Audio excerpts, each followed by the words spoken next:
Min? Okay, so are we connected and ready to go? Yes, if you can please start the meeting with a roll call. Well, let's just start the meeting. I'd like to call this special Planning Commission meeting of March 30th, 2020 to order. Would we please do the Pledge of Allegiance? And Min, lead us on the Pledge of Allegiance, please. Yeah, switch. Yes, sir. So if the commission and the audience, if you can repeat after me. Ready? Begin. I pledge allegiance to the flag of the United States of America, to the republic for which it stands, one nation, under God, indivisible, with liberty and justice for all. Thank you, Min. Madam Secretary, would you please call roll? Yes. Amen. Chair McLaughlin. Here. Vice Chair Contreras-Leo. Here. Commissioner Cano. Here. Commissioner Garcia. Here. Commissioner Nguyen. Here. Commissioner Fan. Here. Commissioner Rivera. Here. Chair, you have quorum. Okay, thank you very much. Before we get started, first of all, I'd like to thank everybody that's participating in tonight's event. It hasn't been an easy task, but I just want to let everybody understand that, under the current situation where we are in our homes, this is probably the safest way we can approach doing business and continuing to do business with the city. Please note that it was determined back several weeks ago at the recent council meeting that the council and the planning commission that are responsible for legislative activities would continue to run on a regular basis through a virtual process. Last week we did a dry run on the 23rd to see how the dry run would work. We've made some adjustments with that. We've done a lot of things to help try to make this a fully robust process so that those that could not attend tonight or would not be able to attend because they weren't allowed to attend, we've given you a number of different options to do that. You can dial in, you can send emails, you can even go through YouTube and come up with questions as we go forward. So we're hoping that this is something that, it's something from our standpoint that we're hoping is not going to be a permanent situation for us, but a temporary situation. But we do want to make sure that everybody is safe and everybody is doing well under the circumstances with COVID-19. So, having said that, we do have some things that we want to look at from a procedural perspective, and I want to make sure that everybody understands what's available to them. So what I'm going to do is I'm going to turn this over to the secretary and allow the secretary to describe how this meeting is going to be live streamed and the subtleties of what we're doing with respect to that. Thank you. Secretary, do you want to talk to that? Sure. Thank you, Chair. So I'm just going to, on the screen, can you go to the next slide? On the screen, we have some information for the public in regards to how you may participate in tonight's meeting. And I will describe that now. This meeting is being live streamed via YouTube at www.youtube.com/City of Santa Ana video/live and to our website at santa-ana.org/cc/city meetings. The community may participate in this meeting by providing a public comment in one of the two ways. First is to call in using your phone. For English, please dial 1-669-900-9128 and enter meeting ID number 315-965-149, followed by the pound sign, and for participant ID number, please just enter the pound sign. For Spanish, you may dial 1-669-900-9128, enter meeting ID number 542-334-173, followed by the pound, and for participant ID number, enter pound. If you'd like to speak using your phone, please dial *9 at the time that the agenda item is being discussed. When it is your turn to speak, please state your name, the agenda item number you are speaking on, your position on the matter, and your comment. You will have 3 minutes, and I will alert you when your time is up. The second way to participate in this meeting is by commenting on YouTube Live.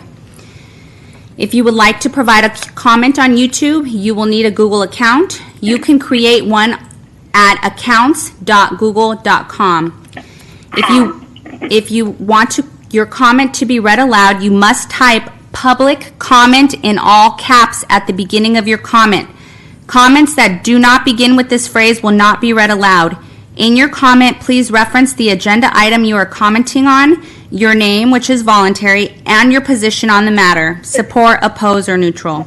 And please do note that YouTube has a 200-character limit per comment. You may submit multiple comments to complete your statement, and I will read aloud comments as submitted, limited to 3 minutes per individual. Please do note words including profanity, obscenity, or discriminatory language that disturb the decorum of this meeting will not be read into the record. And I'll turn that back to you, Chair. Thank you. We'll now move public comments for non-agenda items. Does anyone in the public have any comments that they'd like to make with regards to non-agenda items? Before we have people dial in on that, what I would like to make sure is people understand that one public comment that I received today was regarding why we're doing these kinds of video conferencing and what jurisdiction and what authority do we have to do that. I just want to reiterate that the council agreed and voted that the Planning Commission and the council would have the authority to hold these meetings during this time. We have also taken into consideration changes that have been amended to the Brown Act and also emergency conferencing. We're doing those in line with what the state and the county have dictated. Basically, we're doing things the same way the other cities throughout California are responding to this situation. So I just wanted to make sure everybody understood that we were trying to do our best to move through our business, but also make sure we keep everything as robust as possible for everybody to be able to participate. If you were I'll turn that over to the clerk at this point in time for further comments for non-agenda items. Chair, I do have one caller with their hand raised, so I will allow that person to talk if you're ready. I'm ready. Caller, please state your name and your comment. I was going to speak on item number 5. I actually dialed in before you gave the instructions. Okay, I will go ahead and mute you, and when you're ready to speak, please raise your hand again. Thank you. Thank you, ma'am. Okay, Chair, Okay. I do not see any other hands raised, nor do we see any comments on YouTube Live. So if you'd like to proceed, we are ready to do so now. Okay, so we'll close public comments at this point in time for non-agenda items, and we'll move on to the consent calendar. I would like to have a motion to accept the minutes from the meeting of the 23rd, as well as, to accept the minutes of the meeting for the 23rd. Chair, I'm sorry, there are no minutes being presented at this meeting. It's just excused absences on the consent calendar, which we have everyone in attendance, so we can move on. Everybody, okay, then we're fine. We'll end the consent calendar and we'll move on. Yes. Moving on to the business calendar. The formal action of the Planning Commission shall become effective after a 10-day appeal period unless the City Council holds a public hearing on the matter. Then the formal action will become effective on the day following the hearing and decision by the City Council. An appeal from the decision or requirement of the Planning Commission must be filed with the clerk of the council and a copy sent to the planning department within 10 days of the date of the commission's actions. The appeal may be made by any interested party, individual, or group. With regards to public hearing protocols, I'd like to review that process of public hearing so that everyone knows what to expect. Staff will provide a presentation and answer questions from the commission. Public hearing will be open. The applicant will be given the opportunity to speak. Members of the public will be given the opportunity to comment. There will be a 3-minute limit, or you can also go through YouTube. The applicant will be given the opportunity to respond to any of the public comments, limited to 5 minutes. The public hearing will then be closed. Discussion will be returned to the commission for formal action taken to approve, conditionally approve, deny, or continue review of the application. Please consider the following suggestions when organizing your thoughts. Again, please state your name and address, state whether or not you support or oppose or are neutral on the proposal. Your statement shall include all pertinent facts within your knowledge. Avoid gossip, emotion, repetition. A clear, concise, non-repetitive argument is most effective. With that, we'll move on to the public hearing. This is the time and place to consider item number 1, conditional use permit number 2020-40 for project located at 1720 East 17th Street. Before we begin, please note that the decision of this matter is final unless appealed within 10 days. Before we begin, do I have any commissioners that need to comment on anything that they wish to disclose at this time? No. Okay, Commissioner Leo? Commissioner Leo, any comments? No, I said no. Okay, Commissioner Cano. No comment. Commissioner Garcia? No. Commissioner Nguyen? No. Commissioner Fan? No. Commissioner Rivera? No. Myself, no. We'll go ahead with the presentation at this point in time. Thank you, Chairman McLaughlin. Good evening, members of the Planning Commission. Up for review tonight is conditional use permit number 2019-40 for the project site located at 1720 East 17th Street. We are on slide number 3, and this is agenda item number 1. This project proposes to renew the entitlements of an existing 55-foot major wireless facility. The facility was originally approved in 2004 under conditional use permit number 2003-29 for the monopine and its equipment enclosure.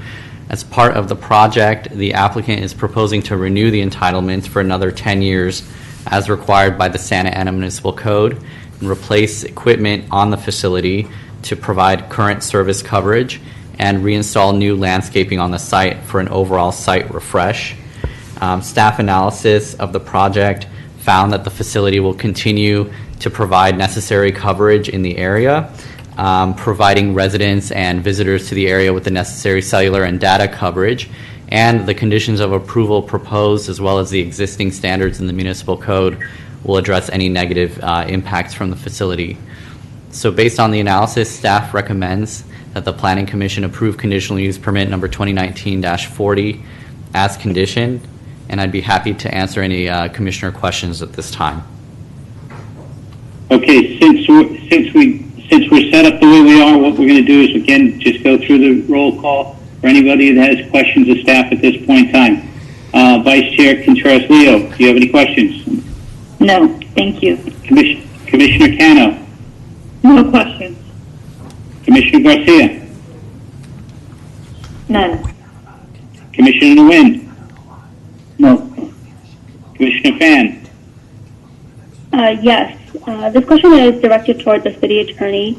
I just want some clarification that obviously in our staff report we indicate that regarding health effects, we follow FCC guidelines. I understand that we received correspondence from a resident raising health concerns, and I just wanted to verify that federal law and FCC regulations prevent cities like Santa Ana from considering health effects beyond what is permitted by the FCC, correct?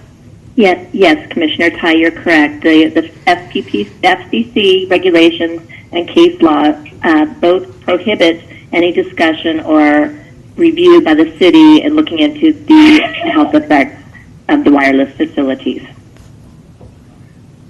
Okay, great. That is Thank not you. something for you to concern. Yes. Okay, so just aesthetics, location, how it looks, things like that. Correct. And so long as it complies with our code and meets the CUP requirements. Great, thank you. Okay, thank you for that question, Commissioner Fan. Commissioner Rivera, do you have any questions? No, none. Okay, I do not have any questions. Since the question was directed towards the legal at this point in time, I'm going to assume that the commissioners all still have no further questions to Ally. Ally will go from there. Thank you very much for your presentation. Madam Secretary, have we received any written communication on this item? Yes, there was a comment received, and that was distributed and is posted on our website. Okay, thank you. We will now open, we will now open the public hearing at this point in time. Is the applicant able to speak, or is the applicant not available? Yes, the applicant is online. I will go ahead and unmute now. Just one moment. I think they're unmuted. Alexander Liu. Yes, good evening, Commissioners. This is Alexander Liu of Core Development Services. I'm representing Crown Castle. Thank you very much for this opportunity to renew the entitlement on this existing monopine facility.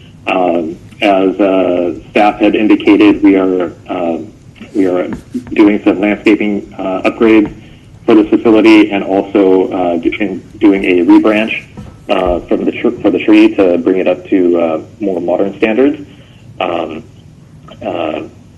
With that, I'm just available for any questions that you might have, and humbly ask for your approval for this renewal. Thank you, Alexander. I'm going to go back through our roll call. Cynthia Contreras-Leo, any comments? None. Questions? None. Commissioner Cano? No question. Commissioner Garcia? None. Commissioner Nguyen? Yes, on the exhibit number 3 on the staff report, there is a pine tree located next to the cell tower. It's kind of like bending. Is that, I will remove that pine tree, or will you leave it the way it is?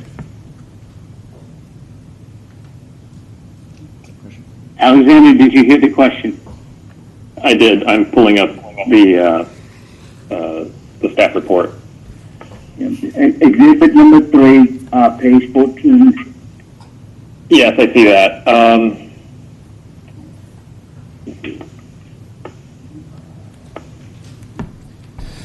I'll have to confer with my client on how we are going to proceed with remedying that. But I do see that does have a significant amount of lien to that. So, yes, I'm not prepared to answer that.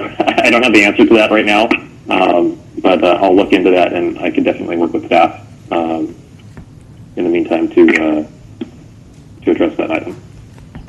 Okay. Thank you, Ken. Appreciate that comment. Commissioner Fan? Comment? Yes, so I just wanted to clarify, based on the site plan, the real pine tree is not included. It's not within the fence perimeter of the monopine, correct? That's correct. Okay. The live pine tree is not inside the equipment lease area of the faux pine tree. Okay. And then regarding the actual monopine itself, is there going to be any upgrades to the service or the monopine, or is this, just the desire to upgrade the aesthetic? This is a renewal to the facility. as part of it, we are upgrading the aesthetics, and also Sprint is proposing an upgrade in equipment as well, doing some antenna swaps for an equipment upgrade as part of it. Okay, and do you have any estimate of how many additional people this can service, or how much better the service will be? My understanding is that the coverage footprint will remain the same.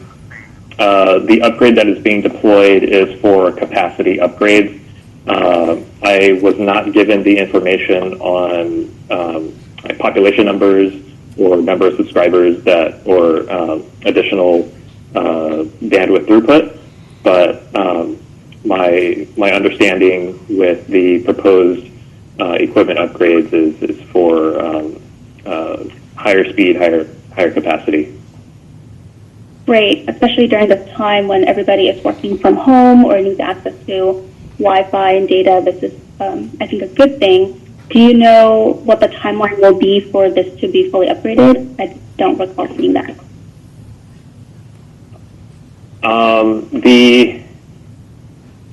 As soon as this approval is granted, we'll be able to go in and apply for building permit, and usually the upgrades are completed within 60 to 90 days of the upgrade. Or of building permit issuance, I'm sorry. Yeah. Thanks. And last question, is this monopine being shared by any other carriers? I believe, let me double check. I believe Sprint is the only wireless carrier on the tower at this time. Oh, Okay, no, great, sorry. thank you. No, I take that back. There is another carrier on here, but I don't have that information with me right now on who is the Okay, other that's carrier. fine. Great, thank you so much. You're welcome. No more questions. Okay, Commissioner Rivera, any questions? No, no questions. Okay, I do not have any questions. Assuming that everybody was taken care of with the questions, we will then move on to public comments from the audience. Madam Secretary, do we have any public comments at this point in time from on this item? So this announcement is for our participants. If you are participating by conference call and wish to speak, please press *9 now. While we wait for participants to press *9, I will also request that any public comments be submitted through YouTube live chat now. Do we have any? Okay, so on YouTube? No. Right. So I have a couple hands pressed for our conference call. I'll go ahead and unmute our first caller. Caller, please state your name and your comment on this item, agenda item number 1.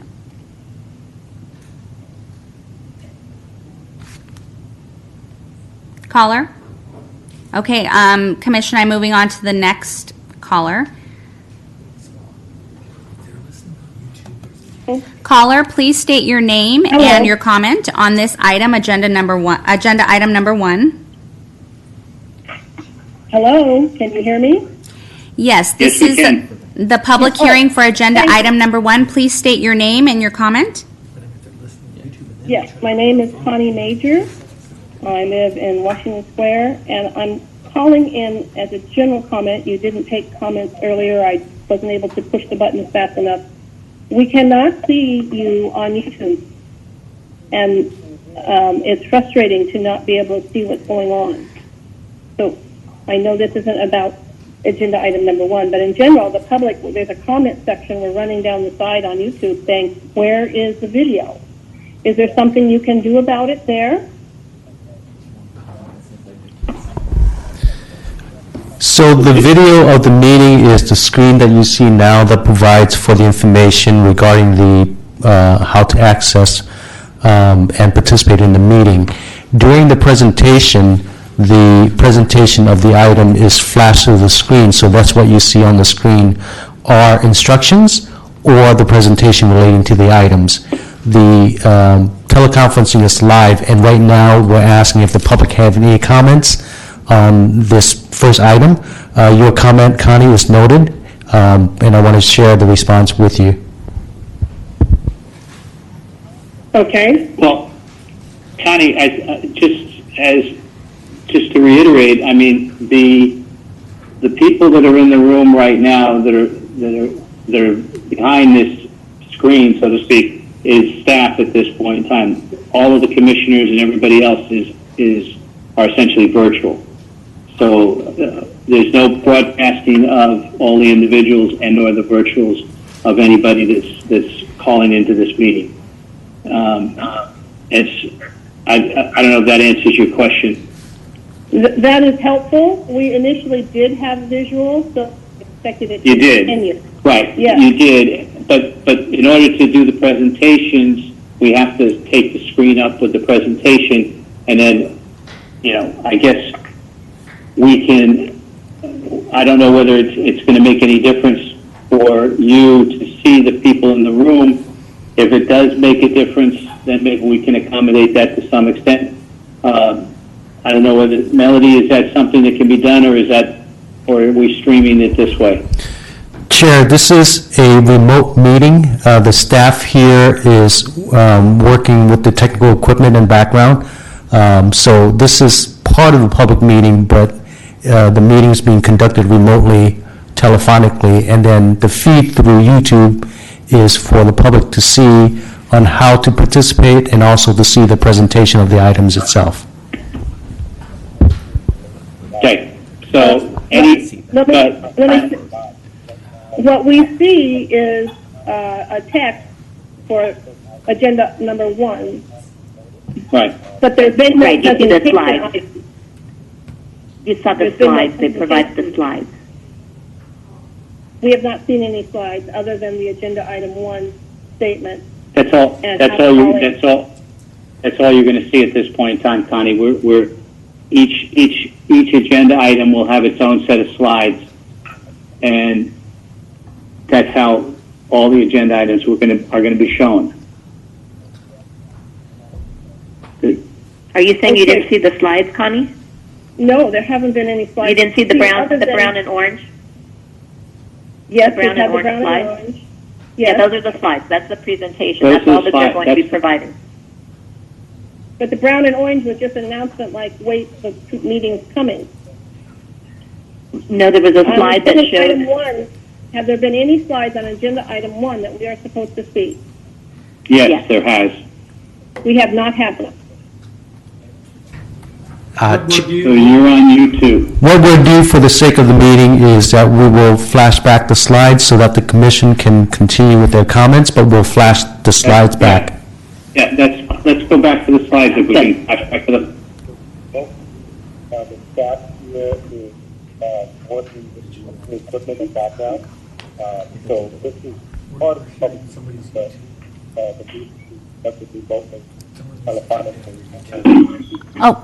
Can someone, I'm sorry, if anyone has their computer, turn on the YouTube, if you can please mute, because we're getting feedback.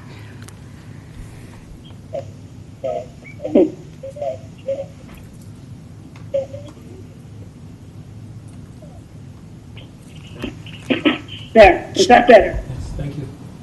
Yes, thank you. Thank you. Plan Commissioner, you can proceed with your discussion, or if you want to call for the question on this item.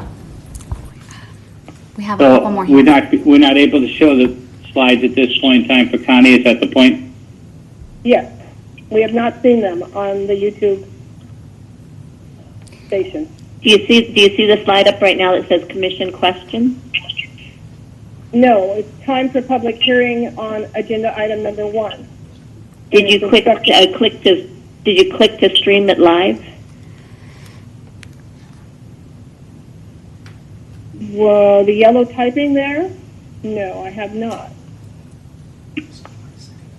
But it didn't change anything. I did click it. So Connie, You don't see the slide up right now. there is an experiencing of a 20-second delay between what's happening in terms of the discussion here and what's on screen.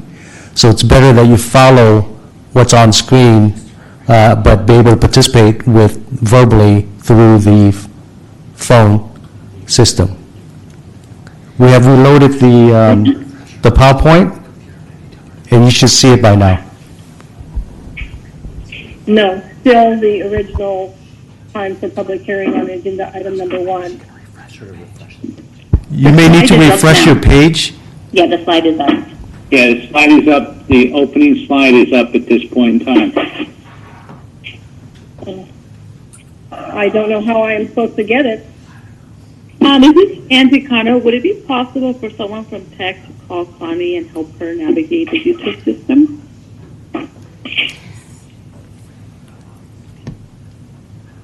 Is there anybody, did anybody hear Angie's question? We don't have that capability right now. Everyone on staff here is assisting with the format of the meeting. Okay.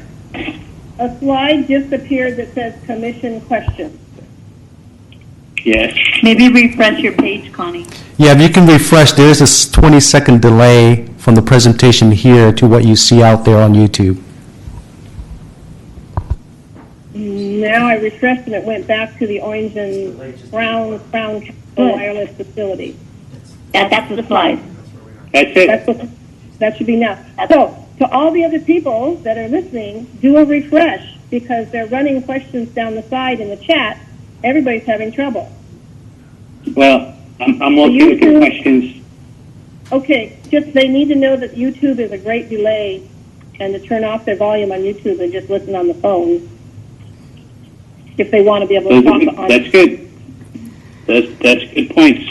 We can adjust as we go along here. That's fine. That's fine. Fine. A good find. Good. And I'm Thank also you. going to suggest that you give a longer period of time when you're asking if people are wanting to speak, because on YouTube, it's at least a 20-second delay before you can actually know it's time to do something. And you're already on the phone buzzing through.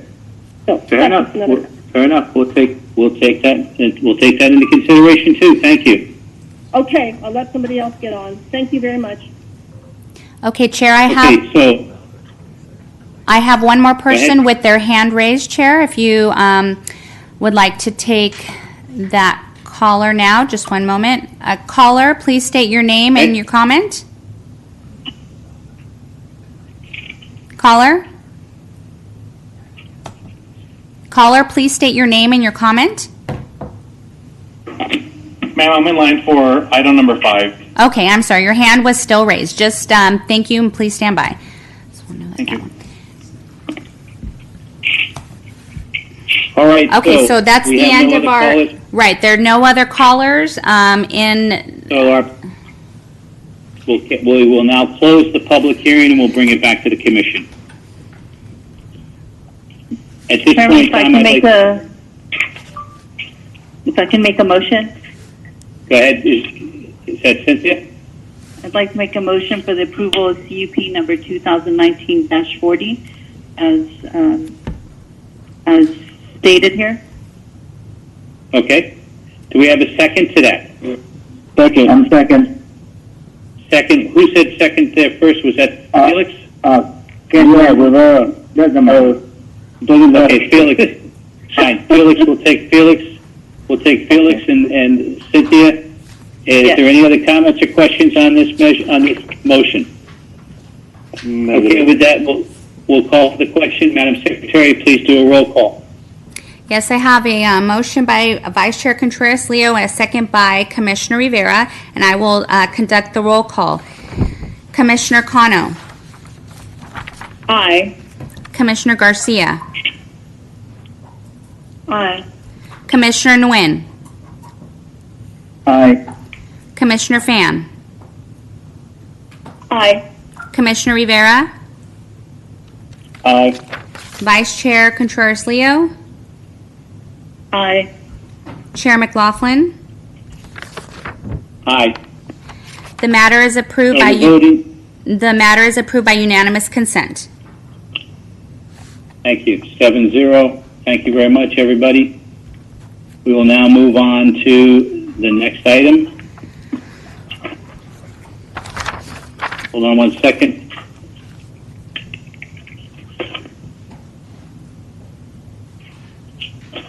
This is the time and place to consider item number 2, conditional use permit number 2019-42 for a project located at 1302 South Lion Street. Please note that the decision on this matter is final unless appealed within 10 days. Before we begin, do any of the commissioners have anything they'd like to disclose or with regards to this item? Again, we'll go down the list. Vice Chair Contreras-Leo. None. Commissioner Cano. None. Commissioner Garcia. None. Commissioner Nguyen. No. Commissioner Fan. No. Commissioner Rivera. Nope. I do not have anything to disclose at this point in time. So, Madam Secretary, so with that said, please go ahead with the presentation. Thank you, Chairman. Good evening again, members of the Planning Commission. This is a second request by the previous applicant to renew the entitlements of a major wireless facility located at 1302 South Lion Street. This is conditional use permit number 2019-42. Similarly to the previous project, the applicant is proposing an entitlement renewal for an existing facility at 55 feet in height to replace existing equipment and provide new landscaping on the site. The site currently complies with all standards of the municipal code applicable to major wireless facilities, and staff's analysis of the request indicates that the proposed facility will continue to provide the needed data and cellular coverage in the area. So based on the analysis and the applicant's request, staff is recommending that the Planning Commission approve conditional use permit number 2019-42 as conditioned. And at this time, I'd be happy to answer any questions that the Commission may have. Okay, we will go through the roll on this. Commissioner Contreras-Leo. None. Commissioner Cano. No question. Commissioner Garcia. None. Commissioner Nguyen. I have a very quick one. The project was approved on September 2007. According to the CUP, that must be not exceed 10 years. Now, I believe if my math correctly, it will be 13 years. Why the applicant wait so long to renew the permit?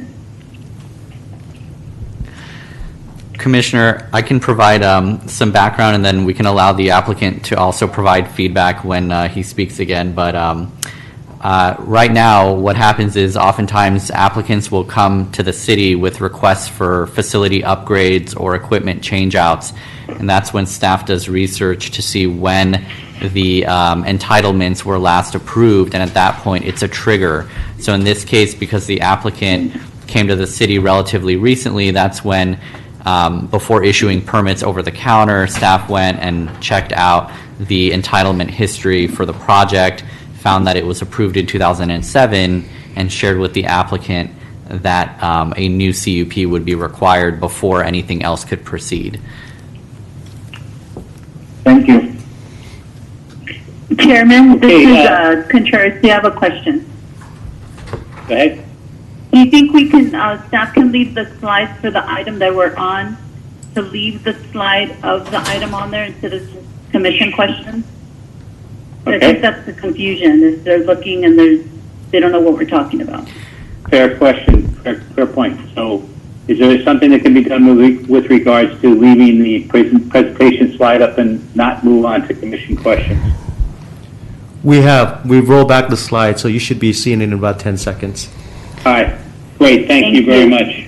And Commissioner, sorry to just provide some feedback as well. On the bottom left of every slide, it's the agenda number, and on the bottom right is the slide number. So if anyone at home would like to keep up or know what agenda item we're on, they can check out the bottom left. Okay, great, good point, thank you. Commissioner Fan, any questions? No, thank you. Commissioner Rivera? None. Okay, I don't have any questions at this point in time, so we'll move on from there. Madam Secretary, do we have any written questions on this item? No comments have been received for this item. Okay. Then at this point in time, we'll open up the public hearing. Please note that you have 3 minutes to speak, but first of all, would the applicant like to speak on this item? Alexander Liu, you may speak now. Thank you. Yes, good evening again. This is another renewal request for Crown Castle. This is a T-Mobile facility here to answer Commissioner Nguyen's question about why it took so long. It's pretty much as Ali had described. Crown Castle received an application from T-Mobile to modify the facility, and T-Mobile, we went forward to apply for the modification, and we were informed that the entitlement needed to be renewed at this time. So that's kind of why we're in here. I would also like to add that the original entitlement was prior to the recent. I have recent in quotes, but the code change that established a 10-year renewal time frame. So that's kind of why it was handled in that time frame. Thank you. Thank you, Alexander. Okay, do any of the commissioners have any comments or questions of the applicant at this point in time? Commissioner Contreras-Leo? None. Commissioner Cano? None. Commissioner Garcia? None. Commissioner Nguyen? None. Commissioner Fan? Yes, just 2 brief questions. One is this monopine being shared with other carriers other than T-Mobile? And 2, I see it's a upgrade of the equipment. Is that going to expand service, or is it going to stay the same, I guess, area, but increase speeds and things like that?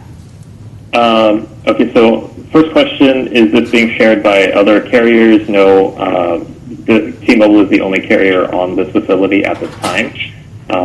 And then second question, to answer your second question, yes, the upgrade being proposed is to maintain the footprint and increase data speeds, bandwidth capacity, so forth. Great, thank you. You're welcome. Commissioner Rivera? No questions. Okay, I don't have any questions either at this point in time. So, thank you very much, Alexander. We appreciate your input. And does anybody want to address the public hearing on this item at this point in time? Please raise your hand. If you are participating by conference call and wish to speak, please press *9 now. While we wait for participants to press *9, I will also request public comments to be submitted through YouTube live chat. And Commission will wait about 30 seconds to see if we have any comments because there is a delay. No problem.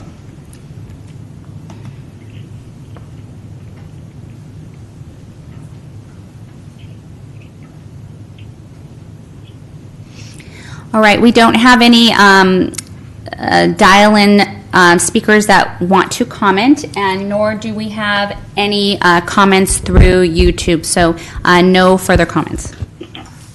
Okay, with that said, we will close the public hearing at this point in time, and we'll bring it back to the commission for final questions from staff. Do I have a motion on this item at this point in time? Chair, I'll make a motion. Okay, Cynthia Contreras-Leo, motion. Second? Yeah. Second. I'll second the motion for San. Okay. That was Commissioner Cano? Yes, that was me. Okay, great. All right, thank you very much. Having said that, any other questions at this point in time? Hearing none, we'll have a roll call of the vote. Madam Secretary, please take roll. Commissioner Kano, Aye. Commissioner Garcia, Aye.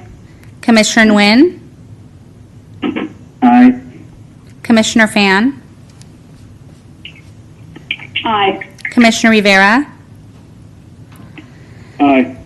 Vice Chair Contreras-Leo, Aye. Chair McLaughlin. Aye. The motion passes by unanimous consent, 7-0. Thank you very much. I appreciate everybody's input and support on that item.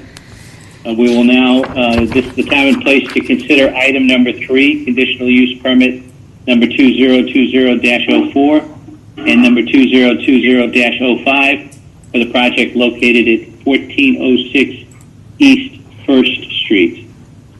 Please note that decision on this matter is final unless appealed within 10 days.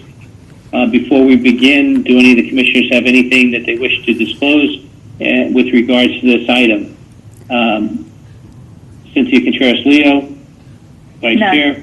Yeah. Commissioner Cano, None. Commissioner Garcia, None. Commissioner Nguyen, None. Commissioner Fan, No. Commissioner Rivera. Nope. I have none also. At this point in time, can we please move on to the presentation? Thank you, Chairman McLaughlin. Good evening again, members of the Planning Commission. This is now agenda item number 3. The slide on the screen should say that at the bottom left, and slide number 11 at the bottom right. This is conditional use permit number 2020-4 and number 2020-5 for the site located at 1406 East 1st Street. This project proposes construction of a new 2,600 square foot Jack-in-the-Box restaurant with a drive-through lane. As part of the applicant's request, there's a request to allow 24-hour-a-day operation of a drive-through lane. These two requests, the drive-through and the late-night operations, require approval of respective conditional use permits. So at this time, I've moved on to the next slide. There might be a slight delay. The site vicinity is the site is flanked to the west by the DMV building. It's located at the corner of Maclay and 1st Street. To the south is an auto repair business. To the east is a WSS retail store. And to the north are a mixture of commercial uses. The site is located in the General Commercial Zoning District and has a mixed-use overlay designation, as well as has a general plan designation of general commercial. Eddie? This site plan on slide 13 shows the proposed development. The building is oriented toward the corner of 1st and Maclay. The site plan has been designed to maximize the building's prominence at the corner in keeping with the goals of urban design elements and of the Metro East Mixed-Use Overlay District, encouraging developments closer to the streets that are more pedestrian engaging. The drive-through lane for the project is completely contained on the project site and is designed to keep at least the minimum of 8 cars in stacking, which complies with the Santa Ana Municipal Code. In the event that there's more stacking required, then the stacking would contain on-site and would not spill out onto any streets immediately.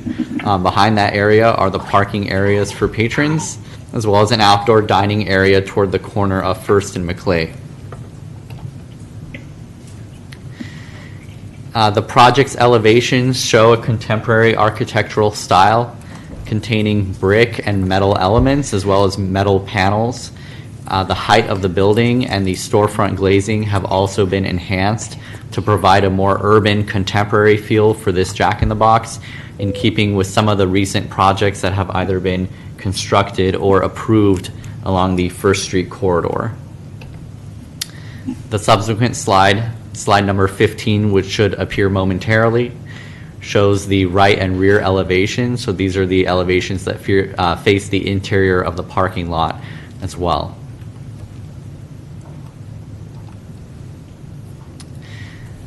So moving on to staff analysis on slide 16. As stated previously, the site plan and the drive-through lane are designed for this project to minimize impacts to surrounding streets. There's ample queuing capacity for the lane, and if during peak hours it's not enough, then there won't be any impacts to First or Maclay streets. As stated earlier, the building and its contemporary architecture have been designed to complement the emerging mixed-use corridor along First Street, and the after-hours operations will not be detrimental to any surrounding uses due to the site's location away from sensitive land uses as well as conditions of approval. To highlight, there is a new residential community approximately 120 feet to the east of this site, but the sites are separated by the WSS shoe store as well as the proposed block walls that the applicant will build on the eastern property line. So based on the analysis in the staff report and the presentation this evening, staff recommends that the Planning Commission approve conditional use permits numbers 2020-4 and -5 as conditioned, and I'd be happy to answer any questions at this time. Okay, thank you, Ali. Does the commission have any questions of staff and Ali? Vice Chair Contreras-Leo. I do. You mentioned something about hours. Can you review that a little bit more? Sure. The applicant is proposing to operate the drive-through lane on a 24-hour-a-day basis. And then in terms of the restaurant dining room operations, the applicant is proposing to close those by midnight in accordance with the municipal code. I'll also allow the applicant to chime in if the hours will differ between what I just stated. Is that common with other Jack in the Boxes that we have in the city? To have a 24-hour drive-through? I can allow the applicant to respond to that when we open it up to him. Okay, thank you. Okay. We'll hold this question until later. Commissioner Cano. Yes, I do have a question. So I just wanted to go over again the whole when the people drive in and out of this location, just because that is a high traffic area. Would you mind going over that section? I'm on page 32 of the plan, but the slides are off on the YouTube video.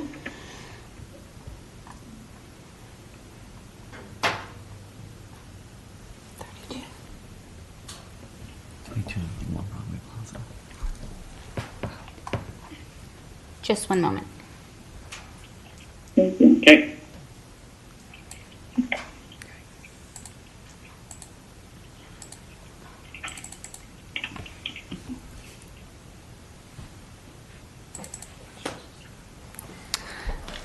Andy, is this what you're looking at? Yes, that's the site I'm looking at. So I'm trying to Okay. look at First Street on this section.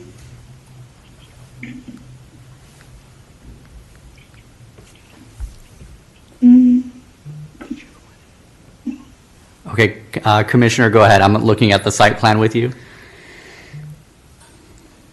Yeah, so I'm trying to locate First Street. I'm guessing it's towards the right.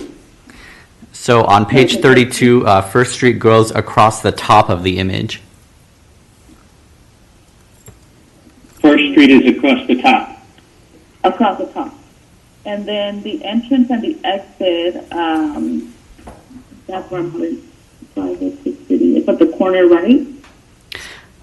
Correct. So the entrance from First Street is toward the right-hand side of the site plan, and the entrance from Maclay Street is toward the bottom left of the site plan. Bottom left, I see.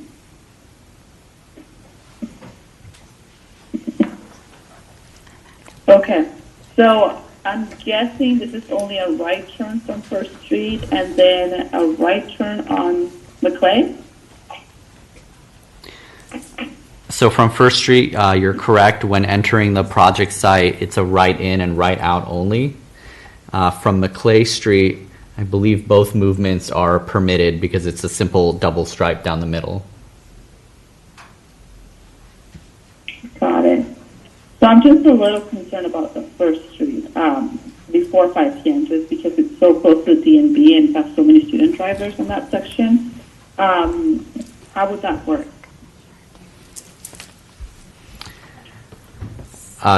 So if I understand the question correctly, there's a concern about the safety of having a driveway on First Street because the DMV has student drivers. Is that correct? Just having one way in, that's my concern, with the flow of traffic on that section.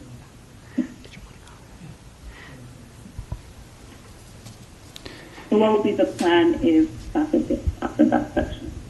If it happens, rather. Good evening, members of the Planning Commission. This is Tate Higgins with Public Works. The driveway off of First Street is bidirectional. It's not just one way in. You can go in or out of that driveway, as well as on McClay. You can go in and out in that driveway.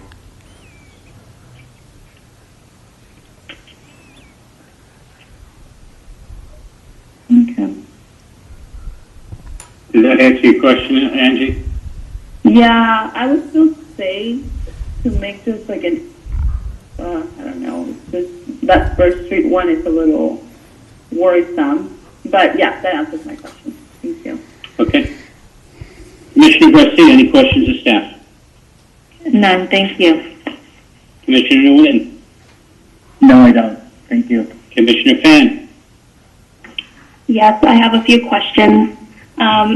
First, so just for clarification regarding the site plan and flow of cars into and out of the site from First Street. Currently, we can have 8 cars stacked in that drive-through, but if there are more than 8 cars waiting in line, which is unlikely, then the overflow would still be on the site itself. So we would probably need something closer to like 15 or 17 cars for it to even get onto First Street, correct? That's correct.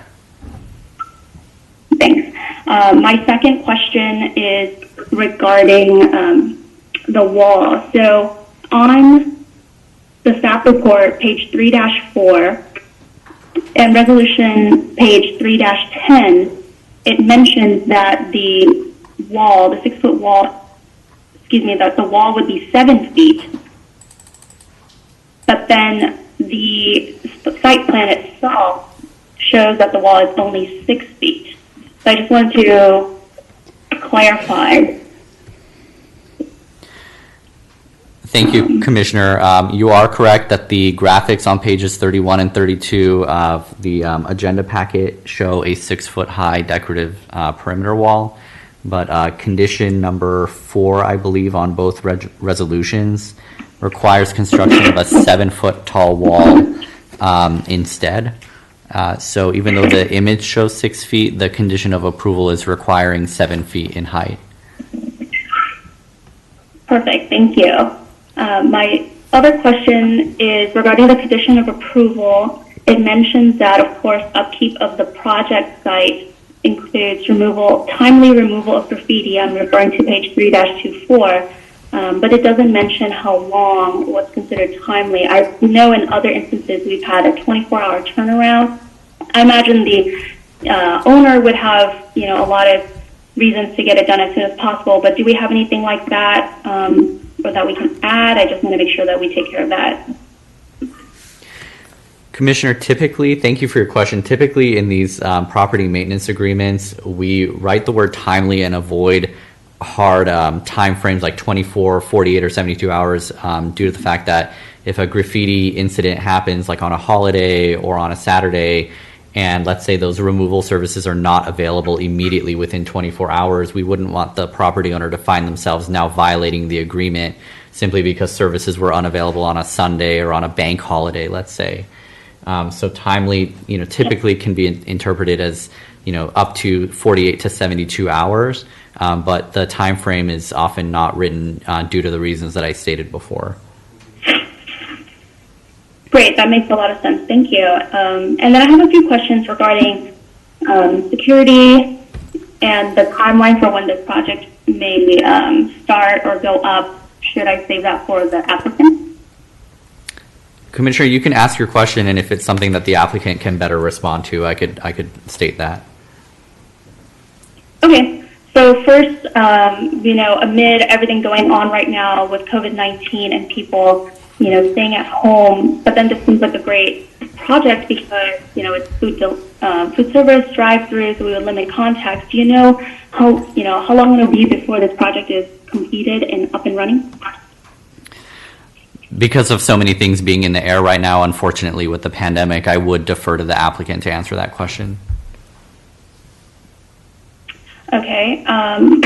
My other question regarding the 24-hour drive-through. So, fun fact, I worked at In-N-Out Burger for 6 years, and often we would have to leave work very late at night, 2:30 or 3 in the morning, and we would do so in groups. And whenever we took out the trash at night, we would do that in pairs to ensure that everybody was taken care of and there were no security incidences. But do you know if there are any plans like that, just to make sure that even though it's a 24-hour drive-through, that if there's trash that needs to be taken out or any other type of maintenance, that our residents and workers are protected? Commissioner, that makes two of us who have held restaurant jobs in the past. I can share with you that most restaurants do have employee safety manuals for these sort of things. But again, because it's employee and employer policy related, I would defer to the applicant to answer that question as well. Fair. Okay, that was it. Thank you.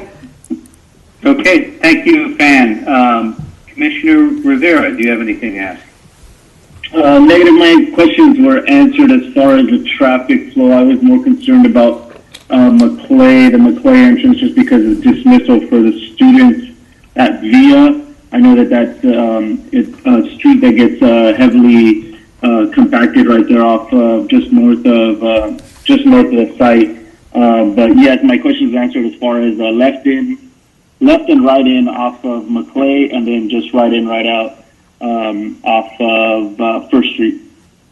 So no questions. Thank you.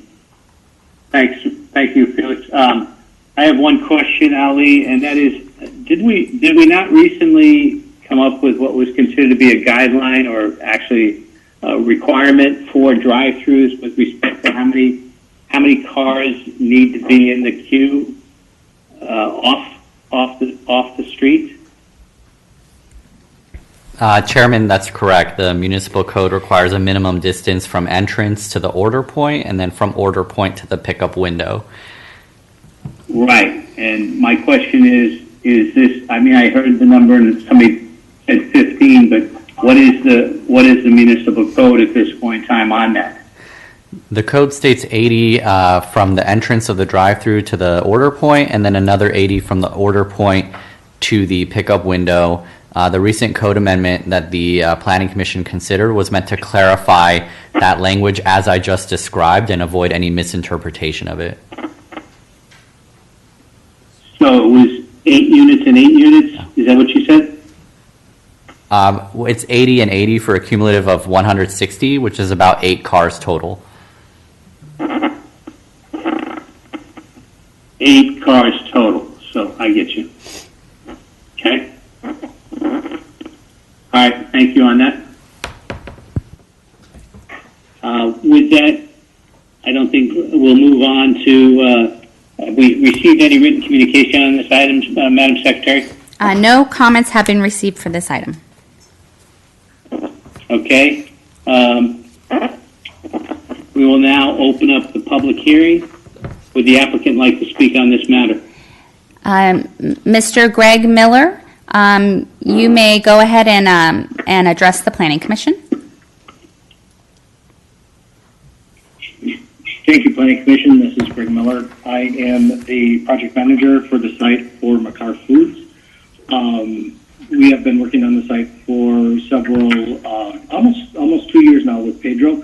I think we have come up with a lot of items that we needed to do to hide the drive-through and make it a pedestrian-friendly site. I think that we have been able to achieve that with the help of the City of Santa Ana. Addressing some of the questions in terms of timing, we would be, upon approval of the site plan and the CUP, we would be looking at construction start somewhere in the mid-June timeframe with a 100-day completion, which would take us right around the end of September for completion of the project and enhancement of this vacant lot. Also, in terms of security, definitely that is one of the main concerns for all of the employees.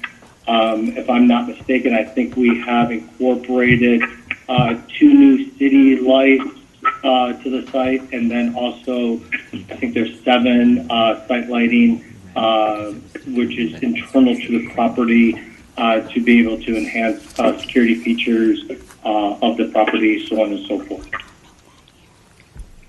And definitely we are putting up the 7-foot wall, as Pedro stated, between WSW and this site as well.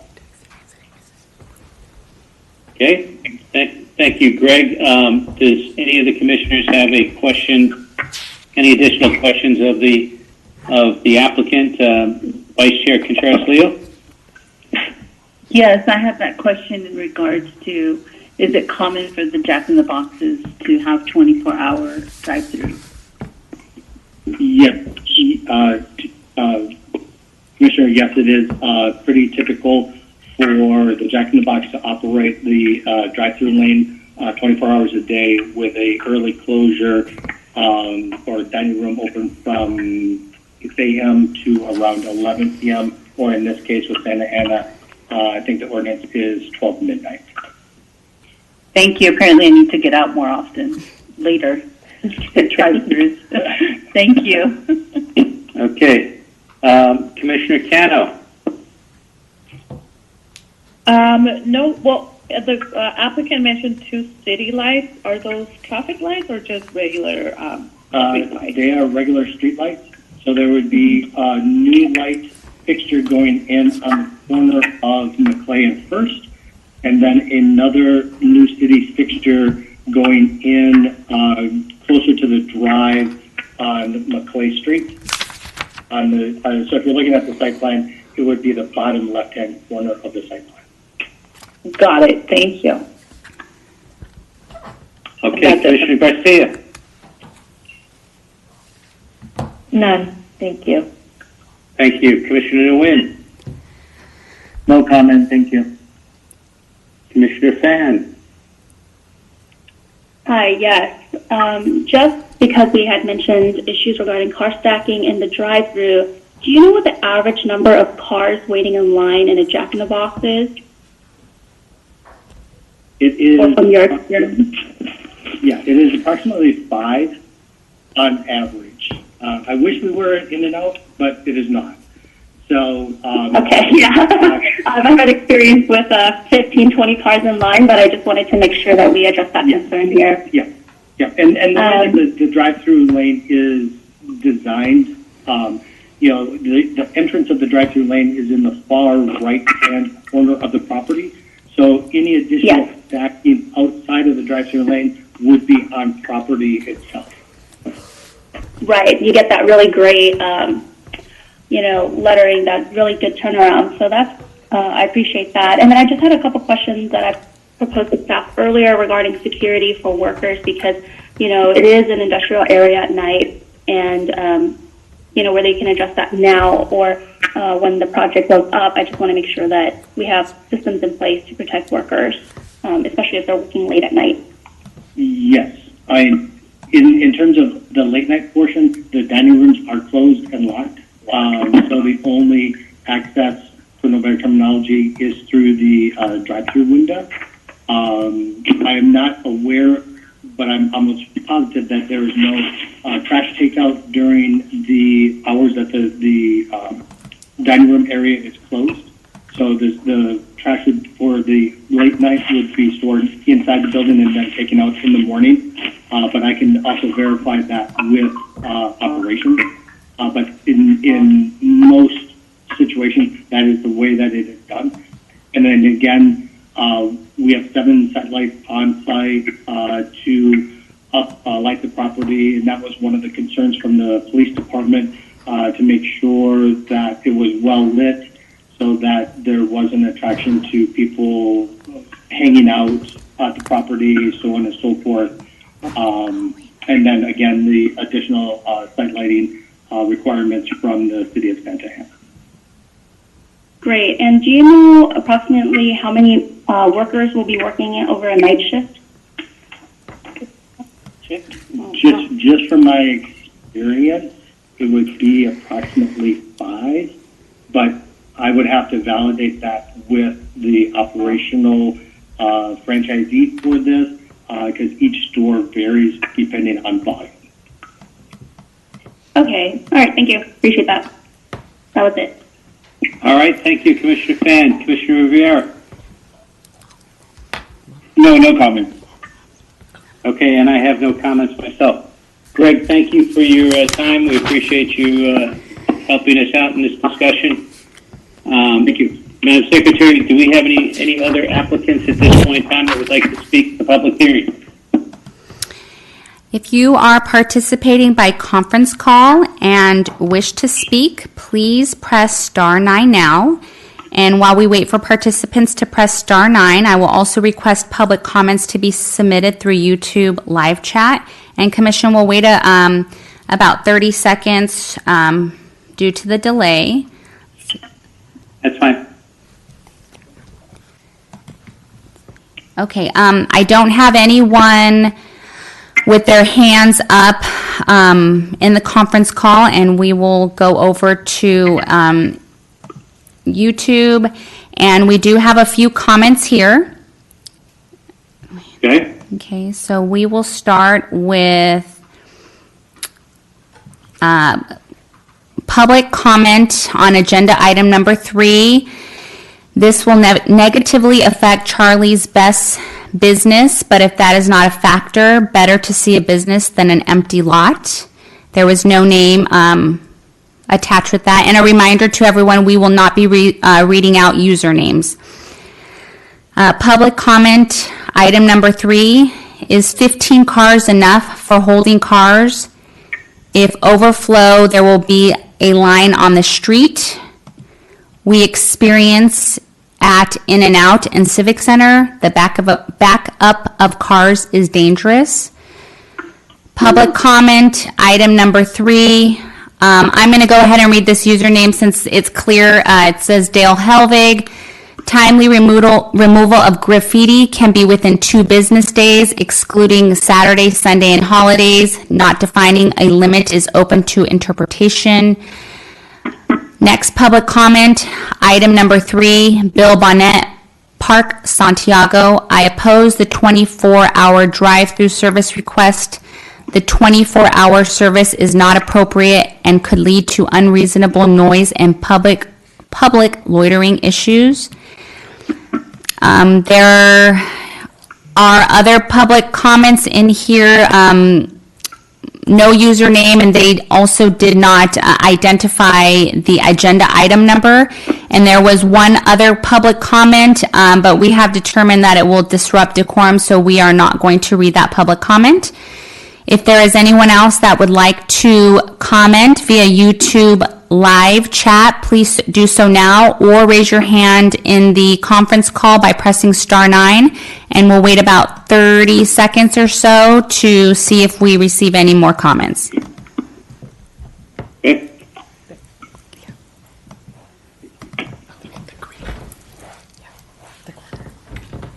Okay, just 1 second. Let's see, do we have anyone? We have one caller that would like to speak. Caller, please state your name and your comment. This is Mike Tardif. Thank you. Please. I like my Jack burgers, no mustard, no ketchup. Add secret sauce, and don't forget the pickles. Please build it. Thank you. Thank you, Mike. Appreciate it. Okay, and we're going to. I'm just checking back. One last skim through the public comments. I have not received any other person indicating that they would like to leave a comment in YouTube live chat. So that concludes the comments, Chair. All right, I appreciate that, and once again, Mike, thank you for the order. You showed that the drive-through is working for us. So, with that, I will close the public hearing, and we'll bring it back to the commission for final questions. Would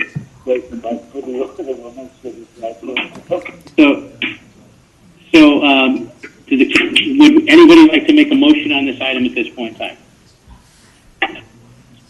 I'd like to make a motion for Felix? conditional use permit number 2020-04 and 2020-05 for the Jack in the Box off of 1406 East First Street. Second. Okay, do we have a second? Second is from Leah. Cynthia Contreras-Leo. Okay. Any further discussion on the item? Hearing none. Madam Secretary, would you take a roll call? Roll call, please. Yes, Commissioner Kano. I'm going to have to say nay for this just because there is a DMV and a school right next to this location, and there is a likelihood of impacting that street. I just know it. So I know it's going to be a great project. We just need a fee in case that happens. Thank you. Commissioner Garcia. Okay. Aye. Commissioner Nguyen. Aye. Commissioner Fan. Aye. Commissioner Rivera. Aye. Vice Chair Contreras-Leo. Aye. Chair McLaughlin. Aye. The motion is approved by majority vote with Commissioner Kano dissenting. Okay. Thank you very much for that, everybody. With that, this is the time and place to consider number 4, conditional use permit numbers 2020-09 and 2020-11 for the project located at 305 East 4th Street, Unit 100. Please note decision on this matter is final unless appealed within 10 days. Before we move forward on this, do any of the commissioners have anything that they wish to disclose at this point in time? Vice Chair Contreras-Leo. No. Commissioner Cano. No. Commissioner Garcia. No. Commissioner Nguyen. No. Commissioner Fan. No. Commissioner Rivera. No. Chairman, myself, I have nothing to disclose at this point in time. Okay, so having said that, would staff please go ahead with their presentation? Thank you, Chair McLaughlin. Good evening again, members of the Planning Commission. Up for discussion tonight is conditional use permits numbers 2020-9 and 2020-11 for the property located at 305 East 4th Street, Unit 100. This project proposes to sell beer, wine, and distilled spirits via a Type 64 ABC license at an existing cinema operating in downtown Santa Ana. As part of the applicant's request, there's a proposal to operate until 2 o'clock in the morning and to construct a new outdoor patio area. So the Frida Cinema is an existing cinema in downtown Santa Ana that offers an 8,000 square foot tenant suite, or occupies an 8,000 square foot tenant suite at the subject suite Unit 100, and it's proposing to sell beer, wine, and distilled spirits. This requires approval of a Type 64 ABC license, which is a specialty license for nonprofit theaters, essentially, like the Frida Cinema. So as part of the applicant's request, they would continue to operate as a cinema, but offer beer, wine, and distilled spirits similar to other cinemas in Orange County that do the same. The project also entails construction of a 400 square foot outdoor patio with a 42-inch high metal railing. That railing would exceed the state's minimum requirement for separation, which is typically 36 inches in height. The project would operate until 2 o'clock in the morning if the after hours request is approved, and would open at 10 o'clock in the morning. Lastly, just for some background, the facility offers an average of 28 films per month and has been operating for about 6 years since early 2014. Can contain about 211 persons in one auditorium and 231 individuals in another. So based on staff's analysis, the facility does comply with code requirements for this type of facility, and its location within a commercial area completely surrounded by commercial developments and a city parking structure will not be negatively impactful to any nearby land uses.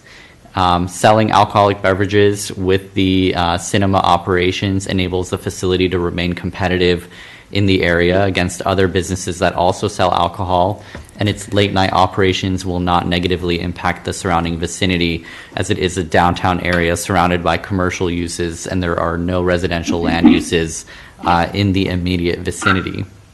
So based on this analysis and based on the information in tonight's presentation, staff recommends approval of the respective conditional use permits as conditioned, and I'd be happy to answer any questions at this time. Thank you, Ali. Vice Chair Contraslio, do you have any questions of staff? None. Commissioner Cano? None. Commissioner Garcia? Yes, one question. What, if any, recommendations or requirements are made in terms of security measures in light of the ABC license? So the state has requirements for for liquor licenses that require that staff be trained in order to not service obviously intoxicated individuals or not overserve anyone to the point where they could become intoxicated. In addition, it's the responsibility of the operator to maintain the grounds as safe and sanitary, and if there's found to be a consistent violation of these terms of the liquor license as well as the conditional use permit, then it triggers enforcement action not only from the city but also the state of California.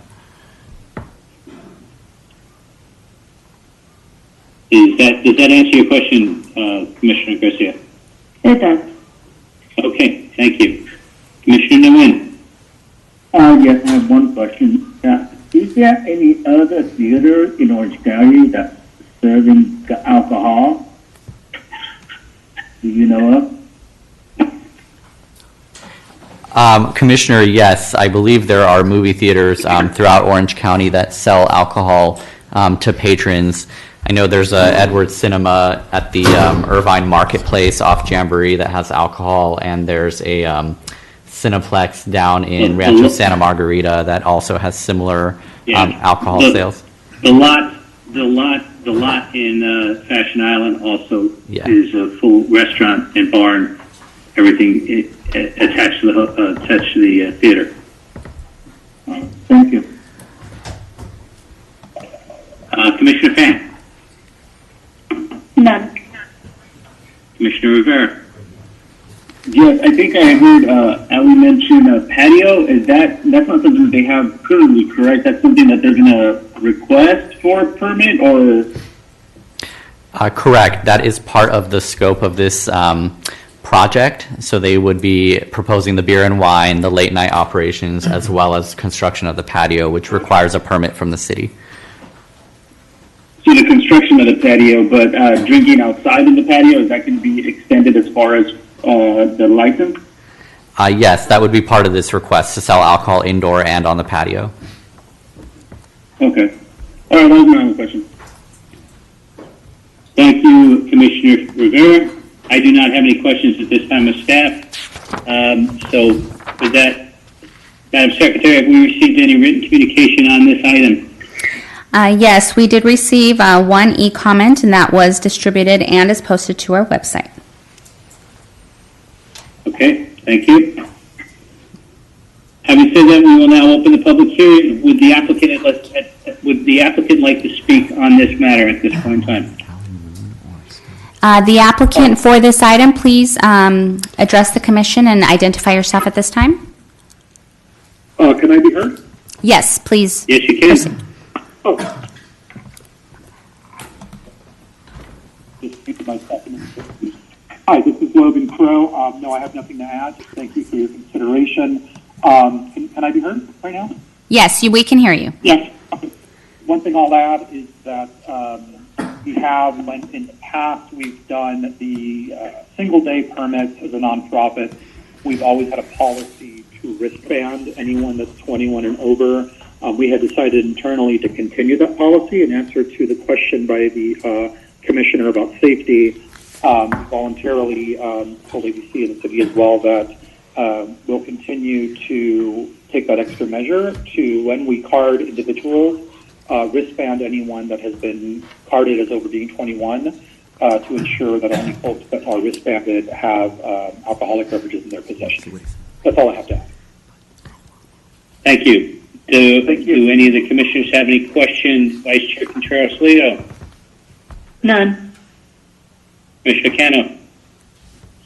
No questions, but I do want to make a comment that I do have to excuse myself at this time. Would that be okay with you? You're excusing yourself for the evening? For the evening, yes. Okay. I mean, we still have one item left on the agenda.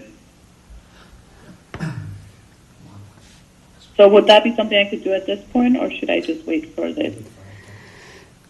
Well, I mean, It's up to you. right? It's up to you. I mean, Yeah, I'll have to leave at this point for the evening. Okay. Thank you, Mark. All right. Commissioner Garcia? I have no questions. Commissioner Nguyen? I have no question. Commissioner Fan? No questions. Commissioner Rivera? No question. And I don't have any questions either at this point. Would anyone like to speak on this item at this point in time? If you are participating by conference call and wish to speak, please press star 9 now. While we wait for participants to press star 9, I will also request public comments to be submitted through YouTube live chat.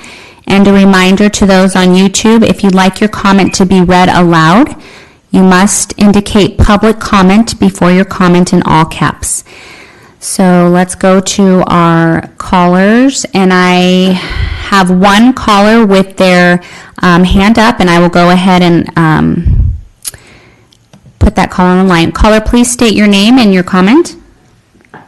My name is Omar Dominguez, and I actually support the project. We already have bars out in the area, and this is actually a great way for a nonprofit to raise funds to continue some of the art that they have out here. And that's all. Thank you very much. Thank you. Okay, Commission, I will go to our YouTube live chat. And, okay, so I'm just scrolling through here. So public comment item number 4 looks like the username, and I'm only reading it because it's clear, but Connie Major. Where is the patio planned? Out front or in back? If out front, it would need to seem historically appropriate. Next comment, Jeffrey Dickman. I support the Frida Cinema's request to sell beer, wine, and distilled spirits at the existing cinema. And the next comment, Tish Leone. Many theaters now serve alcohol. I support the Frida. If there is anyone else that would like to leave a comment on YouTube live chat, please do so now. Or if you'd like to speak over the phone, please press star 9 now. Okay, we'll give you 30 seconds.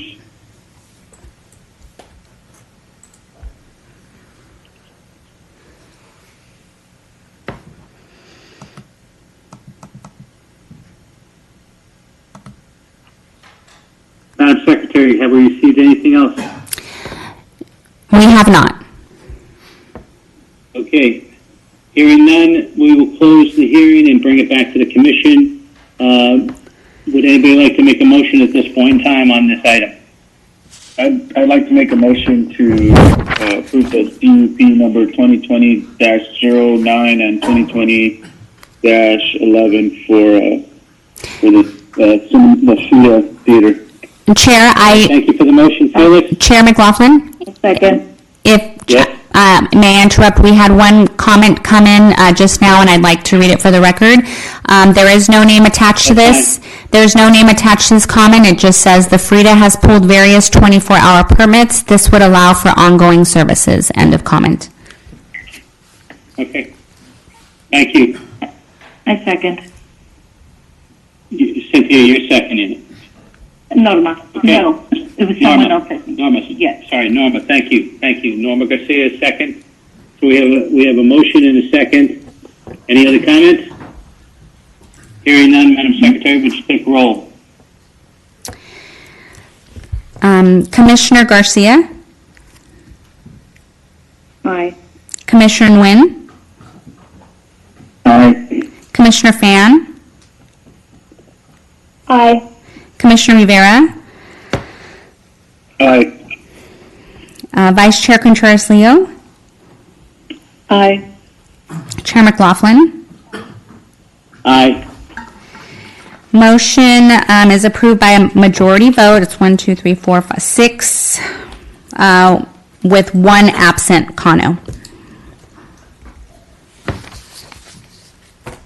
Okay. Thank you very much. Appreciate that. Thank you for your input from everybody. Appreciate it. Okay.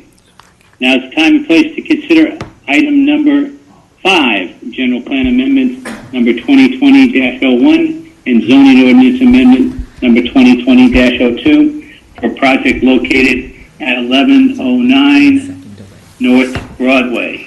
Please note that recommendations on this matter will be forwarded to the City Council for consideration at a later date. Before we begin, first of all, Commissioner Fan, do you have something that you'd like to state at this point in time? Yes, thank you, Chair. Ratana Tucker is my employer, and they are legal counsel for Caribou Industries. As such, pursuant to Government Code 1090 and all other conflicts of interest codes, I must recuse myself and leave the room during this matter, so I will do so now. Thank you.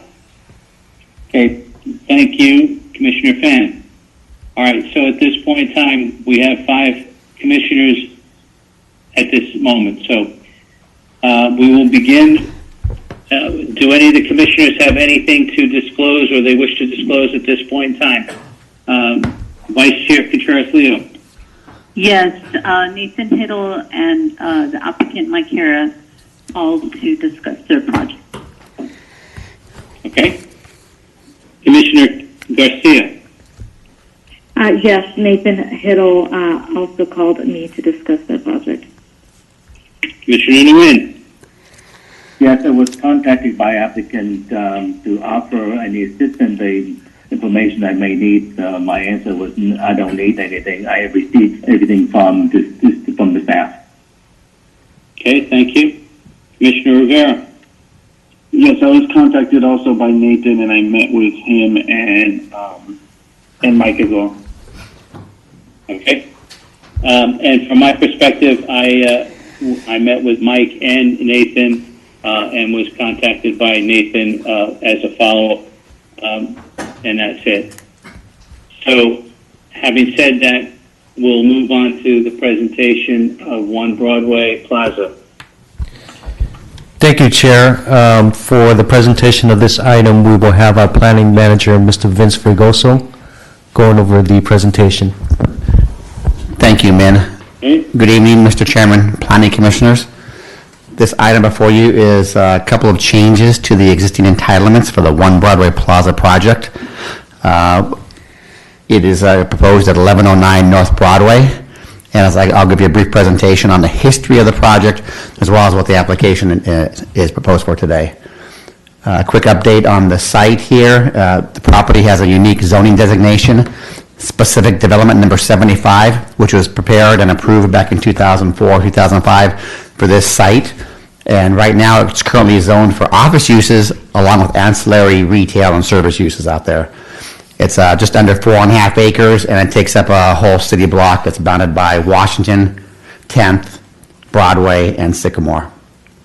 And then on the site, there's currently several structures. A majority of those are designated as historic, and those structures are planned to remain and be ancillary to the One Broadway Plaza project soffit site.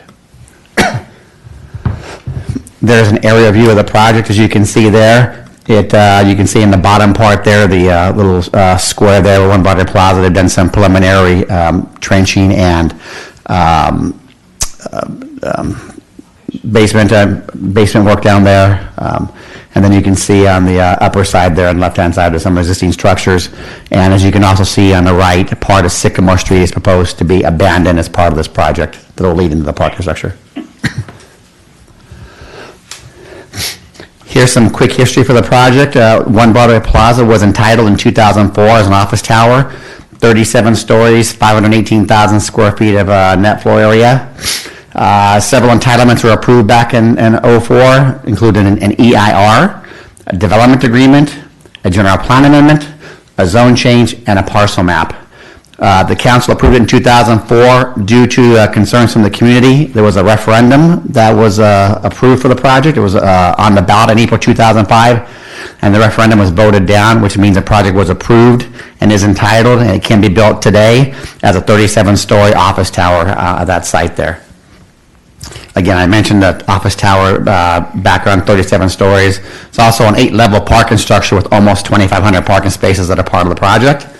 It has amenities down on the ground floor and within the plaza. Those existing buildings that are on Broadway are going to be reused and for different uses that support the tower. Most of them have office spaces now, and a couple may be converted to restaurant uses in the future. But all those buildings are going to remain, which most are historic. And as I mentioned in the entitlements there was a development agreement. Development agreement ran for 7 years, and with the approval of the project being in 2005, in 2012, the applicant elected not to extend the DA, and we had no ability to extend it either, so in 2012, the development agreement expired. So what the request is before you tonight is to amend the SD, that's the zoning ordinance amendment, is to amend that SD 75 document to basically add residential uses in there. As I mentioned earlier, it currently allows office and support uses. Now we're just adding residential uses, and in addition, we have a set of residential development standards in the SD as well that we apply to all residential projects. The tower is going to remain itself, same parking structure, same plaza, nothing's changing at all with the project, anything at all. The last 2 bullet points, we had to do a new environmental analysis based upon state law and based upon consulting with our city attorney's office. The addendum was the proper document for this project.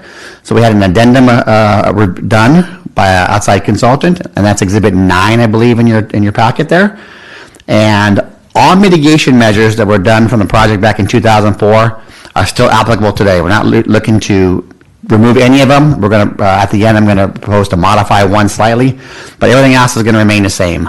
So that's what the description is, essentially, to allow residential uses out there on the site. Here's a site plan, and you can see on the right-hand side is the tower.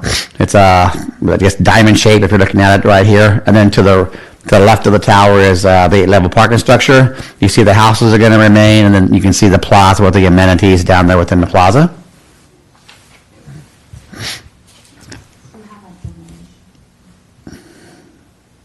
And again, this site plan is not going to be changed at all. All those requirements that required for this site plan are going to remain. This will be essentially the same site plan, the same footprint in the same place, parking structure at the same location, as well as all the water features, the garden you see out there. There's a couple different garden themes out there. All that is going to remain. Nothing is being proposed to be altered. Here's a conceptual plan here. On the left is a floor plan. On the right is a visualization of what the office uses can be for the office. Again, of the 37 stories, about 11 to 12 stories will be office uses. The next 2 slides are a couple of samples of what the residential would be like. This is a sample, the floor plan layout, and also a visual of the smaller loft and one-bedroom apartment units.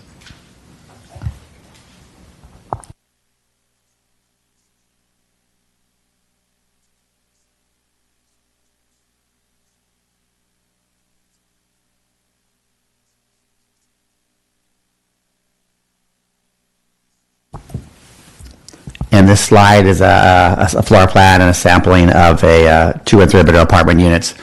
And the units are proposed to be dispersed throughout all the different floors.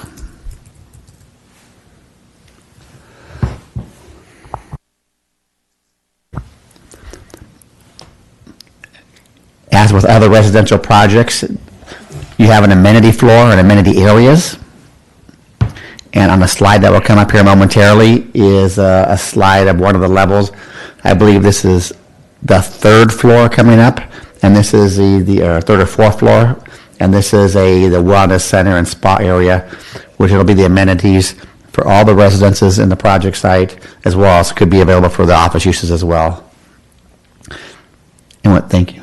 And within those amenities, you'll find a pool, a lap pool, you'll find some jacuzzis, you'll find some workout equipment, as well as some breakout meeting space and other things, as well as common amenities found within a residential and office project.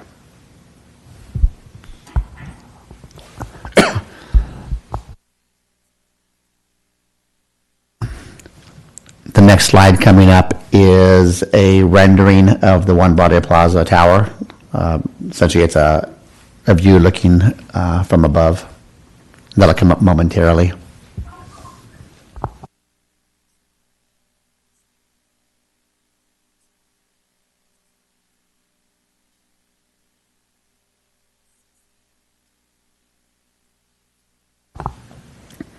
This slide is just a visual of the grand entrance for the ground floor of the tower.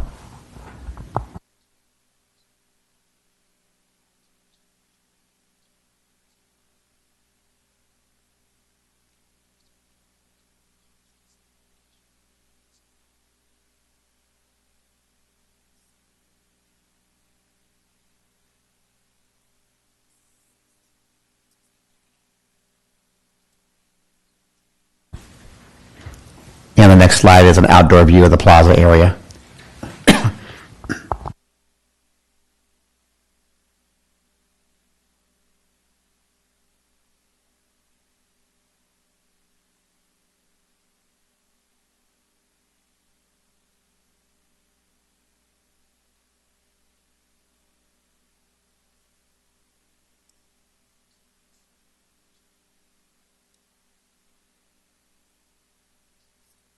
And that's the plaza slide.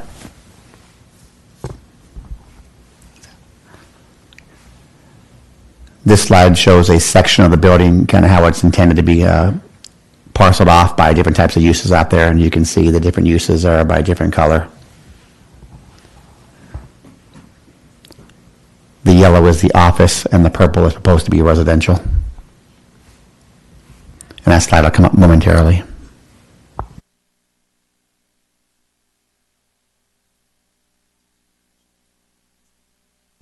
And there's a section of the building.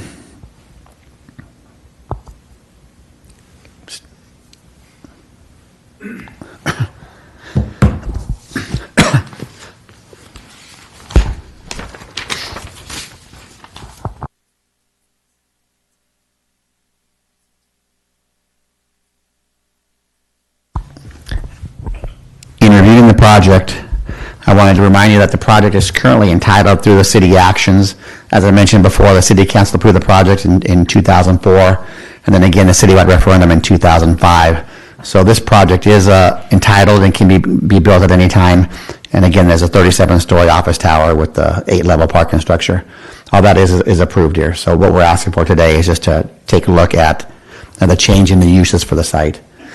Now, one of the items I mentioned earlier was we had to do another environmental analysis of the project, and we hired a consultant to prepare the addendum for the project. And the purpose of the addendum is to identify, are there any new or different impacts associated with the project? And what it found was there was a substantially less impacts in having a mixed-use building than an all-office building. For instance, traffic counts were cut by almost half for the site, which means parking will be lowered as well, and as well as water uses and sewer and storm drain. So all these different analysis were taken into consideration, and again, the addendum to the EIR identified lesser impacts associated with this proposed mixed-use project. So as a project, again, itself, it's going to reinforce the city's image as a center of Orange County. We are downtown Orange County, and this building, this unique, iconic structure will help maintain that image. And again, it's also going to result in a positive fiscal impact to the city through the initiation of various types of construction, the fees paid, and as well as eventual property taxes, sales taxes, and other economic benefits tied to the project. So it will result in a positive impact to the city. And again, as I mentioned earlier, all the mitigation measures that we had for the more intensive 2004 project are going to remain in place. And again, that's a key point, is that the project back in 2004 was more intensive, and this is a less intense project, yet all those mitigation measures that are tied to all the different various impacts will still remain. There's 26 different traffic impacts, mitigation measures. Those will be remaining as part of the project. So although it's a lesser impacted project, all those mitigations, again, will remain. So with that, what staff is recommending that the Planning Commission recommend to the City Council, both these actions need council review, recommend that the City Council adopt a resolution certifying or adopting and approving the addendum to the certified EIR, recommend a resolution approving the general plan amendment for the project, and recommend that the City Council approve the ordinance modifying the SD 75 for the project. Mr. Chairman, Planning Commissioners, that concludes my presentation.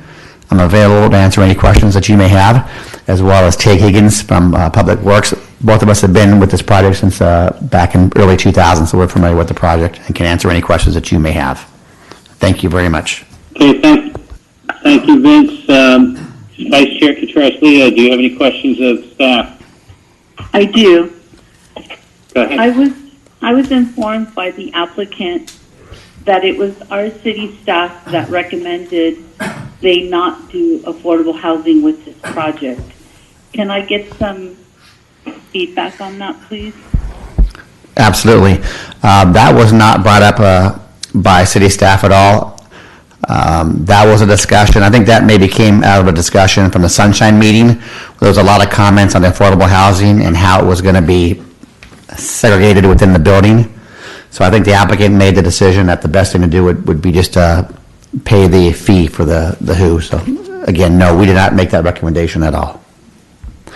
If I may add, thank you. Thank you. If I may add one more comment, which I neglected, there's a mitigation measure T17, which says that the applicant has to pay $1.2 million for mitigation, neighborhood mitigation. Our proposal is to increase that to $1.8 million. Due to the cost in installing different types of mitigation, traffic calming, diverters, we believe that the additional revenue or the additional funds are appropriate for this application. Vince, I do have one more question. Yes, ma'am. Actually, maybe two. Could you just state, just so that it gets stated, at what threshold, where are we meeting our affordable housing numbers within the city at this time? At this time, we exceed the affordable housing numbers. Excuse me. By 1,500%, our RENA numbers. So we way exceed our numbers right now through 2021, through next year. And we are waiting to get our next allocation of RENA numbers from the state, probably the end of this year. And we're pretty confident we'll meet those as well, based upon the different projects we have in our pipeline. And one last question. Could you please, and I know you stated it, but maybe you can just reiterate and explain it in a little more thorough manner, why another EIR does not need to be redone at this time? Certainly. The state has these CEQA guidelines that guide us to identifies what the proper document you need to prepare for a project. And you go from exemptions to negative declarations to EIRs. And there's also some subcategories. One's called an addendum. So within the state CEQA guidelines, there's standards that we need to follow. So you go through these, I think there's a list of 3 or 4 different guidelines, and one of them is, will the project result in any new impacts? Or will it result in an increase in impacts? Those are 2 of the key ones, new or an increase in impacts. So we hired a consultant to analyze, are there new impacts or are there an increase in impacts? And based upon the analysis that we did and what that took into consideration, we had an air quality done, water survey done, I believe a sewer survey done, and traffic done. Those were the key elements of the project. And based upon those studies, there were no new impacts generated from this project. Everything was actually a lesser impact. So going back to, since taking that information into consideration, going back to the guidelines, it basically said if there's no or lesser impacts, you don't need to do an EIR, you do the addendum that basically documents the lesser impacts. And that's a document that's in your packet this evening.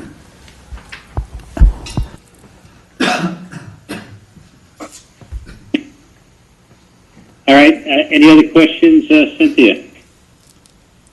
No, thank you. Commissioner Garcia? Yes, thank you.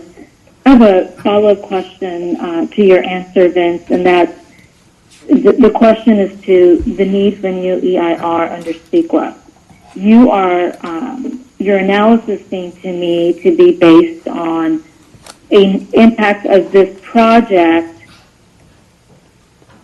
to what the current situation was 16 years ago. So the question is, did you consider whether or not the new impact should be compared as to what the situation at 1 Broadway is today?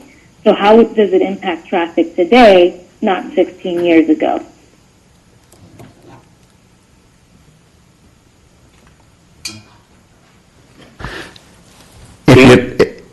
If you'd like, I can get our environmental consultant on the line real quick, and you can give more detailed analysis on that. And I think, I think maybe the city attorney can weigh in as well. So I think that's a very technical, legal issue that we should have a good handle on. As I anticipate, those will be critical questions that we'll receive. Bill, did you hear that question? I have a question to that. Does it make a difference the type of project that was being presented before? If before the 37 floors were going to be all business office, there would be more traffic then. With residential, it would change the makeup of it. And I'm just asking, does that make a difference then? There was a traffic study that was performed currently to analyze the new project with the revision of having residential use there to replace part of the commercial. That was the study that was done, correct. Did not show that there was any substantially more severe impact. That's and correct. was disclosed in the previous EIR. That's correct. Bill Halligan? This is Mark. I'm going to try to build on Norma's question, and that is that I think that the analysis that was done back in 2004, the question is, has that analysis changed over time from 2004 to now, just on the basis of if that building was going to be constructed as 100% offices, would the numbers be the same now as they would be in 2004 versus now comparing today with occupancy of mixed use versus offices? Yeah, and if I may add to that, Mark, I think the issue is, are we comparing apples to apples versus apples to oranges? Because I think admittedly, right, there's been a whole lot of development in the downtown area in the last 16 years. And so presumably there has been an increase in a lot of activity. And so we're looking at simply what was then versus what is today. I think, that's really a critical distinction. Got it. I've got our consultant, Bill Halligan, here. I'm sorry, Mark, Chairman. I've got Mr. Halligan. Go ahead. What did you? Yes. Good evening, members of the commission. Yeah, my name is Bill Halligan. with PlaceWorks. We were selected by the city. They can't hear. Hold on, Bill. Feedback, big feedback. I apologize. Feedback. Should he Too call much in? feedback. Should he call in? I don't know where IT's at. So Bill, why don't you, so I'm going to have Bill explain to me what the change of circumstances question, and then I'll relay it back to you, because I had him on speaker and it was getting too much feedback. Okay, Bill, go ahead.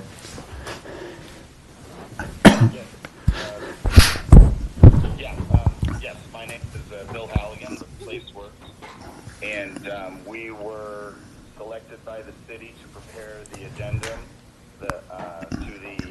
Bill Halligan from PlaceWorks was selected to prepare the addendum.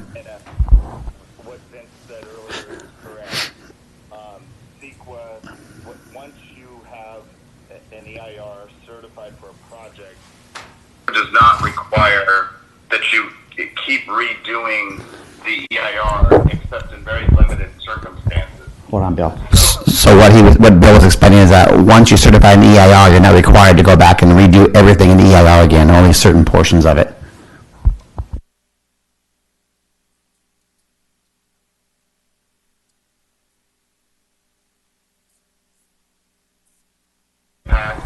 Or a substantial increase in the severity of a previously identified significant effect. Okay, only if you find a new impact or an increase in a previous impact would you need to go back and redo the study again. Yes, and so in this case, because the impacts went down from as compared to the approved project, there is the lead agency cannot require preparation of a supplemental EIR. So because the impacts went down from the previously approved project, the 2004 project, we're not required to do another full-blown traffic study.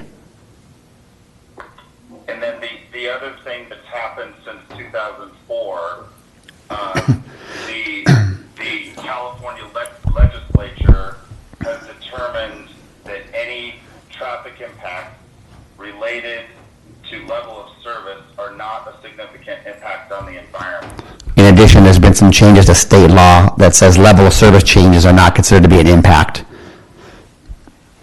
And therefore, the study was not needed to be redone.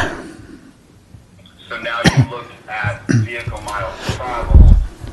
So we looked at the VMTs, which is our new standard in the city, and that also identified lesser impacts as well. Right, because of the mixed-use nature of the project. Due to the mixed-use nature of the project. Priority area. This is exactly the type of project that the state is encouraging. So this is the type of project that the state is encouraging through their change from level of service to VMT. So that was... The VMT study was performed in this. Yes, it was. For the updated addendum. That's correct. It's exhibit, it's addendum, it's exhibit 10, I think addendum A or study A. And the VMT study actually showed that it was not more severe, but in fact less. That's correct.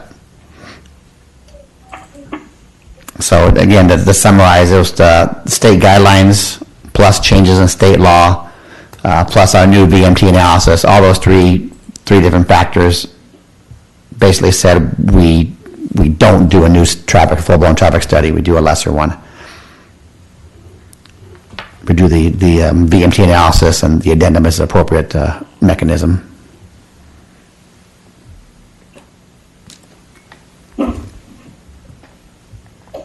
Okay, Norma, do you have any other questions? I do. Go ahead. Continue on, please. Thank you. This change in scope from all office space and some retail to some residential, they seem, and maybe I'm not hip enough, but I don't, it seems very new, and I'm wondering if staff has taken a look at whether or not there is something similar either in another urban area similar to Santa Ana where there is an actual need and or demand for it. We did not do a demand. And the purpose of this, yeah, and I guess the purpose of that question is really, my concern is that you're going to have a 37-foot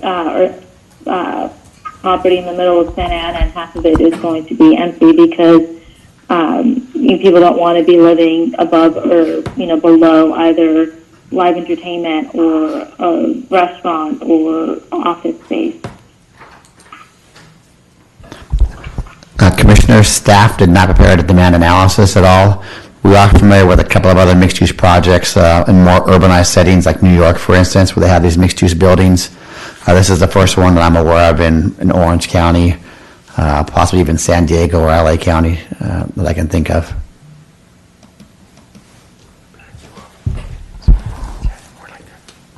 And have we considered, I guess, whether or not, potential issues with what could become an empty building in the future and a blighted building in the future as a result of a lack of interest from our community? The applicant is a part of this presentation, and they can go into more details regarding their marketing studies as well as tenants that they have as part of the investment portfolio. So they can answer those questions when the applicant has the opportunity to discuss that. Yeah. And I think for now, those are, and one last question, although I think that Cynthia has addressed it in terms of affordable housing units, is that something, and maybe it's better left for the applicant as well, but is that something that they're completely opposed to considering should this project proceed? I believe the applicant can answer that questions best, but at this point, based on their election, they are proposing to comply with the ordinance by paying the in lieu fee.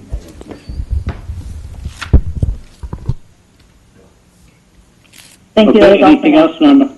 Okay, thank you, Norma. Thanks, Mark. Commissioner Nguyen.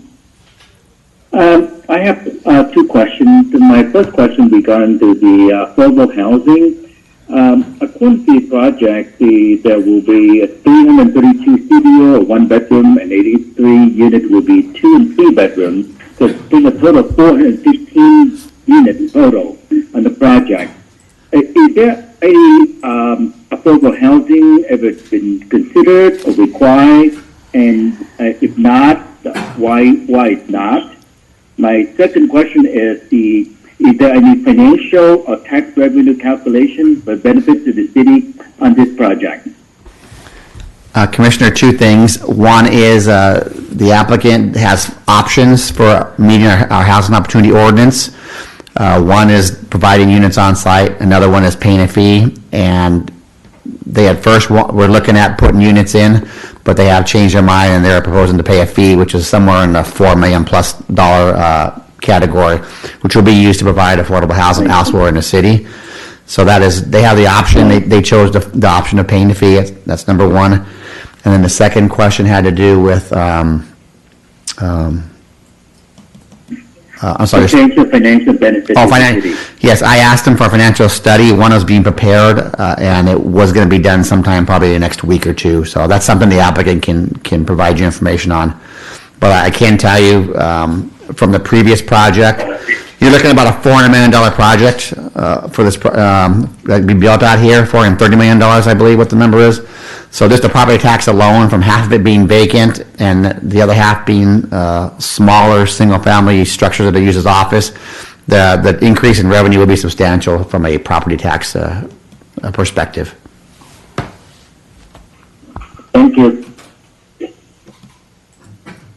Okay, Commissioner Rivera, do you have any questions at this point in time with staff? No questions for staff at this time. Okay. Mark, I actually have a question.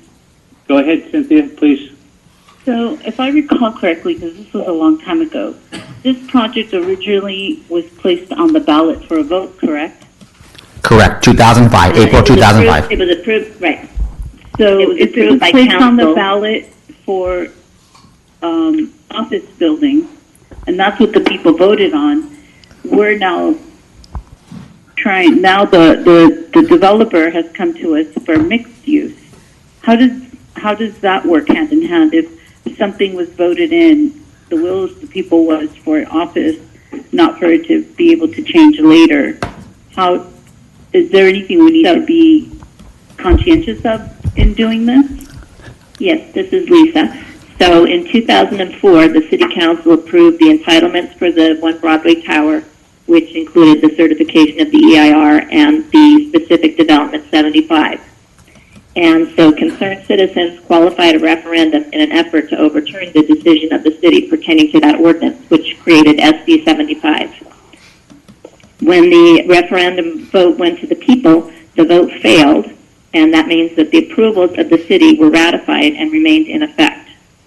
And so the developers now applied for an amendment to SB 75, and SB 75 is the ordinance that was approved by the council. So it is up to the council to see if they want to approve an amendment to allow residential.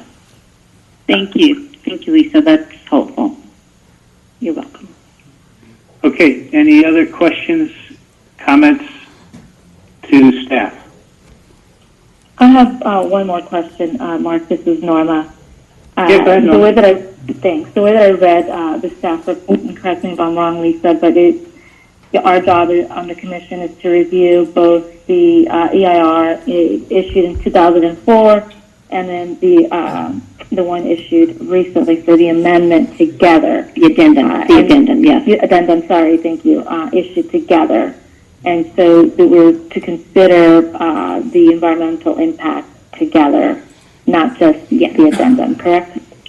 That's correct. Because the addendum is building upon that certified EIR. Right, and just to be clear then, what we're looking at is whether or not we're voting in favor of whether or not we agree with the mitigating factors under the original CUP that was later approved in 2005. The city would suffice today, 15 years later, correct? Well, that was certified by the legislative body at that time. So we wouldn't really be changing any of the mitigation monitoring reporting program aspects. Correct.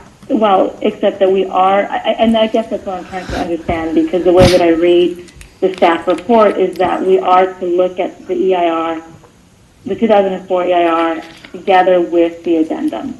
And if we're looking at them together, then, I'm looking at all of the factors that were, all the negative impacts of the original EIR together with the addendum.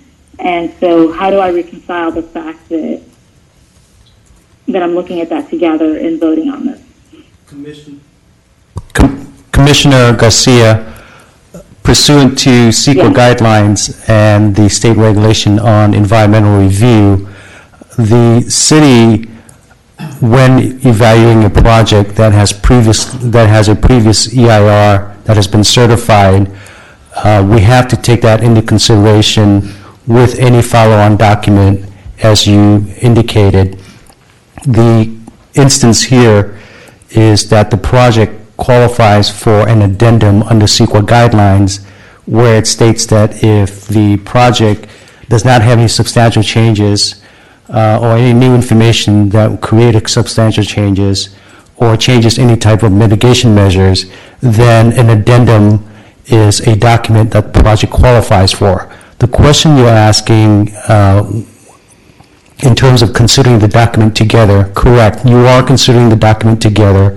What you are looking to find in terms of a determination is whether or not the addendum that has been documented has adequately addressed the information on the reduction of the impacts so that it does qualify under those qualification for CEQA, section 15162, where there are no substantial impact, no new impact, and the project does not create any or require any new mitigations.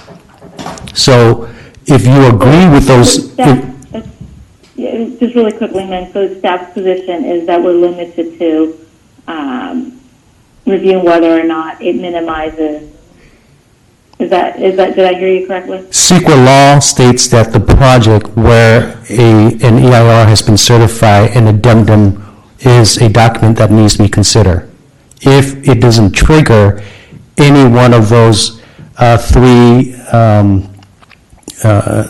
threshold questions that I've identified, then an addendum is the appropriate document.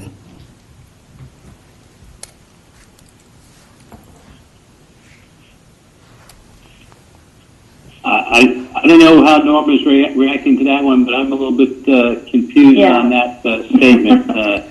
Sorry, but it doesn't play out as far as I can get. So maybe I can explain it another way. If an EIR has been prepared and certified, an addendum is the appropriate document if there is no additional impact that is being created by the changes in the project. And if you agree with the changes that has been evaluated and documented in the addendum document, which shows that the project significantly reduced the impact in terms of traffic and other impacts by converting from commercial to residential, then the addendum is the document that needs to be adopted with the project. Right, so the technical studies that Bill Halligan was telling you about, those studies concluded that the EIR addendum was the appropriate CEQA document to evaluate and disclose the project's impacts with the residential use. And it was appropriate because why? Because there were no substantial project changes that would result in new or substantially more severe impacts. So new or more severe is the operative word because more severe than what was disclosed in the previous EIR from 2004. Right, because I mean, I think one of the challenges here is that we're going to almost 50% residential versus 50% office, where it was 100% office before. So the question I'm thinking long term. So what Norma's been asking is say, do any of the impacts that we have by going to this transitional facility, this mixed-use facility, do any of them go up? And you're saying none were found to go up; they were all found to go down. So what technical studies that the consultant performed, there were no more severe impacts. Okay. So if I can have Mr. Halligan still on the phone? Mr. Halligan still available to speak to that? Mr. Chair, if I can just provide an opportunity for our traffic engineer to give one example relating to traffic and how traffic was reduced, traffic generation was reduced through the conversion of a portion of the building for residential use. Teg? Sure, thank you, Min. This is Teg Higgins again with Public Works Agency. Good afternoon, members of the Commission. With the changes that are contemplated with the new project, the daily trips of the project are effectively cut in half. With the approved project, the daily trips generated by that project were 6,686 trips. With the new proposed project, the daily trips is 3,026. So it's roughly a 55 to 60% reduction. And that carries through on the AM peak hour reduction and PM peak hour. So during the rush hours, there's going to be less traffic. And again, it's roughly half the amount of traffic.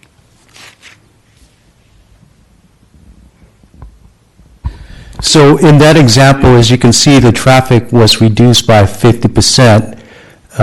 In essence, what that says is that the change from commercial to residential does not create any new impacts or any more impacts than was previously studied or any substantial changes to the project in terms of the CEQA threshold for impact.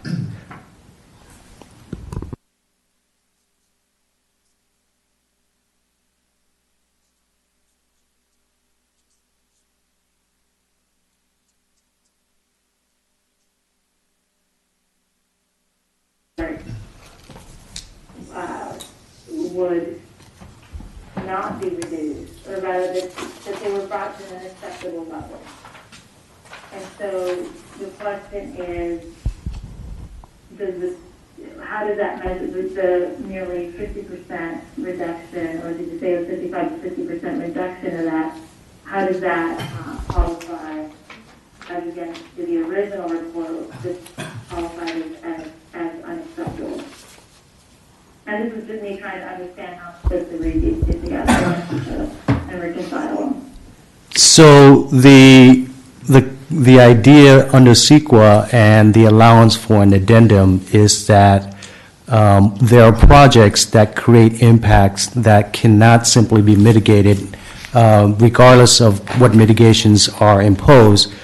And it has the concept of recognizing that those impacts will continue to occur. However, if the project has economic benefits, the city council, while during their approval and review process, can consider a statement of overriding considerations, and such a document was adopted and certified along with the certification of the EIR. So what that document recognizes is that while there are impacts that cannot be mitigated, there are economic benefits that deserve overriding considerations, and that's what the city council did in 2004, and the voter reaffirmed in 2005. So based on that understanding, if the conversion of the residential to the project reduce the impact that were studied back in 2004 by 50%, the idea is that there has been no new changes to the project that would require relooking at the previous review of the EIR and the previous adoptions of its findings, including the statement of overriding considerations.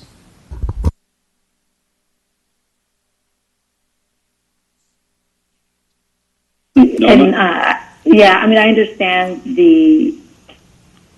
what the council did subsequently with the statement of overriding considerations, but I guess my question really remains that if it was unacceptable levels at that point, I guess then what you're saying that while this reduces it by 55 to 60%, it would still qualify as unacceptable, but it was overridden by the statement. Is that correct? What you're saying? Okay, thank you. And now the impacts will be even less with the technical studies that were performed. Okay. They will be less, but do any of them still exceed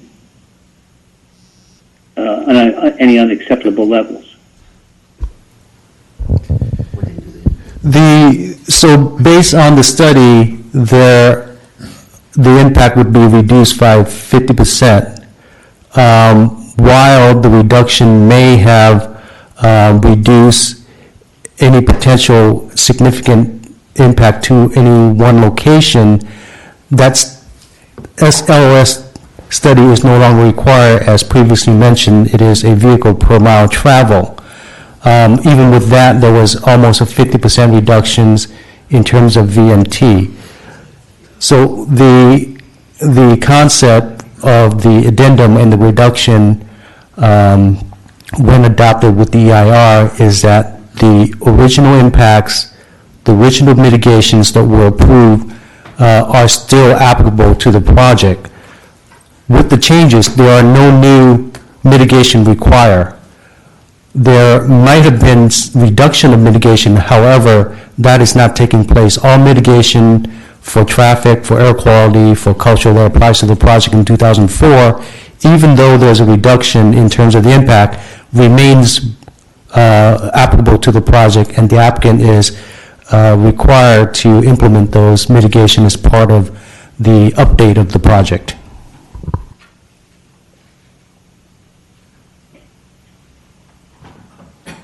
Okay. Nora? That's it for now. Thank you. Okay. Thank you, Norma. Ken Nguyen? Ken? Commissioner Nguyen? Can you hear me? I can now. Yes, No you can. comment. Okay. Commissioner Rivera? No, none. Okay. At this point in time, I'll hold off for comments. I think that I might have more with the applicant, but we'll go from here. Madam Secretary, have we received any written communication on this item? We have, and all of the written communication that was submitted to e-comments has been distributed to the commission and posted on our website. Two of those comments, the person did request specifically that the comment be read aloud, so I'll go ahead and do that at this point. This comment is from Ann Mower, and it reads, "Good evening. Neighborhoods around the One Broadway Plaza site will be negatively impacted by this project. Without neighborhood-specific traffic diversion and calming measures, the downtown, Logan, Lacey, French Court, Willard, and French Park neighborhoods will suffer additional traffic impacts unless these impacts are mitigated. The EIR for OBP was approved over 16 years ago and is outdated. Only minor changes were recently made to the old EIR, which only described replacing 19 floors of office with 19 floors of apartments. No new traffic studies were undertaken to account for the numerous other apartment projects under development in the area, leaving the development to negatively impact not only traffic, but also the health and safety of residents in the adjoining neighborhoods. Question 1, OBP will redesign over half the project from office to apartments. Why did this major change not require preparation of a new EIR? Question 2, what is the threshold and criteria to require a new EIR for OBP?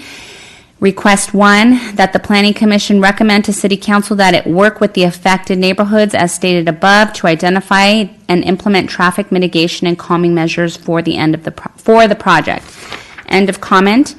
And the second comment that requested to be read aloud is from Bobby Keenan and Susan Vanderoost, and it says, Susan and I are longtime homeowners and residents of Washington Square. We strongly oppose the approval of this project in its present form.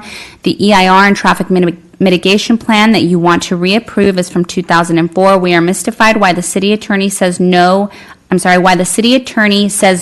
ones are not required. Things have changed significantly in this area in the past 16 years, so the plans are obsolete. We believe that a new EIR and traffic mitigation plan are absolutely needed for this plan to be approved. Now, with the addition of residential units, traffic going and coming at peak and off-peak hours will significantly be increased. You don't need a study to determine that. The present plans are completely inadequate to address this issue and represent a significant threat to the safety and quality of life of residents and businesses in surrounding neighborhoods. We urge you to vote against approval tonight and demand a new EIR and traffic mitigation analysis. End of comment. And that concludes the comments that were submitted via e-comment by 5 p.m. today. Okay, thank you for that, Madam Secretary. With that, we will open the public hearing. And will the applicant like to speak at this point in time? Applicant Mike Hara, you may begin to speak at this point. Yes, good evening. This is Mike Hara, Mr. Commissioner and Honorable Planning Commissioners. Good evening. Can you hear me okay? We can hear you. Can you hear me? Okay, good. Yeah, a couple things. I've listened to all the comments. They're very good. There's a few things that I'd like to say here. It makes it pretty easy. We did do the EIR reports. We had two different people working on that for the city.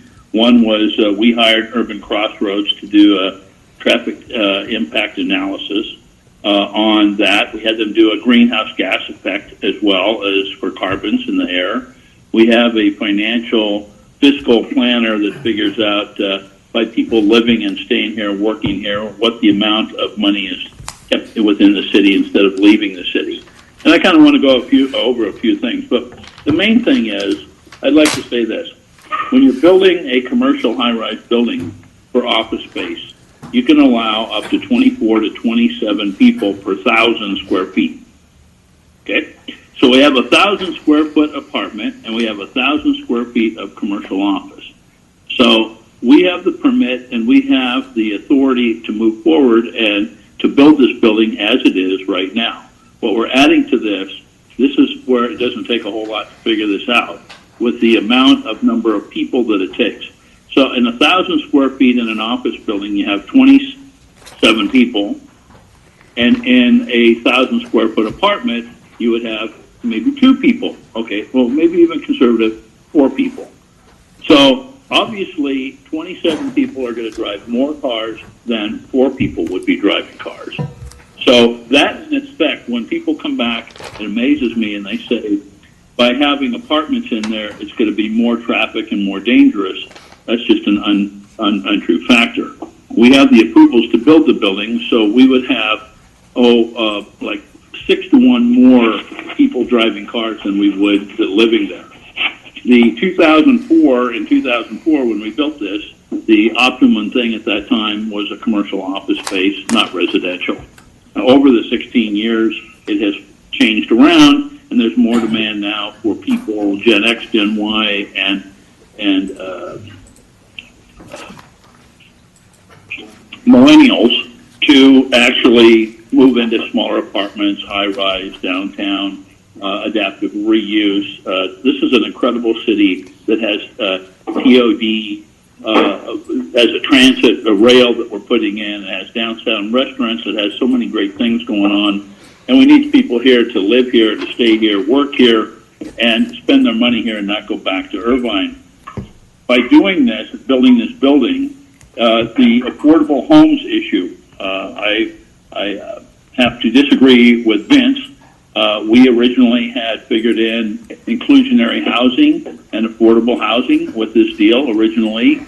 Vince suggested to me that maybe we should go with using a different way that we would have, because the building is so high class, that we would have this straight across upper end housing. But I don't have anything against doing inclusionary housing on this deal. I think it's probably not such a bad idea. I just don't know if that's the right way. But if we paid an in lieu fee, it would be somewhere around $4 million. So that helps the city as well. So we're helping the city by doing an in lieu fee, and we're also building a building and raising the bar for our community down here in downtown.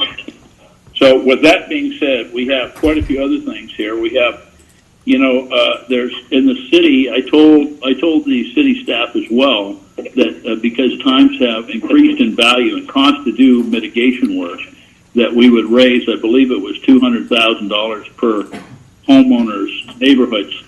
That it was around $200,000, and I told him that we would go an additional $100,000 per neighborhood in increasing their mitigation from the original 2004. There was a traffic study that was done by Urban Crossroads and by PlaceWorks, and PlaceWorks did a peer review and a screen check on this, and came back, and it was 50 to 60% less traffic, and there's 30% less pollution, because there's less cars, and there's less cars moving around and parking. There's less parking. So I think all in all, it is an incredible win for everybody to have residential here. It slows the traffic. It lessens the pollution.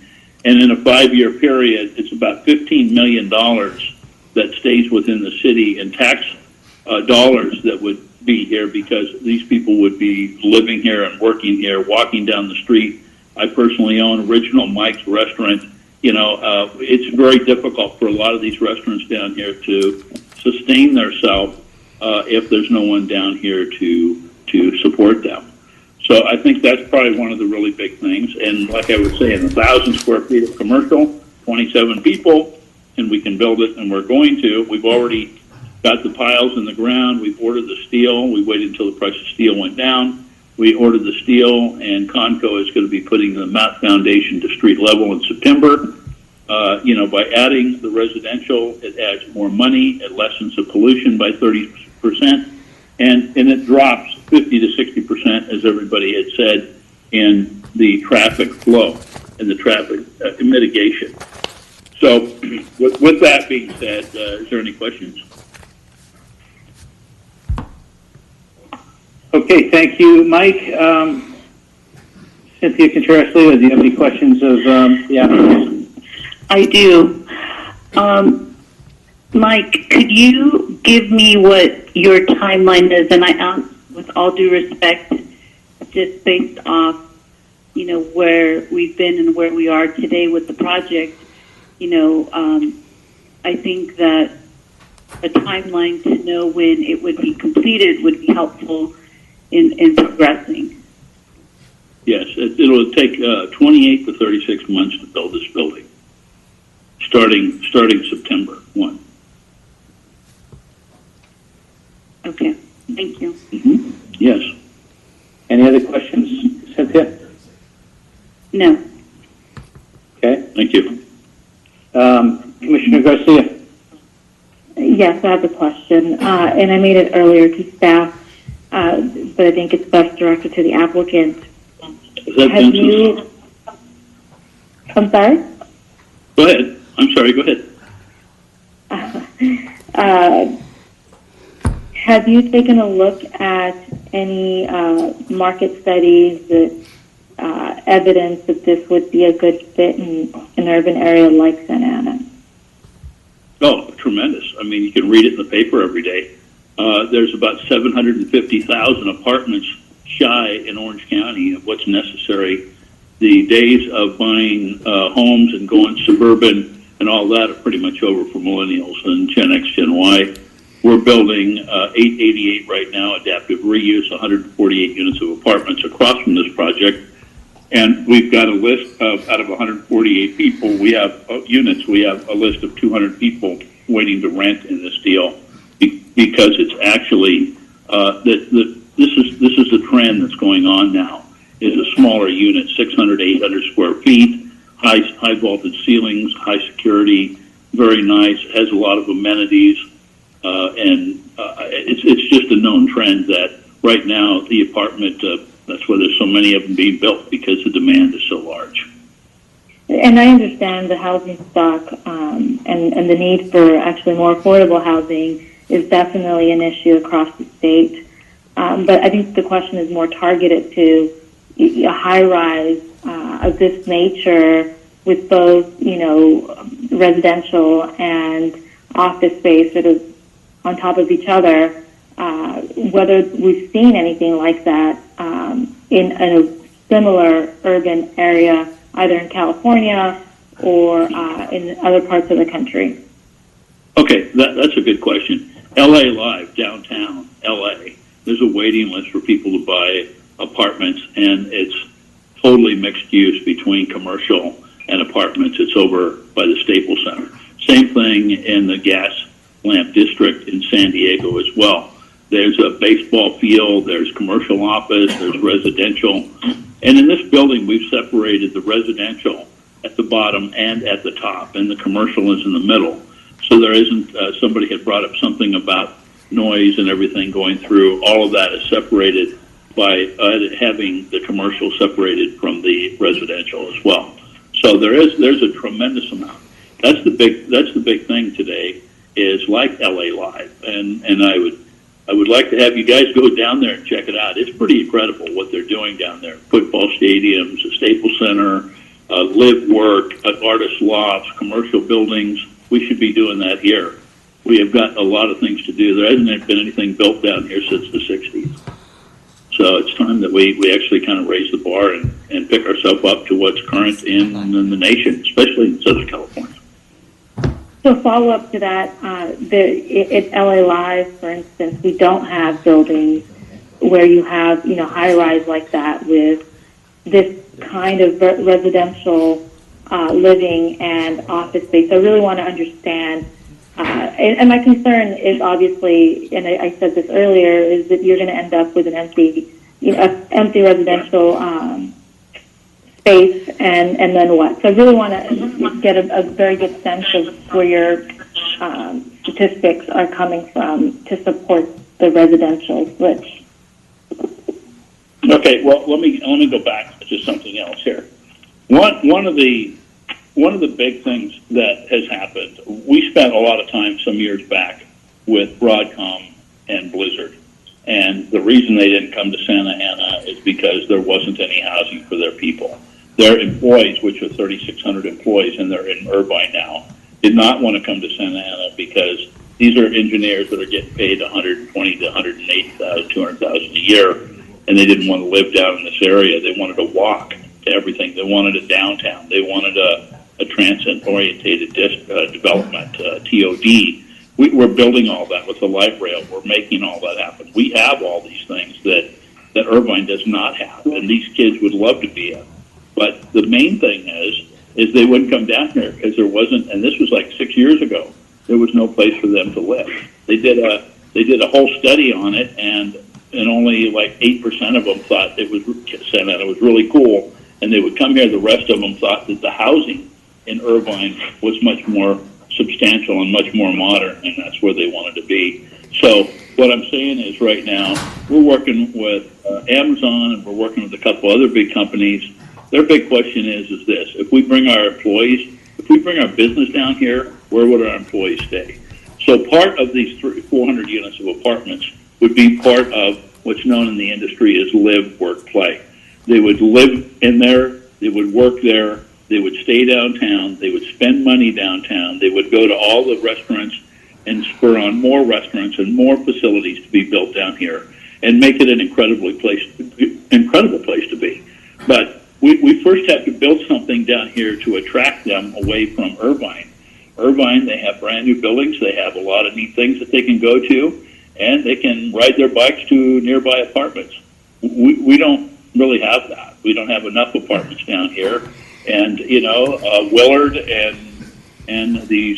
some other neighborhoods around here and stuff are probably not as conducive to these people as what they're looking for to bring their business here. So we feel as though by having the apartments there, we're adding a tremendous amount of reason for these companies to bring their business here. So we have about 200,000 square feet after the apartments are in there. We are talking to people right now in the 80 to 70,000 square feet of office space. So we're not worried about a blighted building, nor is our lender, who has done a tremendous amount of study on whether or not residential is a key component to the success of the building. I don't know anybody that would lend hundreds of millions of dollars on a building in the middle of Santa Ana in an incredible place that it is if they didn't really believe that it could be a success. That's something for us to deal with, and we have tremendously. No lender, no bank, or anybody is going to say, you know what, we're just going to take a gamble on it. We don't think it's going to go. This has already been, the demand for apartments is huge. The situation with having a commercial within apartments, live, work, is something that's done on the East Coast all the time. So we're bringing it here to the West Coast, and it is done. There are, if you go to LA Live, I don't know the exact address, I'd have to look it up, but there are quite a few places that have commercial mixed with residential in most all of their buildings.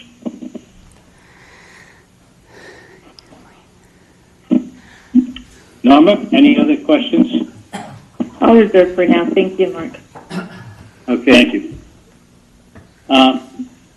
Commissioner Nguyen? No comment. Commissioner Rivera? None at this time. Okay. Thank you.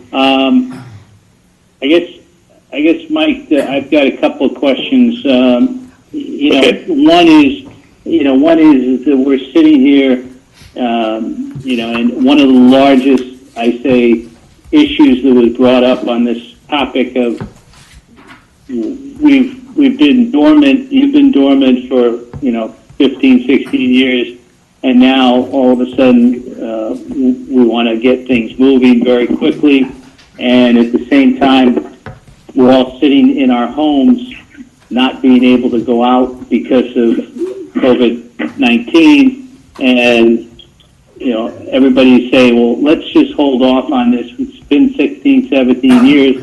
Why not another 30, 40, 50, 60, 70 days? So I guess, just to set the level, set the field as to where we are and what we're doing, I mean, that's the biggest concern that I think I've seen everybody have at this point in time. We're trying to move this process through, but I'm not sure that everybody understands all of the discussions that are going on with this. Okay, Mr. Chairman, It took about 11 years to go through CEQA and EIR and a referendum and get everything approved.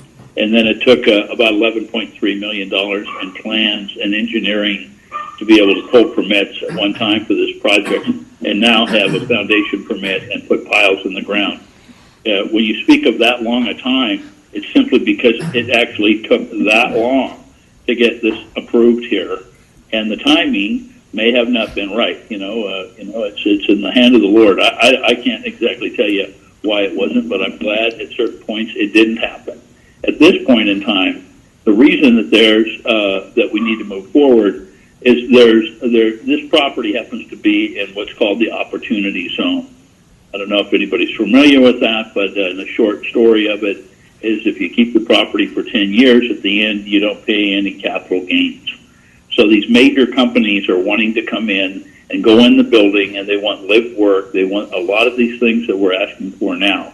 I didn't just come up with these things. They came up and said, if we had housing for our people and you have this infrastructure, I'm the biggest advocate and seller of downtown Santa Ana with 5 million square feet, and being here next month will be 31 years.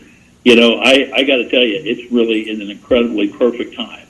And it is the Lord's timing, and that's the only timing. And I got to tell you, it is right now because of this opportunity zone. These people are willing to invest in this city, move it forward, and make it happen, even after all these years of going through with this project. And the urgency here is this. These people are now investing nationwide in these opportunity zones. This just happens to be in it. But here's the deal. They don't just keep their money and say, let us know if you ever get it done. Their situation is, if you can get this thing approved so that we think there's sustainability with this project by having live-work housing for major companies that would come to the city, that would spend millions and millions of tax dollars, then I have to listen to that, and that's what they want to do, and that's what they want to invest here. So their money that's in there, the company that we have that approved this loan after all of this time and all of this energy, and after a year and a half of working with them, is out of Zurich, Switzerland. It's Credit Suisse. I've given the contract that I have that's signed already to the city manager that she's seen and know that it's there. So the loan is approved. They want to get going on this. There's a time limit on the time in which to start and how long it takes you to build in the opportunity zone. Those are timelines that are really, really close right at this time, because they just approved the final draft of the opportunity zone on December 19th. So up until December 19th, nobody knew exactly what the law was going to be, and at this point they do. So the constraint or the time to move forward, I've carried this thing for 17 years, and only just to make it the very best possible thing for this city. We need a beacon, we need an icon, we need a legacy, we need something that shows the difference other than just some 5-story apartment buildings around the outside of town and a couple other small projects and stuff. This project identifies the downtown. It brings back the life. It makes it the capital city of Orange County once again. And we need to take the people that are in suburban world, that are in Irvine, and bring those people down to our city and have them live here, work here, play here, spend their money here, have their families here, do all these great things. And the timing fits with a couple things. One, the light rail that connects to the train to make it perfect TOD. And the other thing is, I don't think anybody ever talks about it, but they tore down the entire Civic Center and they're building a new one. So now they got a new Civic Center, we got a new light rail, we got new projects, we got cranes in the air. We're going to build this building. If we build the building, which we're going to do anyways, and it's all commercial, then we will have to take a longer time to fill the commercial. There's no question about it, because we will have to have a demand of residential to make that work.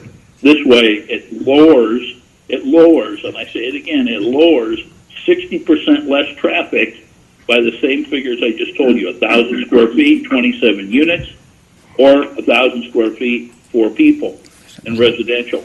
So you don't really have to do a lot of studies to figure that out, although we spent about 40 grand in doing these studies that we just finished.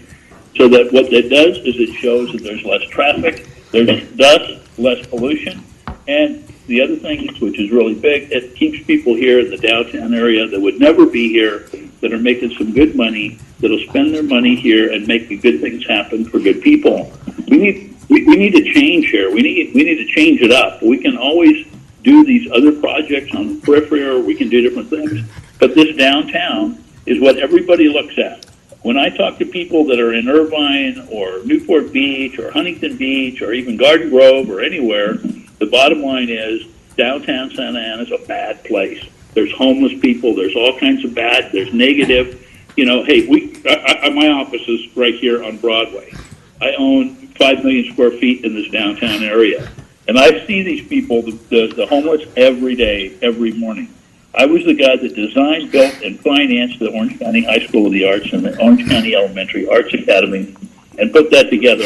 And it's unfortunate for me to come to work and see homeless people laying in the street on the side in our city right across from the #1 rated arts high school in the nation, and nobody doing anything about it. Not the county, not the city, nobody. And this high-rise building, when you build something like that, all of that element goes away. They're all here because there's vacant buildings. The YMCA is still vacant 21 years later. Oh my gosh, what more can we have possibly do? Let's be proud of the city. Let's put some things together. Let's make great things happen together. You know, I've been here. I've strung this thing out, hung out with everybody to make it happen right. Built the things, the original mics, the school, the Twist Basler building, the Masonic Temple, all of them added to the fabric to build the foundation to what we need to have down here. And we're just asking, simply just do what the market is asking, which is residential. Big deal for residential right now. So let's do that with residential. Let's not have it blighted. Let's fill it up. Let's make it happen. And I got to tell you, these banks and these people that want to come down here, they did their own study just before they funded this. And unfortunately, they went to the west side, to Willard and Durant and some other areas, and they went over there and said, you never showed us that. You showed us French Park, Floral Park, all these other beautiful places that are around here. And there's nothing wrong with Willard or Durant, but somebody making $100,000 a year or something like that works for the city or works for the county or works as an attorney or works as a judge where they can stay in an incredible place, go downstairs and walk across the street to the new Civic Center or take the light rail or take the train to a game at the Ducks game or the Big A, all of that without a car. I think those are really important things. And I think we have a really small window here in which to make this happen. And it's a time-driven deal. It's like the Hutton Center. It took the city so long to approve that, the Hutton Center, put it in a bad period of time, and they had to file bankruptcy and close it down. Now, look what's there. You talk about different places being successful. The Hutton Center is now all apartments, and it's completely full of people. It's down the street. So we do have a lot of like-for-like things, and we need to make a move and do really great things in our neighborhood and strengthen it and pay attention to what we need to do to raise the bar, not only in this, but in the neighborhoods as well. I do a lot of stuff with David Benavides and KidWorks, and raising the bar with them in the neighborhoods is huge. I tried to put a deal together with Santa Anita Park over here. I was the only one that did that. I spent time and money doing that. I am here to make it happen. I am here for education. I am here for the benefit of the people of the city. And, you know, timing is everything. You know, Mark, it's one of those kind of things that you just can't say, okay, well, you know, we'll just do it some other day, or 30 days or 60 days. The 30 days or 60 days took 17 years, and I'm still here, and we're going to still go forward. I think what we're asking for is we're just asking to lessen the traffic by 60%, lessen the pollution, and do live work and keep the people here and bring money into the city. Okay, thanks for that, Mike. I'm going to go back to another comment that was made because there seems to be also some feedback that we're getting that is not necessarily consistent. When we look at the original EIR, and you even mentioned it earlier, in the original EIR, there was a couple $100,000 per neighborhood that was put aside for looking at traffic mitigation, studying the traffic mitigation, and putting together any kind of mitigation plan that needs to be done with regards to those 6 neighborhoods. Yes. And those neighborhoods were Washington Square, Willard, French Court, French Park, West Floral Park. Those are the neighborhoods. What's coming up at this point in time? What's coming up at this point in time is that there's discussion also being put on the table for Logan, Lacey, and downtown. So, I guess the question is, those 3 areas, those 3 neighborhoods, they were not in the original EIR. So what does that mean to those neighborhoods with respect to any kind of traffic mitigation if it's required at all? Well, I want to help any of those, but and I agree with that, and I agree with the mitigation. But what I'm saying is just now we went through this entire traffic study on this traffic impact analysis, and it's 60% less with the apartments. Right. So if we build it, which we can, and we will anyway, and we put what we're going to put in there is going to be 60% more traffic and no more mitigation. I'm willing to spend another $100,000 for those 6 neighborhoods in there to $300,000 because I think maybe the cost of fixing things and putting crosswalks in or stop signs or whatever they may think is necessary for those areas, and every one of those, that's why we came up with money instead of just fixing things, because each neighborhood had different things that they really needed to address to mitigate these issues. So, but we already have all of that approved. I want everybody to know we have it all approved. We got files in the ground. We're going to build the building. I'm just saying if we add this, it reduces it by 60% on the traffic. No matter what other people say out there, everybody can figure out 1,000 square feet, 27 people, 1,000 square feet, 4 people, there's going to be less cars, less traffic, less everything. It's as simple as that. I agree that everybody should have other people. I don't know why these other people were not included in the mitigation study. At the EIR at that time must have designated these neighborhoods because of the impact to the location of their neighborhoods more than neighborhoods that are further away. Yeah, I mean, the consideration that I understand in the original EIR was that it was a half-mile to a mile radius of the facility, and that's why the neighborhoods were taken into consideration. Why Logan was not taken into consideration, or Lacey, the borderline on the east side of the spectrum, I don't know, but that's been the question. Everybody, we've received numerous correspondence that talk about nothing more than traffic mitigation, and it's consistent coming from the neighborhoods that I just mentioned: Logan, Lacey, French Park, and downtown. I think I can answer that. During the time of that, most of the traffic mitigation is where would the people leave when they leave this place? Where do they need to go to get to the freeway? What neighborhoods would they go to get to the freeway? I don't know if anybody would go to Logan to leave this building through Logan. I think everybody's going to go through Washington or 10th Street or 8th or 1st or Santa Ana Boulevard, that type of thing. But as it gets further south, people don't go south. They would go to the freeway, which is on Santa Ana Boulevard. They would go north to the 5. I think that's the main thing, because I had to do traffic mitigation on 17th and Main and 17th and Broadway with right-hand turn lanes at peak hours. So I think most of the traffic flow, and that was all done through staff, and it was all done through environmental impact engineers at the time. I mean, I didn't have anything to do with it. I just basically agreed with what they were saying, what the deal. But I think most of the traffic is everybody's leaving. I don't know anybody that would go to the to the west to leave this building. They wouldn't drive through Civic Center to leave Civic Center. They would leave. Everybody's going to go to the east or to the north. I don't know too many people that would go to the south or to the west. Okay.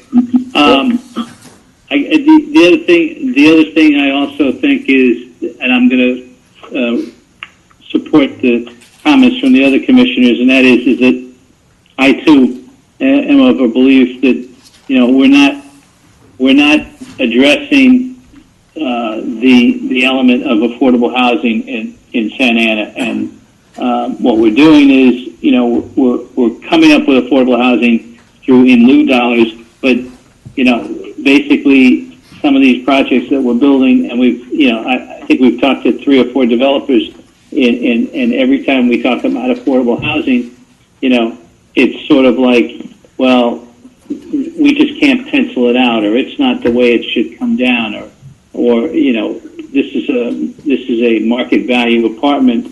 We don't want to have affordable housing inside of our facility.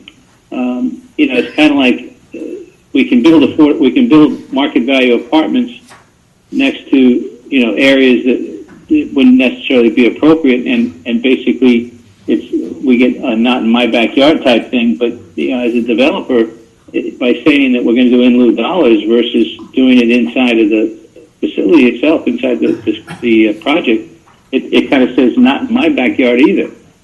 So Okay, I know that you've danced around, but I think that that's something that would be. I think we should look at it. I mean, and try to work it. Mr. Chairman, I got to tell you, I've already looked at it. I disagree with what Vince said on the deal. I disagree with that. I originally came in and we figured out numbers for inclusionary housing, which is affordable housing, to get percentages. And I agreed with that. I told him I wanted to do that at the beginning. He said, quote unquote, I think you should look at in lieu fees. Why? Because, it brings in $4 million to the city, I think. And that's not a bad thing either. And I don't care either way. I think my deal is I've done all this for education. I've done a lot of stuff for everything. You know what? Everybody needs to be brought in the deal. So for me to do inclusionary housing, you guys vote on it tonight, I will put inclusionary housing in. That's my word to you. I have no qualms about that whatsoever. We've already done the numbers. The lenders are okay with the deal. We already know what we need to do. Either way, for us, and I'll tell you this: if it's $15 a square foot for an in lieu fee, we're definitely going to do inclusionary housing. We're going to do it because it actually pencils out better with affordable homes. And I would like to have a better image, and the image that I have today, which is really good with this school and education and putting all this together, of putting together the deal with inclusionary housing. I'm all right with it. If that's your big deal, and I would think it should be one of your big deals, I'm okay with that. You vote on this deal, I'll put in inclusionary housing. I have no problems with that. They may not, here's the deal, they may not have the fee, the in lieu fee. I hear they're trying to say either one, get rid of it, or $5, it's $15. In our book, we would rather have, and it pencils out over a 10-year period, we make more money on affordable housing, and that number of housing that's there, I believe it's like 10%, something like that. We actually make more money on that in a 10-year period than we do effectively than we do of paying $4 million to not have it. So I'm okay with that. I don't know where they got the deal with it. I thought everybody wanted to do the straight in lieu fee, but I'm not. I'm telling you, and I'm not just changing my mind. That was what I originally came in with, and I talked to them at the beginning, and I don't have any problem with it because we did the numbers on it, and it does pencil out. So it's definitely 60% less traffic, 30% less pollution. I'll do the affordable, I'll do the in lieu housing, and we will move on and build something that includes everybody, everywhere, with less traffic, with a better place, live, work, and play in this incredible city. Okay. At this point in time, I I don't have anything else to comment on at this point in time that we haven't already covered. But I'm sure if there's other questions that come up, and we're definitely going to have a lot of, I'm sure there's going to be a lot of questions coming in from the public at this point in time. So maybe we'll be able to circle back at the end and have a discussion relative to some of the comments that we expect to hear. So having said that, and looking at where we are, I guess we'll start out by just asking, does anybody want to make any public comments? And Sarah, if you would run the procedure by everybody, let's make sure we do that. Yes, so for item number 5, if you are participating by conference call and wish to speak, please press star 9 now. While we wait for participants to press star 9, we will also scroll through the public comments submitted through YouTube live chat. And as a reminder, we will be reading the comments aloud that specify public comment written in all caps that alerts us that that is a public comment that the person wishes to have read into the record. So we'll go ahead and start with the callers. And I have 3 so far that have raised their hands. Just one moment, let me find these. Okay, so I'm going to go ahead. Caller, please state your name, your position on the matter, and your comment. My name is Mike Tardif. Good evening, members of the Planning Commission. I'm opposed to the One Broadway Plaza development.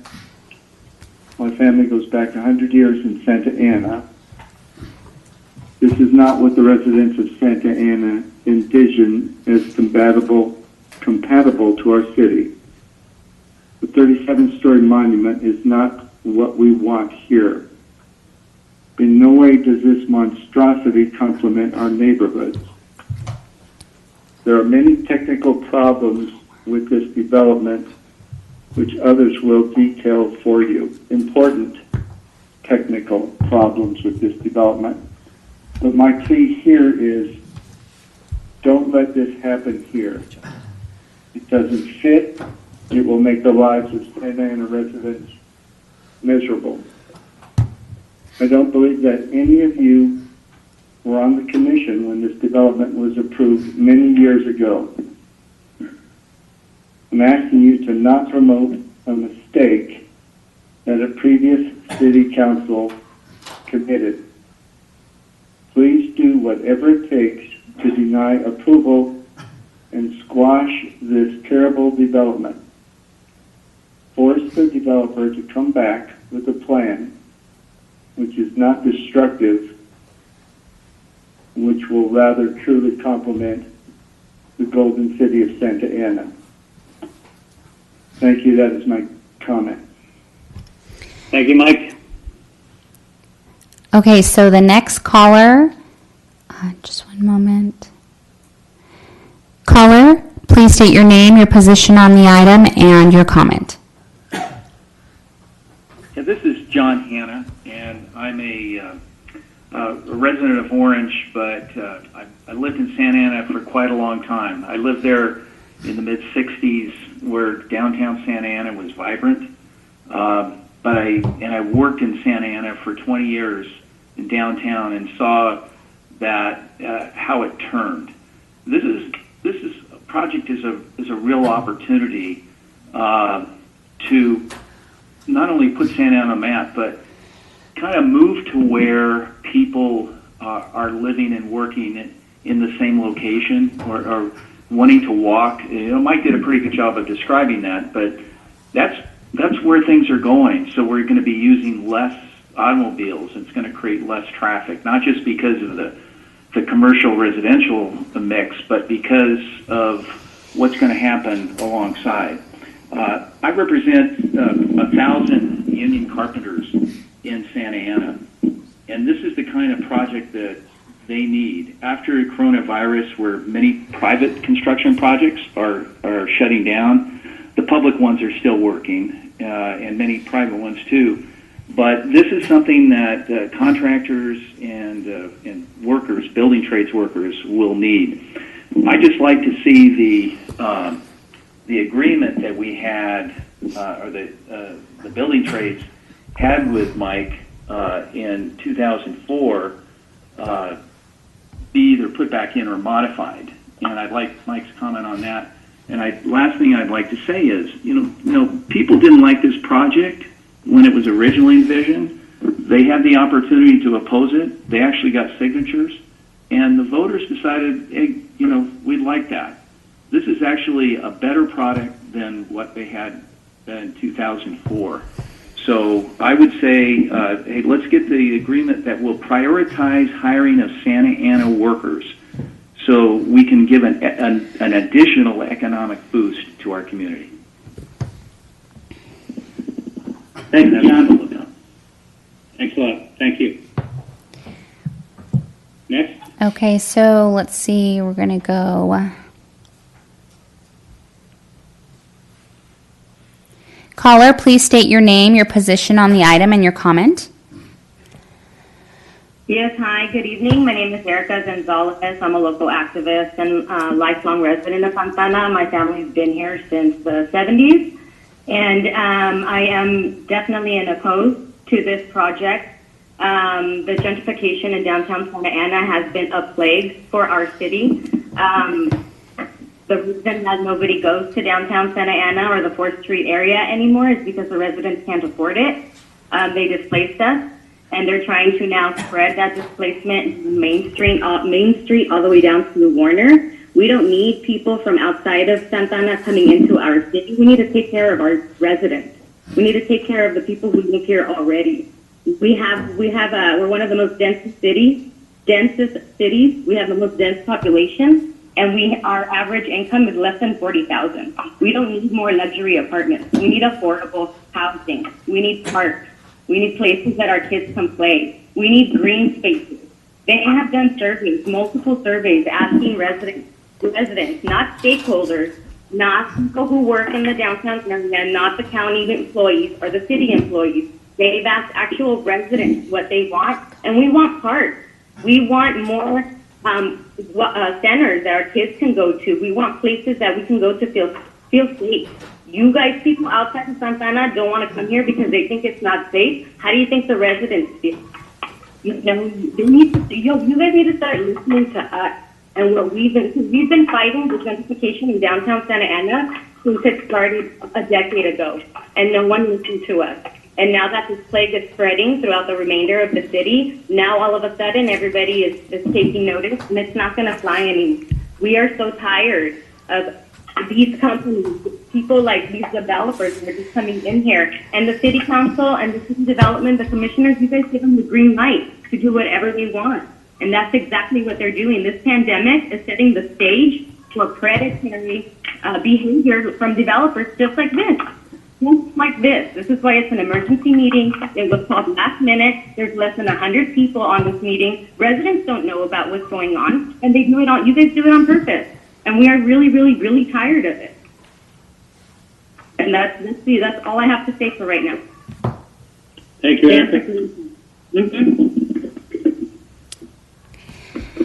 Chair, there are no other individuals who have raised their hand in the conference call, so we will move on to the public comments in the YouTube live chat. Reminder, comments with public comment written in front of them will be read aloud. So the first one, Dale Helvig, item number 5, many more to follow. The EIR concluded that the following topic areas would result in a significant unavoidable adverse impact even after mitigation, air quality, utilities and service systems, aesthetics, cultural resources. I do not see in the 2020 addendum to the 2004 EIR how these are being mitigated. Santa Ana ranks as the second most dense city in the state and seventh most dense city in the nation. This alone should cause us to pause. With higher density comes increased risks. Just look at how COVID-19 is affecting New York City, the densest city in the nation. As for water service, the analysis performed assumed occupancy capacity was one person per bedroom, 440 capita for the 415 apartments. With this assumption, the revised entitled water demand would be 71,711 GPD. This represents an increase of 25,090 GPD over the total current entitled water flow of 46,000. I'm sorry, just 1 second, we lost that comment. Where'd it go?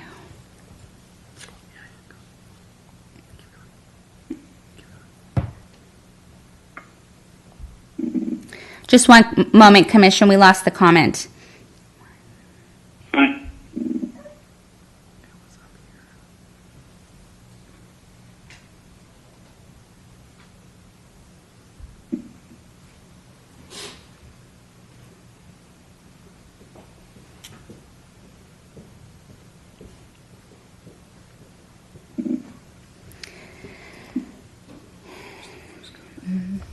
Okay, we're going to move on until we locate that comment again. The second comment is from Connie Major. With over 2,000 new housing units in the works in the area, why is there not a new park being planned? How about a park on the parking structure roof? Next comment, unidentified. What community benefits investment will the developer provide for the low-income community next door, the Willard neighborhood? Next comment by an unidentified resident, the developer should be required to build affordable housing on site at the lowest AMI levels that will be accessible to the Willard community. There is great need. Next comment is from Bill Bonnet. As Vince indicated, no other mixed-use building of this size and type exists in Orange County, San Diego County, or Los Angeles County. Santa Ana should oppose. Next comment, Jeffrey Dickman. Amendment number 1 to the EIR says that there are traffic impacts from I-5 on-ramp to 1st Street on Main Street and impacts from 17th Street South to 1st Street on Broadway. Next, public comment from Jeffrey Dickman. What is the specific positive financial impact to the city in dollars? What are the costs to the city? Another comment, Dale Helvig. EIR section for utilities, total current entitled water flow increases by 25,090 GPD or over 9 million gallons annually. No addendum comments to say why this is okay. Public comment from Connie Major. Bad assumption that traffic will reduce because people will live there that work there. I would not want to live where I work unless it was my business. Most workers will drive home. Public comment, Jeffrey Dickman. OBP will still have 3,000 plus more vehicle trips bleeding into the adjoining neighborhoods than present.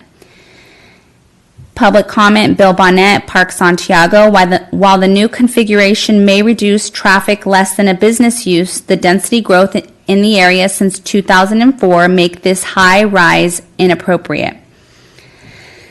Public comment, Bill Bonnet, Park Santiago. The current plan's approval requires 50% of the building to be pre-leased to non-government tenants before construction can begin. 50% not met yet. Public comment, Tucker Lee. Please approve this project. Housing is needed urgently. Santa Ana needs investment, needs income.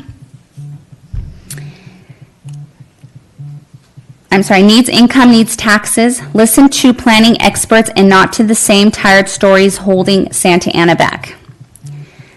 Public comment, Tucker Lee. Do we want to go back to the Santa Ana of the 80s, 90s? We've come so far and want to continue on this track. A rising tide lifts all boats over. COVID-19, the city will need this.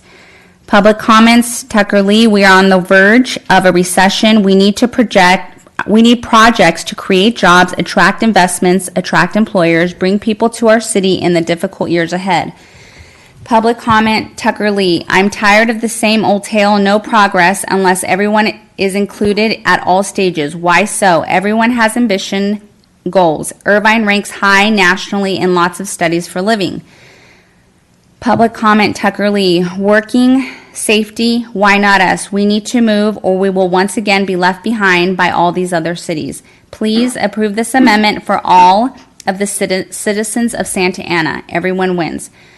Resident public comment, please continue this item. Public comment from Erica Gonzalez. The trend he's referring to is gentrification. We need to attract more people to our city. I'm sorry, we do not need to attract more people to our city. We need to take care of the current residents first and foremost. Public comment, Erica Gonzalez. No one goes to downtown Santa Ana because the residents can't afford it. We were the glue that was holding it together until they displaced us. Public comment from unidentified resident. Please continue this item. Opportunity zones can cause mass displacement. There are no development guidelines to ensure existing residents will remain. Require affordable housing on site.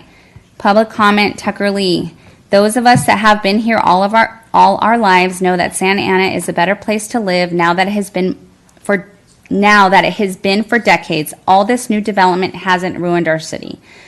Public comment, Tucker Lee. It has improved it for most citizens. Carl Benninger, public comment. My son works for WeWork. This type of setup they and their clients look for around the world. So I do believe what Mike is saying. I do support this change. Let's get it done.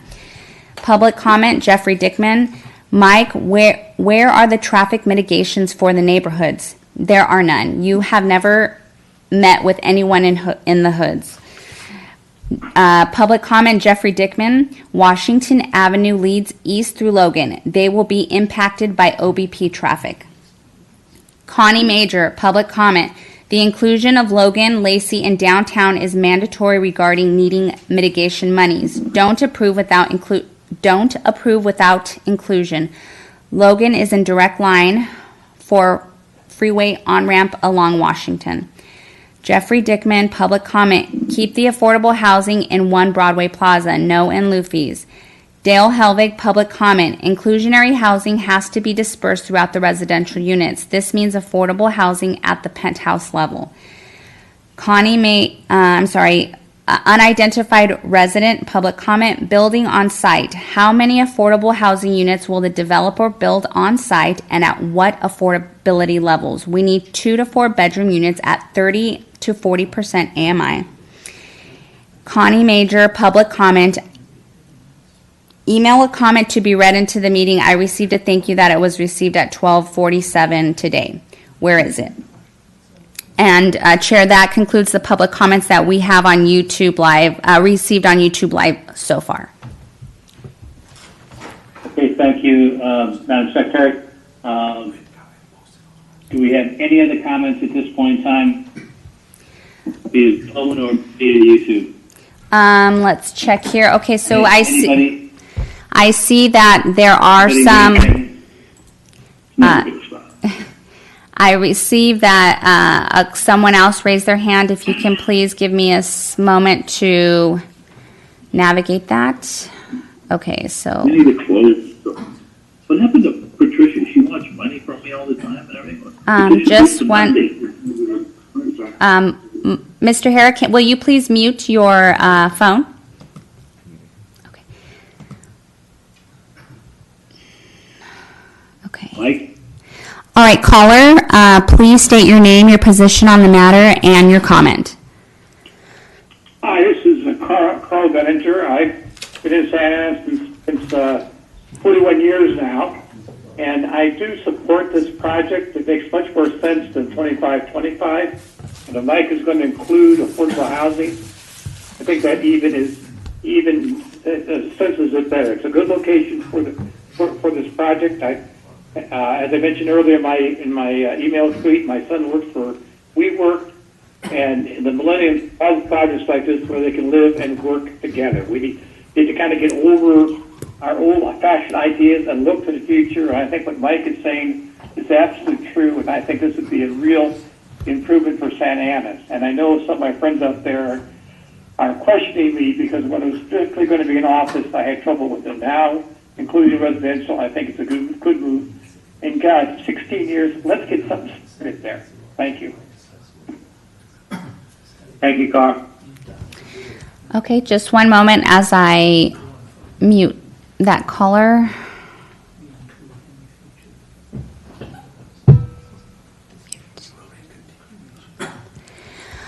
Okay, callers, if you would like to speak, please press star 9. We will be wrapping up the public comments, and those on YouTube Live, if you would like to submit a comment, please do so now. We will wait about 30 seconds to wrap those comments up. We did receive another comment. Unidentified resident, how many affordable housing sites will the developer build on site? At what affordability levels? We need 2 to 4 bedroom units at 30 to 40% AMI. Commissioner, I understand that's a duplicate comment, but it was submitted twice. Okay, thank you. All right. There are no other callers at this time. At this point in time, we're going to close the public hearing. But before we close the public hearing, Mike, Hara, do you have any other comments you'd like to make at this time?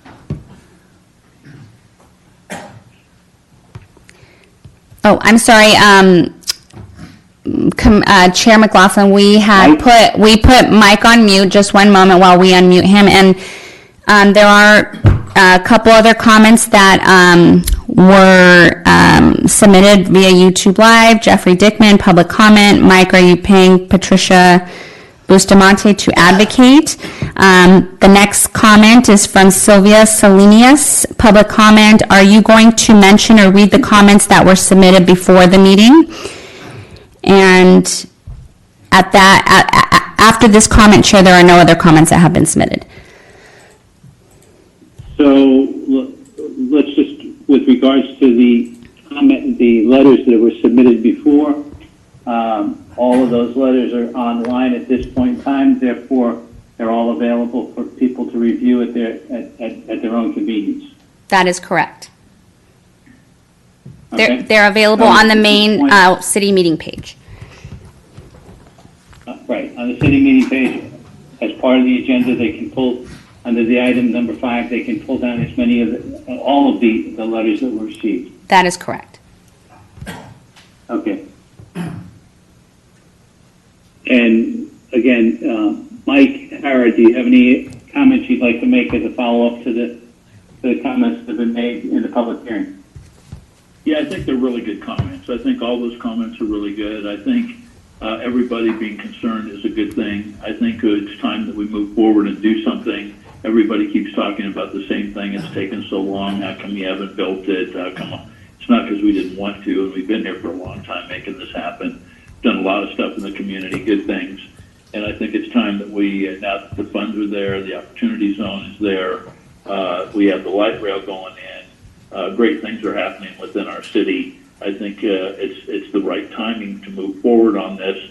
And I think it's going to be, at the end of the day, a tremendous, tremendous plus by having live, work, play downtown and people staying here, spending dollars downtown, that they're not doing that now. So I think all in all, again, it's 60% less traffic, using the theory of 1,000 square feet, 27 people, 1,000 square feet, 2 or 3 people, or 4 maybe, and then the less pollution because there's less traffic, and also the fiscal impact of people staying here, spending money, and making a more vibrant city. Building this community up and making it really vibrant, and especially in the very center of Santa Ana, the downtown area. That's the focal point that Irvine and all these people point to. It's unfortunate for us because it's an incredible city, but they all point to downtown Santa Ana. When you turn on the news and the TV at night, it's about the courthouses and it says Santa Ana. And it may have nothing to do with our city, but we need to paint a new, strong image of strength and show that we have a capital city and do great things here. I mean, people say, they've been in town for a long time. Yeah, I've been here next month for 30 years building the city up. I've put more into the city than probably any other person around here. And, and I'm proud of what I did, and I'm proud of what I'm going to do and put it together. And also, in closing, we're going to build the building anyway. Everybody keeps saying we don't want it here, it's not going to be here, we don't like it here, and we're going to build it anyway. got the piles in the ground, we got everything there. It's just a better mix, and it would build the building up faster, and it would keep money in downtown area to make it really a very vibrant downtown, much like LA Live and the Gas Lamp in San Diego. So that, in closing, I just want to say we're here. I have an incredible 30-year track record of building and doing a lot of things in education, building the foundation of the city. I'm not here to build some apartments and then run. I've been here for 30 years, and I plan on staying here the rest of my life, whatever it takes to make this place an incredible, vibrant, beautiful community that it is. That's it. Thank you, Mike. All right, Thank you. having said that, with that, no other comments, nothing else that you've had at this point in time, Madam Secretary. With that, we will close. I'm sorry, Chair, the just public comment. one last comment that came in. Connie Major, public comment. I just checked city website and my email letter to be read online does say public comment on top. Please read aloud. There are others with the PC request, and that is the end of those comments. So Connie is asking you to read her letter. Is that what I'm hearing you say? Right. We typically, our practice is we don't read letters emailed via e-comments. However, the two that I did read aloud had specific language written in the comment that asked for the comments to be read aloud at tonight's meeting. I did not see that on that particular comment, but if you'd like, I could go into our system and read the comment aloud. I think to accommodate the request, let's do it and take care of it. Okay, just one moment while we pull that comment up. We did have another caller come in. And if you want to call Chair for final comments after this, that's at your discretion. So this is the next caller coming in. One moment. Caller, please state your name and your position on the item and your comment. Hi, good evening. My name is Jessie Lopez, and I'm not sure why my comment was skipped over twice, but given the fact that I had to sit in this meeting and hear how somebody likes their hamburger, I thought I'd call in and let you all know what my public comment was. And so gentrification is not the same as community development. This clearly is aimed at replacing our current community, especially low-income ones like the Willard community and surrounding ones. I think it's a complete lack of respect for our communities and a complete disregard for our needs, and I'm completely opposed to this project. Thank you. Okay, thank you. Jesse? Okay, Chair, and we did pull up, just one second, we're pulling that up. We did pull up the two comments submitted by Ms. Major. There were two comments, two letters that were submitted, and I will read the first one. It is long, so I will put the timer on for 3 minutes, and we will do a 3 minutes. I will read aloud for 3 minutes, and we will start that timer now. Dear Commissioners, my name is Connie Major, and I live in Washington Square neighborhood. I am not happy with staff wanting you to approve the construction of this 37-story tower as proposed today. Our city's general plan has several goals that are currently not going to be met by voting yes tonight. GP Goal 1, to promote a balance of land uses to address basic community needs. In two ways, this is not happening and requires a no vote tonight. First, the developer is opting out of building affordable housing units in the tower and is proposing to pay in lieu fees a buyout. At the Sunshine meeting, he pointed out proudly that he was including affordable housing units. With the city more and more built out, each housing construction needs to accept and include its minimum number of affordable units. Commissioners, please do not accept in lieu fees when we have a great opportunity to meet basic community needs in a small building footprint. Second, with 415 proposed housing units and the other 1,731 housing units approved or in process in the Midtown area, there is no question that to meet Goal 1 of meeting the community needs, there needs to be parkland developed near this tower, not just the hardscape design at the tower's base. I propose land use as asphalt parking lots now be converted to a people play park and a dog park and give those who would park there access to the parking structure, or make the top floor of the parking structure a green park. The developer staff mentioned it as an option. The city is so park poor, let's not make it worse by doing nothing. Also, so much has changed in the city along with the coming soon additional total of 2,146 housing units. By voting yes tonight, you are saying that using a 16-year-old environmental impact report and traffic study is viable information for today. How is that possible? The traffic mitigation of making Main Street 6 lanes and adding a right turn lane at 17th Street are a start from moving traffic north to the 5 freeway. But there will be lots of drivers cutting through the east neighborhoods of French Court, French Park, and Logan to get to the 17th Street on-ramp. There will be those who drop south and head to the Grand Avenue on-ramp, and let's not forget the number of drivers who will want to head west and cut through Willard and Washington Square neighborhoods to reach Bristol. There needs to be a plan for neighborhood protection. Residents need to feel safe. Please vote no tonight and get these issues properly resolved. Thank you. That was the first comment in under 3 minutes, so we'll go to the next one. This one is long as well, so we'll go ahead and start the timer. Dear City Council members, 1 Broadway Plaza, I do not agree with the staff recommending approval of the project without further study and protection for Santa Ana residents. 1, traffic. I am concerned about traffic and the lack of mitigation to lessen and divert car and truck traffic away from nearby neighborhoods. Many high-density housing projects are in the works. In this area of Santa Ana, parenthesis 2,146 housing units, and parenthesis, and it's going to be devastating to the way of life we enjoy now. Currently, the city is agreeing to use statistics from a 16-year-old study on what mitigation is needed. The project needs a new environmental impact report. The traffic mitigation of making Main Street 6 lanes and adding a right turn lane at 17th Street are a start for moving traffic north to the 5 freeway, but there will also be lots of drivers cutting through the east neighborhoods of French Court, French Park, and Logan to get to the 17th on-ramp. There will be those who drop south and head to the Grand Avenue on-ramp, and let's not forget the number of drivers who will want to head west and cut through the Willard and Washington Square neighborhoods to reach Bristol. There will need to be a plan for neighborhood protection.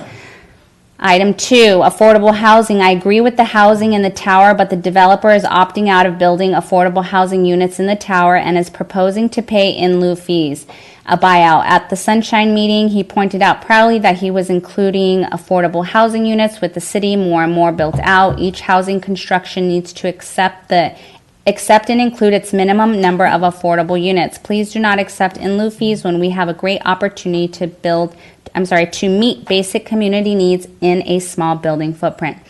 Local park with over 400 housing units in the 37-floor tower and the other high-density housing projects in the works, 2,146 housing units, that the area needs a park. Perhaps the developer can buy a run-down local apartment complex, let the residents be in his building, and turn the apartment land into a much-needed park. Or since there will be a 9-level parking garage, then one of the street-level asphalt parking lots could be converted into a place for people instead of cars. Perhaps the developer's staff ideal of a park of the parking structure should happen. At any rate, people need green parks, not just the concrete hardscape planned at the base of the tower. The timing is section 4. Why the rush to have such an important meeting that we have to try to participate virtually with only 2 days notice? OBP has been in the works for more than 10 years. Residents need to gather with the commissioners to truly communicate. This virtual meeting is confusing for me and I'm sure others. Is it truly a public hearing? Is this legal? Why the rush? And that concludes that comment. Okay, thank you, Madam Secretary. And at this point in time, we have no further comments, no further public hearing comments. So with that, we'll close and we'll bring it back to the commission for discussion. Yes? I'm sorry, Chair, please continue. Okay, so public hearing is now closed on item number 5. So we'll have comments from the commission and talk about this particular item. Vice Chair Contreras-Leo, do you have any comments or any statements you'd like to make at this point in time?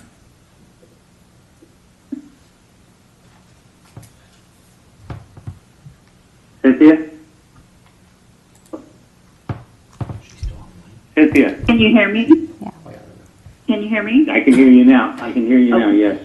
Okay.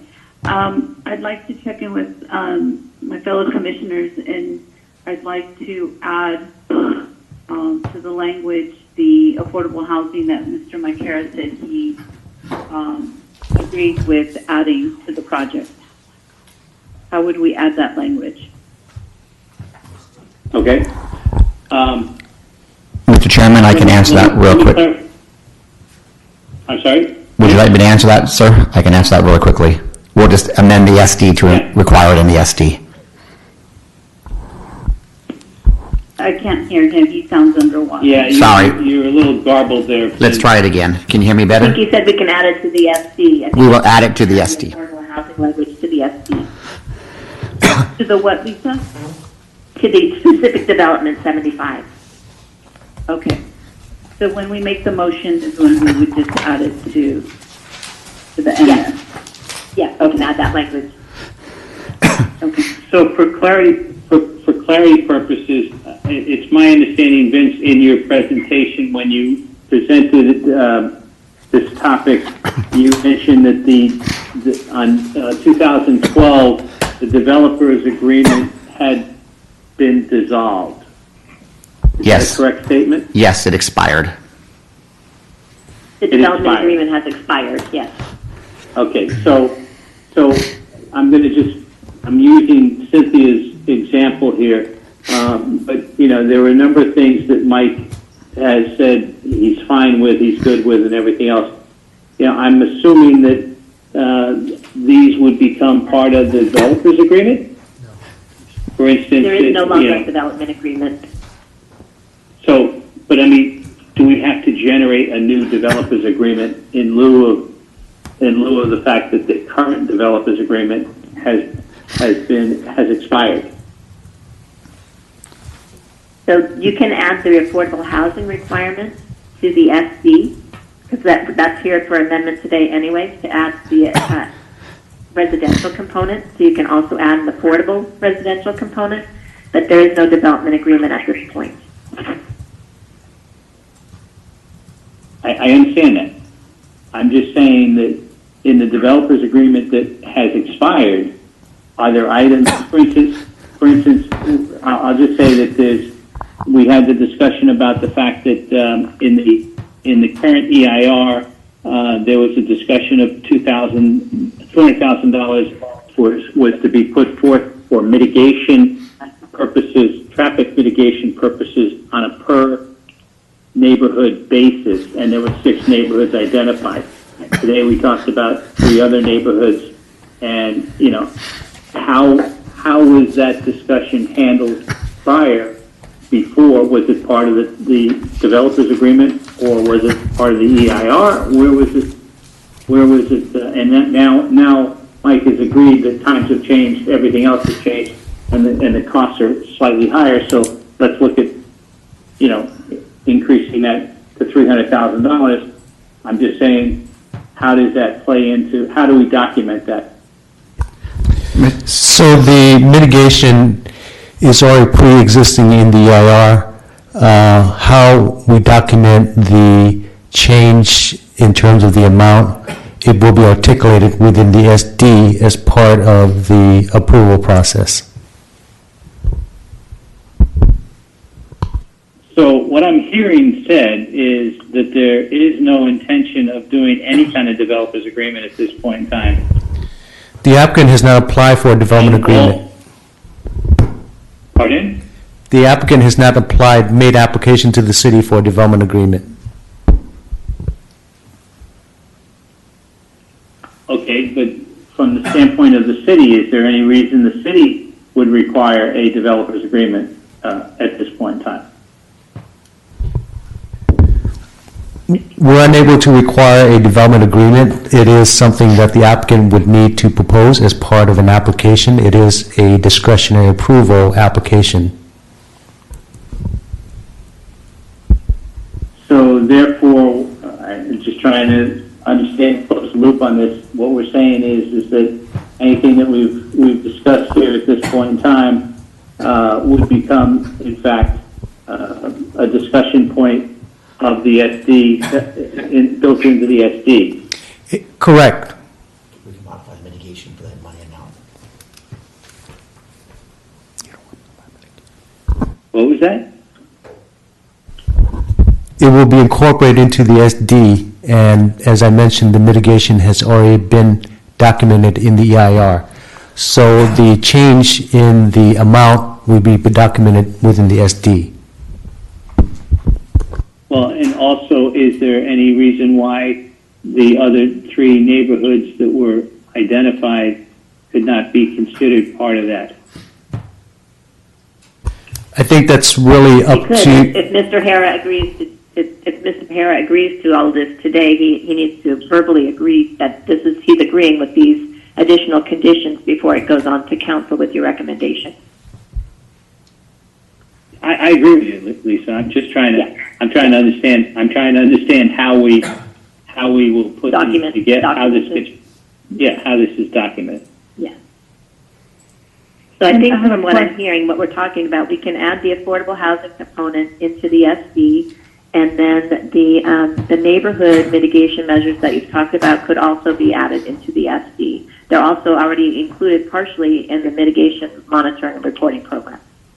That is correct. I have a question as well along those lines. Are there other items within the developer agreement that expired in 2012 that are not already included in the mitigation efforts that we should be aware of, and that we may, the developer may now want to reconfirm his commitment to, so that it can be included? I think it would be very helpful for the Planning Commission to have that document, or at least an outline from staff so that we know what we missed. Commissioner, this is Vince. Yeah, I agree with you, Norman.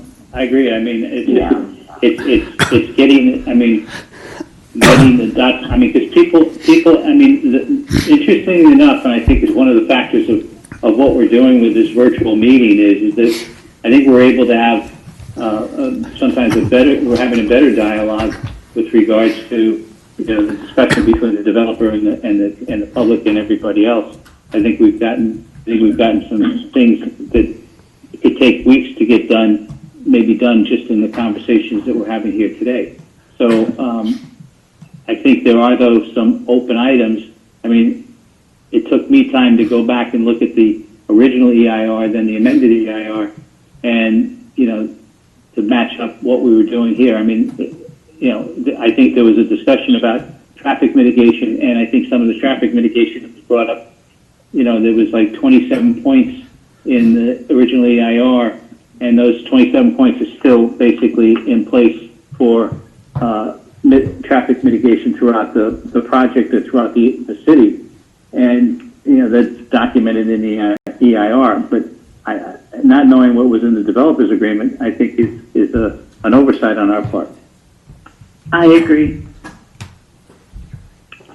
And I don't feel completely, some things that I'm grasping and others that are just confusing me even more.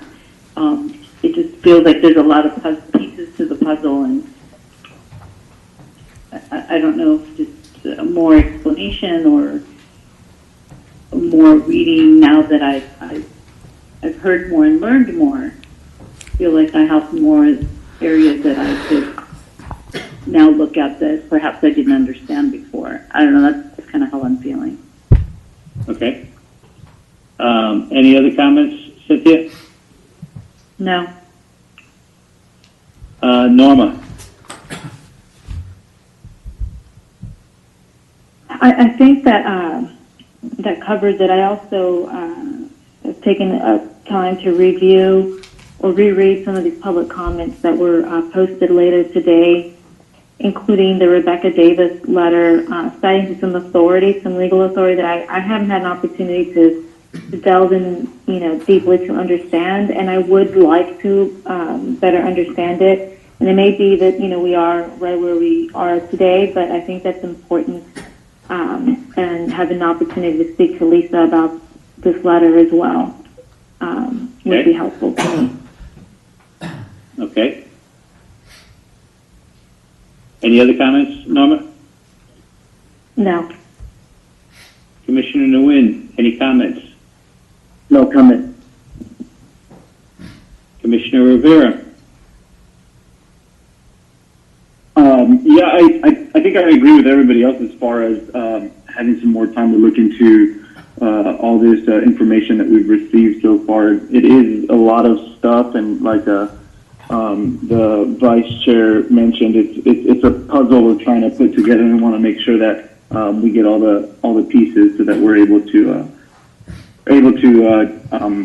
I guess make a decision. So, but yes, I agree. Okay. All right. So, I'm just going to make my comments and try to make them short and sweet. But yeah, I think one of the things that I think we need to make sure that we're clear on is that this project has been approved, and I think it needs to be understood that to say that the project should be killed and die. It just isn't that way, because right, wrong, or indifferent, it was approved, and everything else about it was approved back in 2004, 2005. Yes, I appreciate that clarification, Chair McLaughlin. Mm-hmm. The project is already entitled, correct? It's already entitled. So, from that standpoint, I think we have to look at how do we move forward on this, and what are the right things for us to be doing. I think that from a pure economic development prospect, most people have said that they see this happen because it's a real opportunity. And it is a real opportunity, and it is going to change a little bit of what we're all about from a city perspective. But the intent and the hope is that it does a good job of changing it for the positive side of it. I think I also go back to say, Mike has got this one project, but when you look at what Mike has got as projects throughout the city, he is probably one of the most invested developers that we have in Santa Ana, if not the highest, the largest. And he's taken on some projects that other people might not take on, and some good things have come out of many good things have come out of what's been done.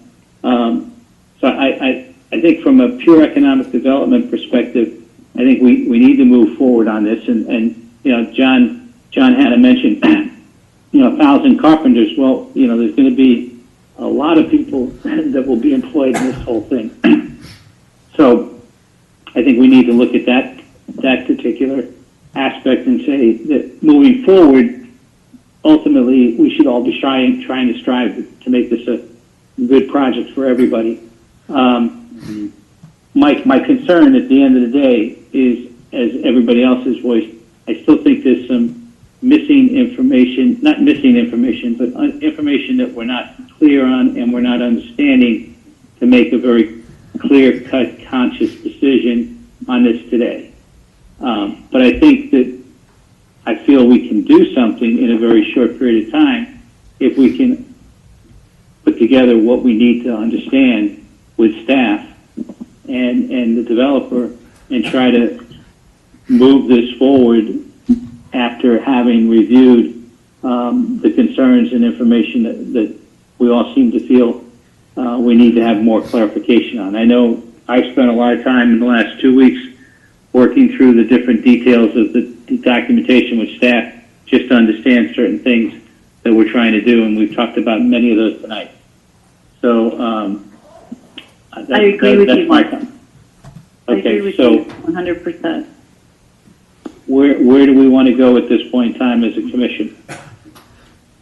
What's the we shortest want- amount of time that we need to understand some of the agreements or the things that need to be included to be able to make a decision on this? When is our next regularly scheduled meeting? April April 13th. 13th? April 13th? Correct. Would that be sufficient time? Before you make a motion, there's been quite a few items that's been discussed and also brought up. Chair, I think it might be good if you, in light of this format that we have, is to allow the applicant to provide any input on some of the comments during discussion. It may help to clarify some information that were brought up.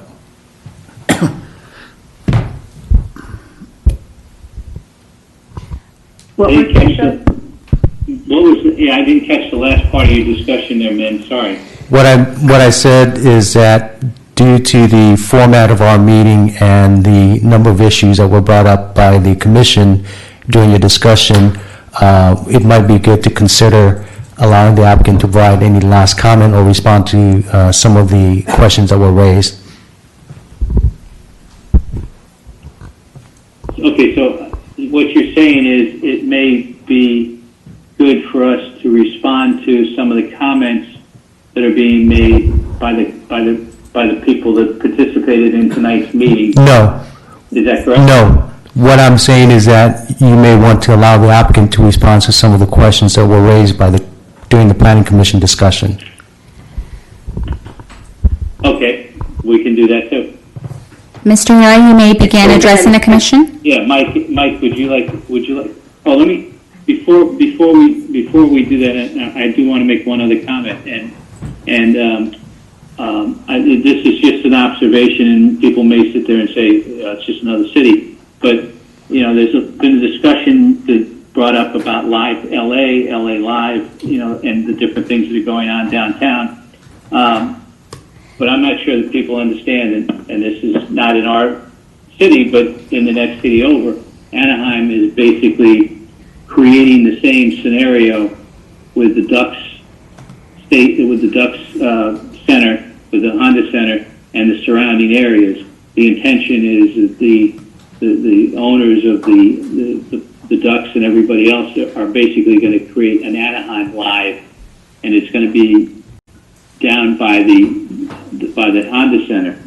So it's not that this is just LA, it's being seen in other areas, and Anaheim is jumping on that right now to do just that in their own areas. So I think that the concept of how people live, work, and play is definitely changing, and we need to be aware of that. So anyway, with that, I'll go back to Mike, and Mike, you have comments. Yes, good evening. No, I listened to all of that, and I'm here to make things work. I really am. I've been here, and I've proven it over and over many times. I think you guys have some good ideas, good questions here. I'm just on a timeline with my lender, and on a timeline with the situation that I have with the opportunity zone and the timing with the federal government to make that to make it appropriate. So let me recap. Maybe something we could go to is the neighborhoods. I think that's an important thing, and I think that I have proven numerous times that I care about the neighborhoods because I do that. So, and then looking while everybody was talking and everything, I looked up a map of the neighborhoods, and I don't know how Logan was missed, but I think Logan should be included in the 6 neighborhoods to be the 7th, and they had raised that. I think it was $200,000 for mitigation fees to 300. So I'm okay with the 300, with the 6, and add Logan to that as well because they are right there by the freeway exiting out. And then the inclusionary housing, I have no problem with that, using whatever the code and the requirements are for inclusionary housing. I think that's an important thing as well. And we had designed the tower for that. And what other comments do you guys have that's like right off the top that you were talking about? I think, and to add that to the SD, I think is where it would be, because that would be part of what we would abide by. Was there some other major point that I missed there? Well, I think there were a number of points that were made, and Commissioner Garcia asked. She had some concerns with some of the information that had been submitted to the commission for review as public comment, and that was one thing. I think that there are things that we don't understand what the developers agreement looked like, and basically that expired. And so the question is, are there things that were part of the developers agreement that should be, if not put into another developers agreement, should be put into the SD as just to document that particular comment or concern. And I think there were the other questions and comments. For instance, I think I hate to throw things out like this because I know it costs you money and other people money, but I think one comment that somebody brought out was that it would be interesting to have on the roof of the parking lot some kind of green space, some kind of parking green space that to be at a doggy park or something like that, or it could be a green space that could be used. Let's face it, you've surrounded yourself with probably 3,000 to 4,000 students in the three schools that exist there, right in the immediate area, El Sol, Osea, and OSHA. Those three schools probably have 3,000 to 4,000 people a day, and there's really no green space for those students to take advantage of in that particular area. Yeah, I understand this. I understand there's a cost to that. I understand that. There is, but there's a certain point where you can only go so far, and everything's done with numbers and with investors and different people. And, moving the target at the end, they're going to say, we're out, go build your commercial building, and we'll call it a day. You can, so go do it. And we plan on doing that. I just thought it would be a great thing to lessen the traffic by 60%, less pollution, more money in town, make the whole thing work. And if everybody seems to think that they just don't want it to be there, or they don't think it's the right thing, or it's going to cost more money, then I have to go back to my investors and say, you need to spend another $4 or $5 million on this deal. And they'll say, just go build the office building. Right. This is a deal that's a win-win for everybody. And if people just don't see it, then you don't see it. I have the e-ticket to build it, and, I've been here for 30 years, and I plan on building it. So one way or the other, we'll just build it. We will just take longer time to fill up that square footage of building rather than meet the needs of the community and everything that's going on here. Everything is all about rental and downtown and TOD and the light rail and all of this. And just like you said, Mark, the deal that they're building over there, the Samuelis are building over at the Ducks at the Honda Center, is exactly what we're doing.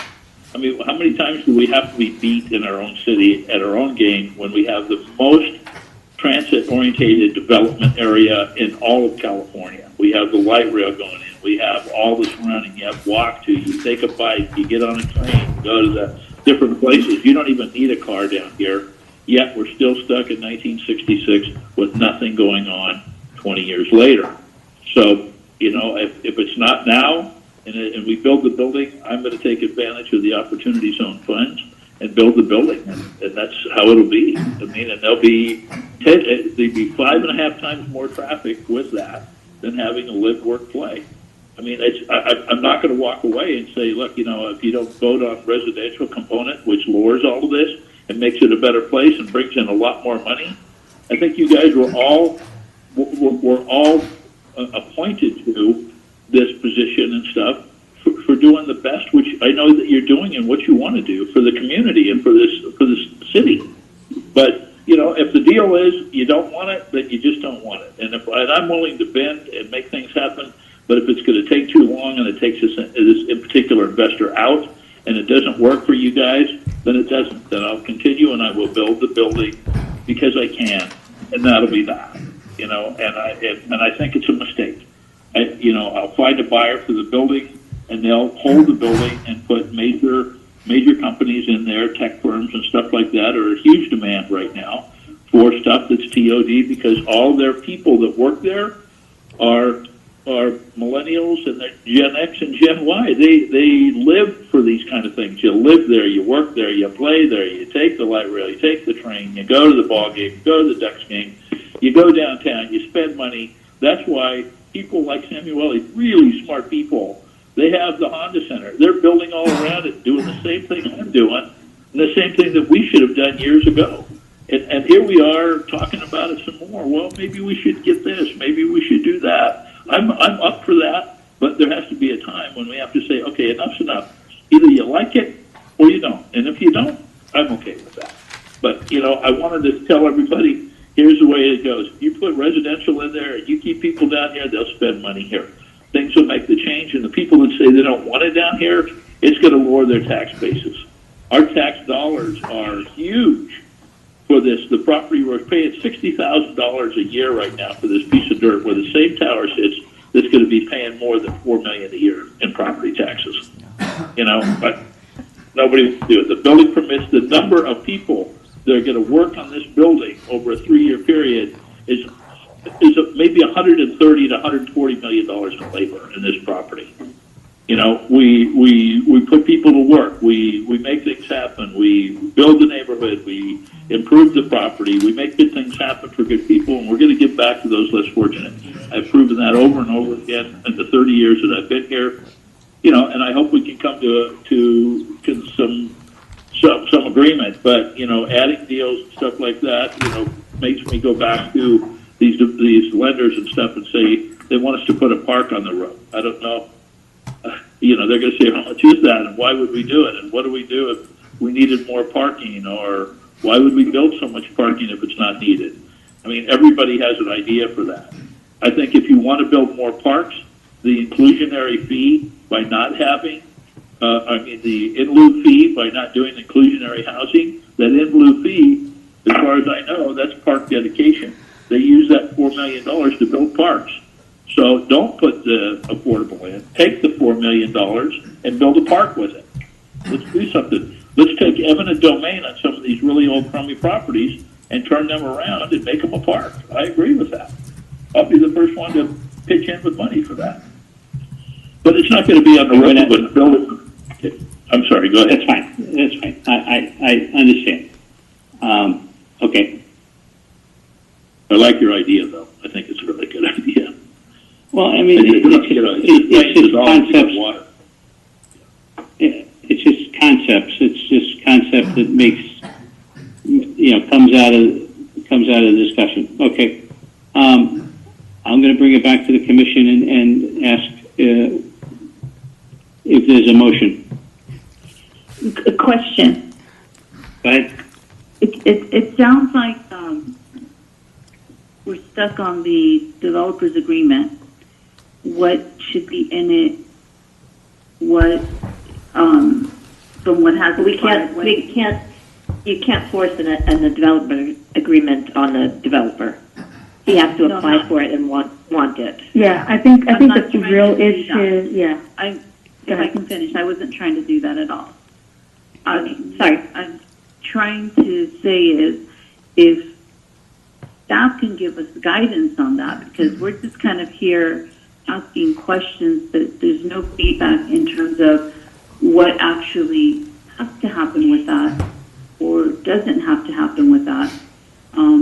Maybe if we can get some feedback from staff about that, that might help us clear up some questions, or we usually don't talk about those. Yes. So if you guys can give us some feedback on that to make us feel like maybe we don't need another 2 weeks to try to understand that, that might be helpful. So, and if I can add to that really quickly, just because I think that my personal concern is that there's a lot of even John Hanna, who supports the project, referred to the developer's agreement and some of the items that secured what I understand to be prevailing wages for some employees. There just seems to be a lot of things that were included in that developer's agreement that we don't know whether or not we need to be discussing them or whether we should be discussing them. That's that's concerning. Thank you, Commissioner. The development agreement is a tool that is available to the development community and is applied for by a developer to ensure that the city would provide the certainty in terms of its approval for a term that has been pre-agreed to. The previous development agreement was approved for 7 years. It expired in 2012. So the document is a developer tool used to make requests to the city. A city cannot force a development agreement upon the developer. In return for the certainty and assurance that the city provide through a development agreement on the approval, the city then has the nexus and the ability to ask for certain conditions and community benefits. And that's what they are, community benefits that may not have a nexus to a project impact. What we're talking about including into a project is a project conditions that would have to have some level of helping to address some of the physical concerns of the development and not necessary community benefits. Those benefits do not, unless they have a direct nexus to the project, cannot be imposed as part of a project condition. So Commissioner Garcia, I think you brought up the issue of labor and wage. That is something that is most oftentimes considered in a development agreement, but it falls under a community benefit where the project developer and the community agree to it separately, but it's not necessarily a condition of the project approval because it does not have the nexus to the physical transformation and development of the project.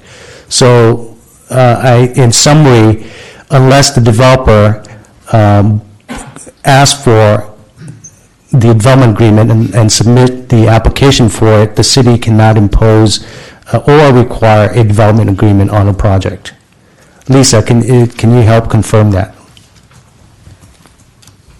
No, that's correct, Min. So there are certain conditions that you agree to in a development project that you don't have to agree to because there is no nexus between your project and those community benefits, but you agree to that developer agreement in order to get some certain benefits and lock your the codes in at that time.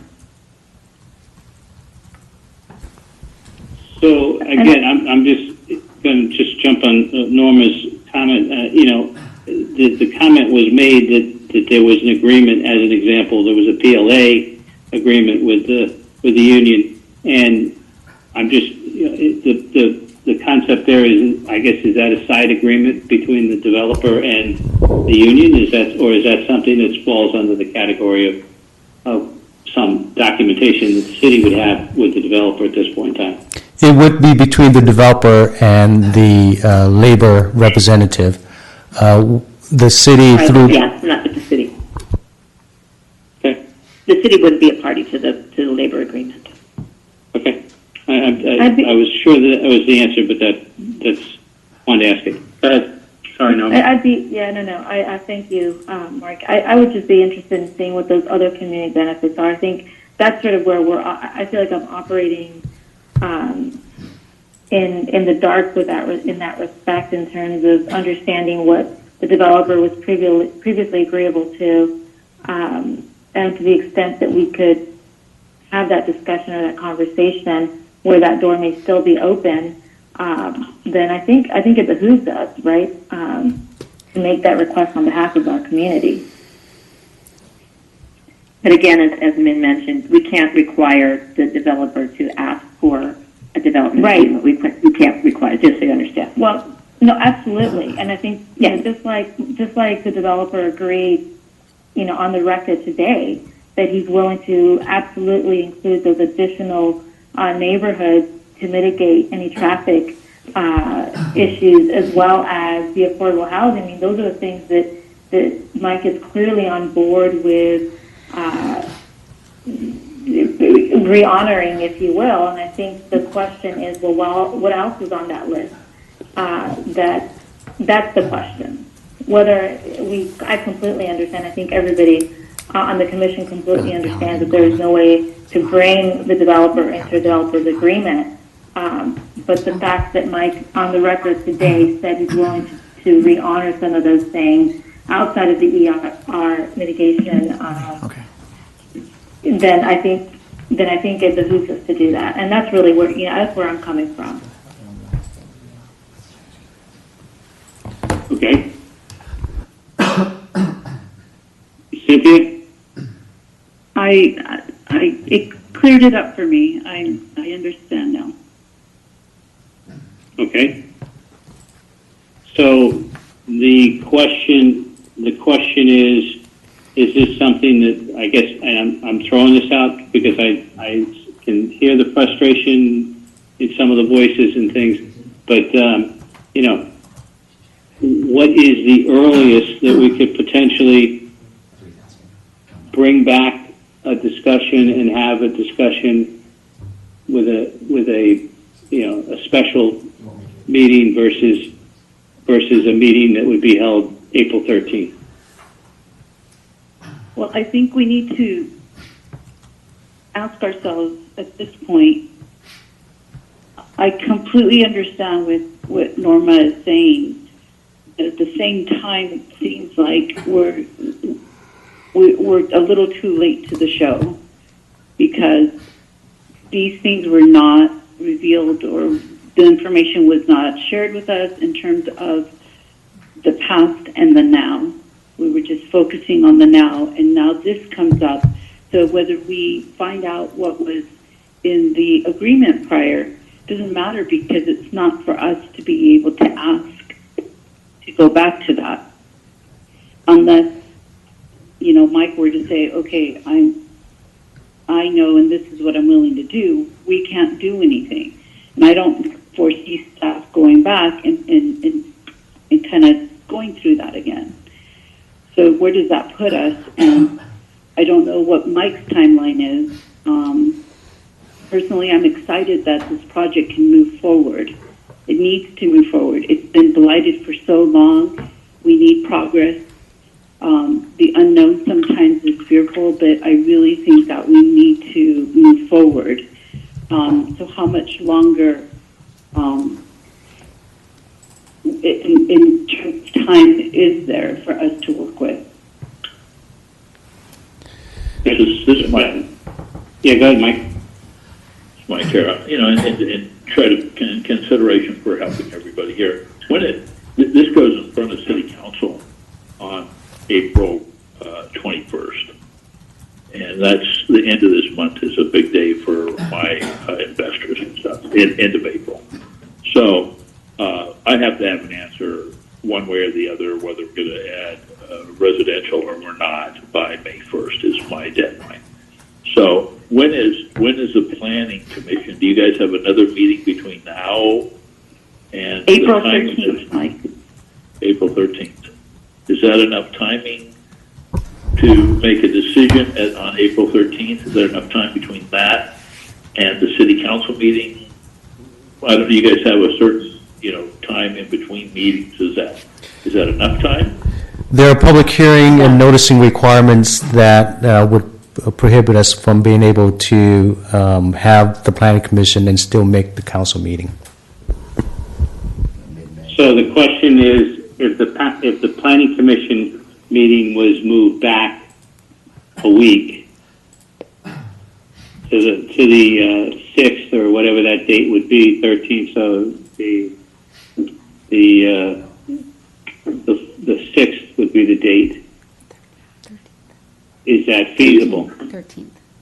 Do you have a planning commission meeting on the 6th? No, we have a planning commission for the 13th. But at this point in time, I mean, the other side of the equation is we're doing things out of the ordinary anyway because of the situation that we're in. Right. There's not a lot of, all the other commissions and committees in the city are dark. We're one of the two that are not dark. And so, that in itself is a positive thing. The thing is that if the commissioners have a series of questions that we can put in front of the planning department in the next 24 hours that would solve, that would provide better clarity for everybody, would everybody be willing to do something like that and try to move this forward to make sure it meets the ultimate guideline of getting in front of the council by the 21st?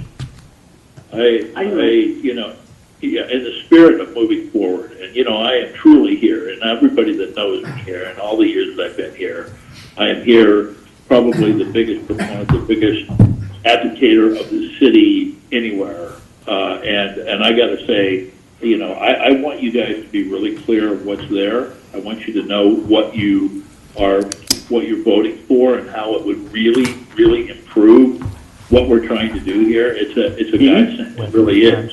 And I think you really need to know all that. I've told people numerous times, and city staff as well, that city council and planning commission, they don't have this. This is an awful lot of stuff to absorb, and it's a lot of stuff that has a lot of questions. And I am really proud of you guys for asking these questions and seeing what's there, including the public asking questions. It's all part of what democracy, of what we're here. And I got to say, of all the years I've been here, the hundreds of city council meeting and planning commission meetings that I've been in, I got to tell you, this one here is the most coordinated, the best result I have heard, the most professional dialogue that I've heard in anything. I think it's so successful. I think it ought to be done even after everybody's healthy again. I think it's a deal where everybody gets to say what they want to say, and it's a little more controlled. So with that, I think if you wanted to do that and you needed some more time to look at it, then I think what you need to do is look at the old developers agreement, take a look at that, because a lot of those things aren't relevant today, and some of the things you need to look at that, knowing and understanding that I already have the approval to go build this building, and we're going to build it anyway. So if you want less traffic and you want less pollution and you want more money in the city, and the reason that you're there as really good planning commissioners is to take that in and not listen to people that are blurting out things of maybe it's more or 3,000 more or numbers that we spent $40,000 or $50,000 with engineers and environmental impact people to come up with the number, because I had to go to them first. If it was more, if it didn't work, I wouldn't even have brought it forward. I would have just said, let's just go build the building. It's not going to work. We're not going to go in there and ask them for 4,000 more traffic counts a day. I'll never get it approved. But it's not. It's 4,000 traffic counts a day less. So it's better. It makes more money. It makes more sense. And I am willing to, in the spirit of moving forward and doing great things in the city, as I've always believed in, is to give you some more time if you want to do that, knowing that on May 1st, I have a deadline with this one, Credit Suisse. They want either residential. They really believe, and in closing here, they really believe that if you put 200,000 people in there in an office building, just like Blizzard and Broadcom and Samueli and the rest of the people what did they do? Samueli and those guys, they packed up all their stuff and they moved, and now they're building their own deal over in Anaheim. They're not going to come here. They until there was any room for them here, and this deal just didn't work out as well as they thought. So let's build our own community. Let's make it happen. Let's answer as many questions as possible, keeping in mind that we can build it and we're going to build it, and we won't start a construction, and that we want to make it feasible on both sides. It could be to the point where it's the straw that broke the camel's back, and the investors just go, we can't put more money into this deal. We just go build it, Mike, and we'll deal with the outcome. So I am forward, and I'm not going to be a guy that says, no, today's the day or no deal. I think it's a deal where we should really look at it, come back, huddle together, and make a good, informative decision on what's best for the city. Mr. Chair McLaughlin, if I can make a suggestion, if you were to consider having a adjourned special meeting this week for April 2nd, we can immediately provide you with information regarding the previous development agreement. And that could be, the project then can be rediscussed on April 2nd, which is this Thursday. That will allow staff enough time to prepare any final recommendation by the Planning Commission regarding the project and forward it to the City Council for the April meeting. And April 6th doesn't work from your standpoint, is that what I'm hearing? April 6th is too compact. We still need to prepare a staff report that follows your decision, and it has to be turned in. It also has to be noticed with the publicly noticed 2 weeks in advance. Okay, but how are we, April 2nd, if we're gonna have in other words, we're essentially continuing this item as a special For 3 days. special meeting for 3 days. Is that adequate time to do the appropriate noticing? Yes, it is under the Brown Act. Yes, it would provide us enough time to do noticing and also prepare the... For a special meeting, yes. Just double No, checking. good question, good question. We're going from we're just going from a special meeting, and we're just going to continue the special meeting for 3 days. And Correct. okay. Cynthia, are you good with that? Are we taking a vote? I'm an aye. Yeah, no, I'm just asking. Okay, well, I'm just asking if you're good with that statement. Yes, I am good with that, because that gives, I think, enough time for us to connect with staff with other questions and material that they can get to us, so we can talk about it on Thursday and be able to take it from there. Norma?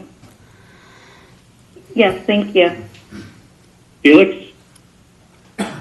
Yes, I think that should be good. Thursday, April 2nd works. Okay, Ken? That'll be fine with me.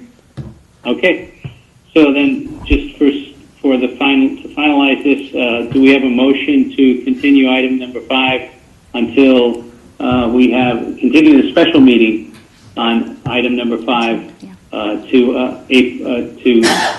April 2nd? I make a motion to move so. Second. Okay, second. If you can add the time of the meeting, it will start at 5:30, Mr. Chairman? 5:30? Yes. It'll start at 5:30, and we'll have the same setup as we have today. Yes, sir. Okay? All right, and then I also, just for the sake of the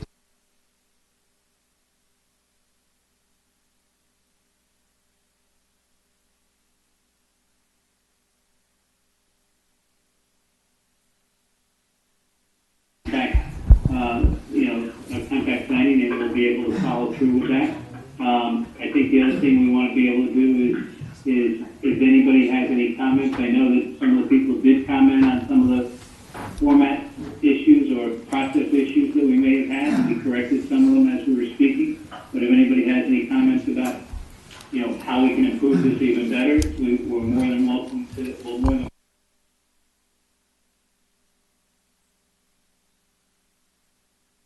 Hello.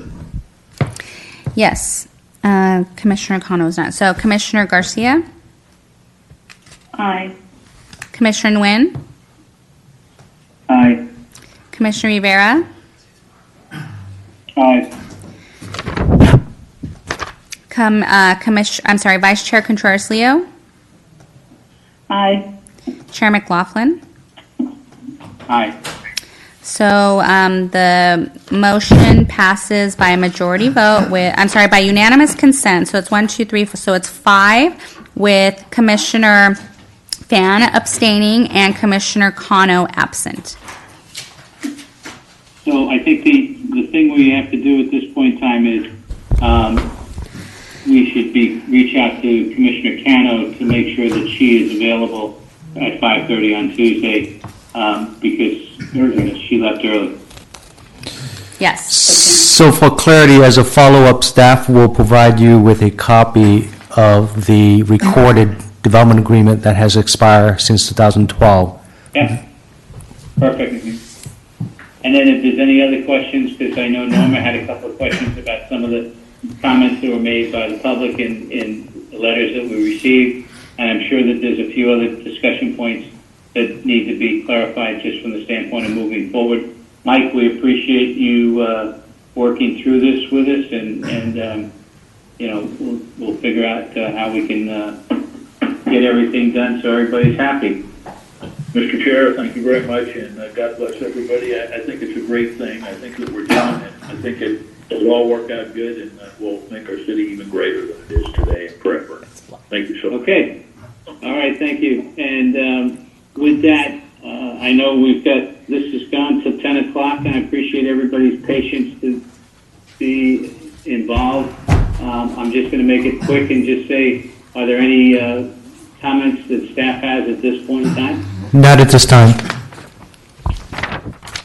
Okay, thank you for all the action done at this. And then from the standpoint of the commissioners, do the commissioners have any comments at this point in time? None. No. Okay, No comment.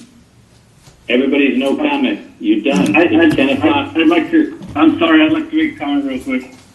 Go ahead, Felix. I saw some people kind of commenting on the YouTube chat thing as far as getting their letters read.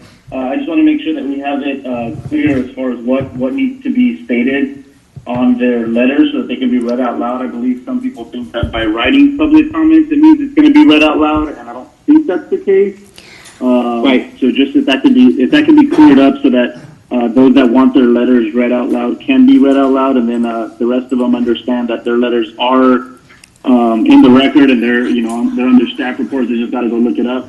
And that if they want it read, they need to make sure that they notify. I don't know what the exact verbiage is, but they make sure that they write that on there so that it's read out loud. That's a great comment, Felix. A great comment, great observation, and I agree with you. Some of the I looked at some of the comments that were in the chart, and there was definitely some learning that came along, and there's some things we can address that will make this process even that much better. So, thanks for making that observation. With that, I'm just going to say I don't have any comments right now at this point in time, but thank everybody. I want to just thank everybody for their patience and for those that joined in on the chat. I really appreciate your input and your support there. With that, we will adjourn. Mr. Chair, Chair McLaughlin, can I make a final comment? So, historically, your chance, man. well, this is in response to the Commission's comment regarding the public comment. So, historically, any public comments that we receive that is in written format that we receive prior to the meeting, we will post it up before the meeting so that it's accessible to both the commissioners and the public for review.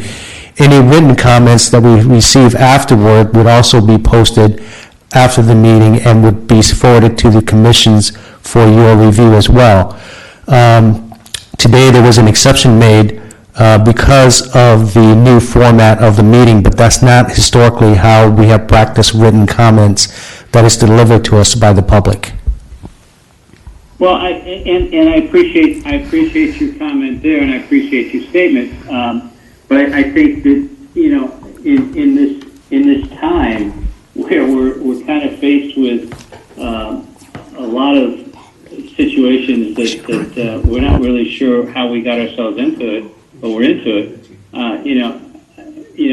Our goal on this whole thing to do this virtual meeting was to provide as much communication both ways, both out to the public as well as the public to us.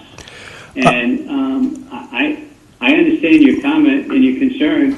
I just think that if we have to read 2 letters or 3 letters because somebody wants that to be read in lieu of it just being part of a website listing, I don't see why we won't do that to just if it's something the public is looking for. I mean, the public sat there and said, "I was looking for faces to see people at in a room," and they didn't see that. They saw presentations. So I mean, I think we got to take these comments and take them serious and say, hey, let's try it out. Let's see what it does to us. And if it becomes a challenge or a burden, then so be it. We change and adjust. If it's not a challenge or a burden, I think it'd be something that we should do to make sure everybody is clear on what's being said and done, and how we're trying to move these processes forward. Thank you, Mr. Chair. That was very helpful. Thank you. Okay. It's a work in progress, and I think we did a good job as the first virtual meeting.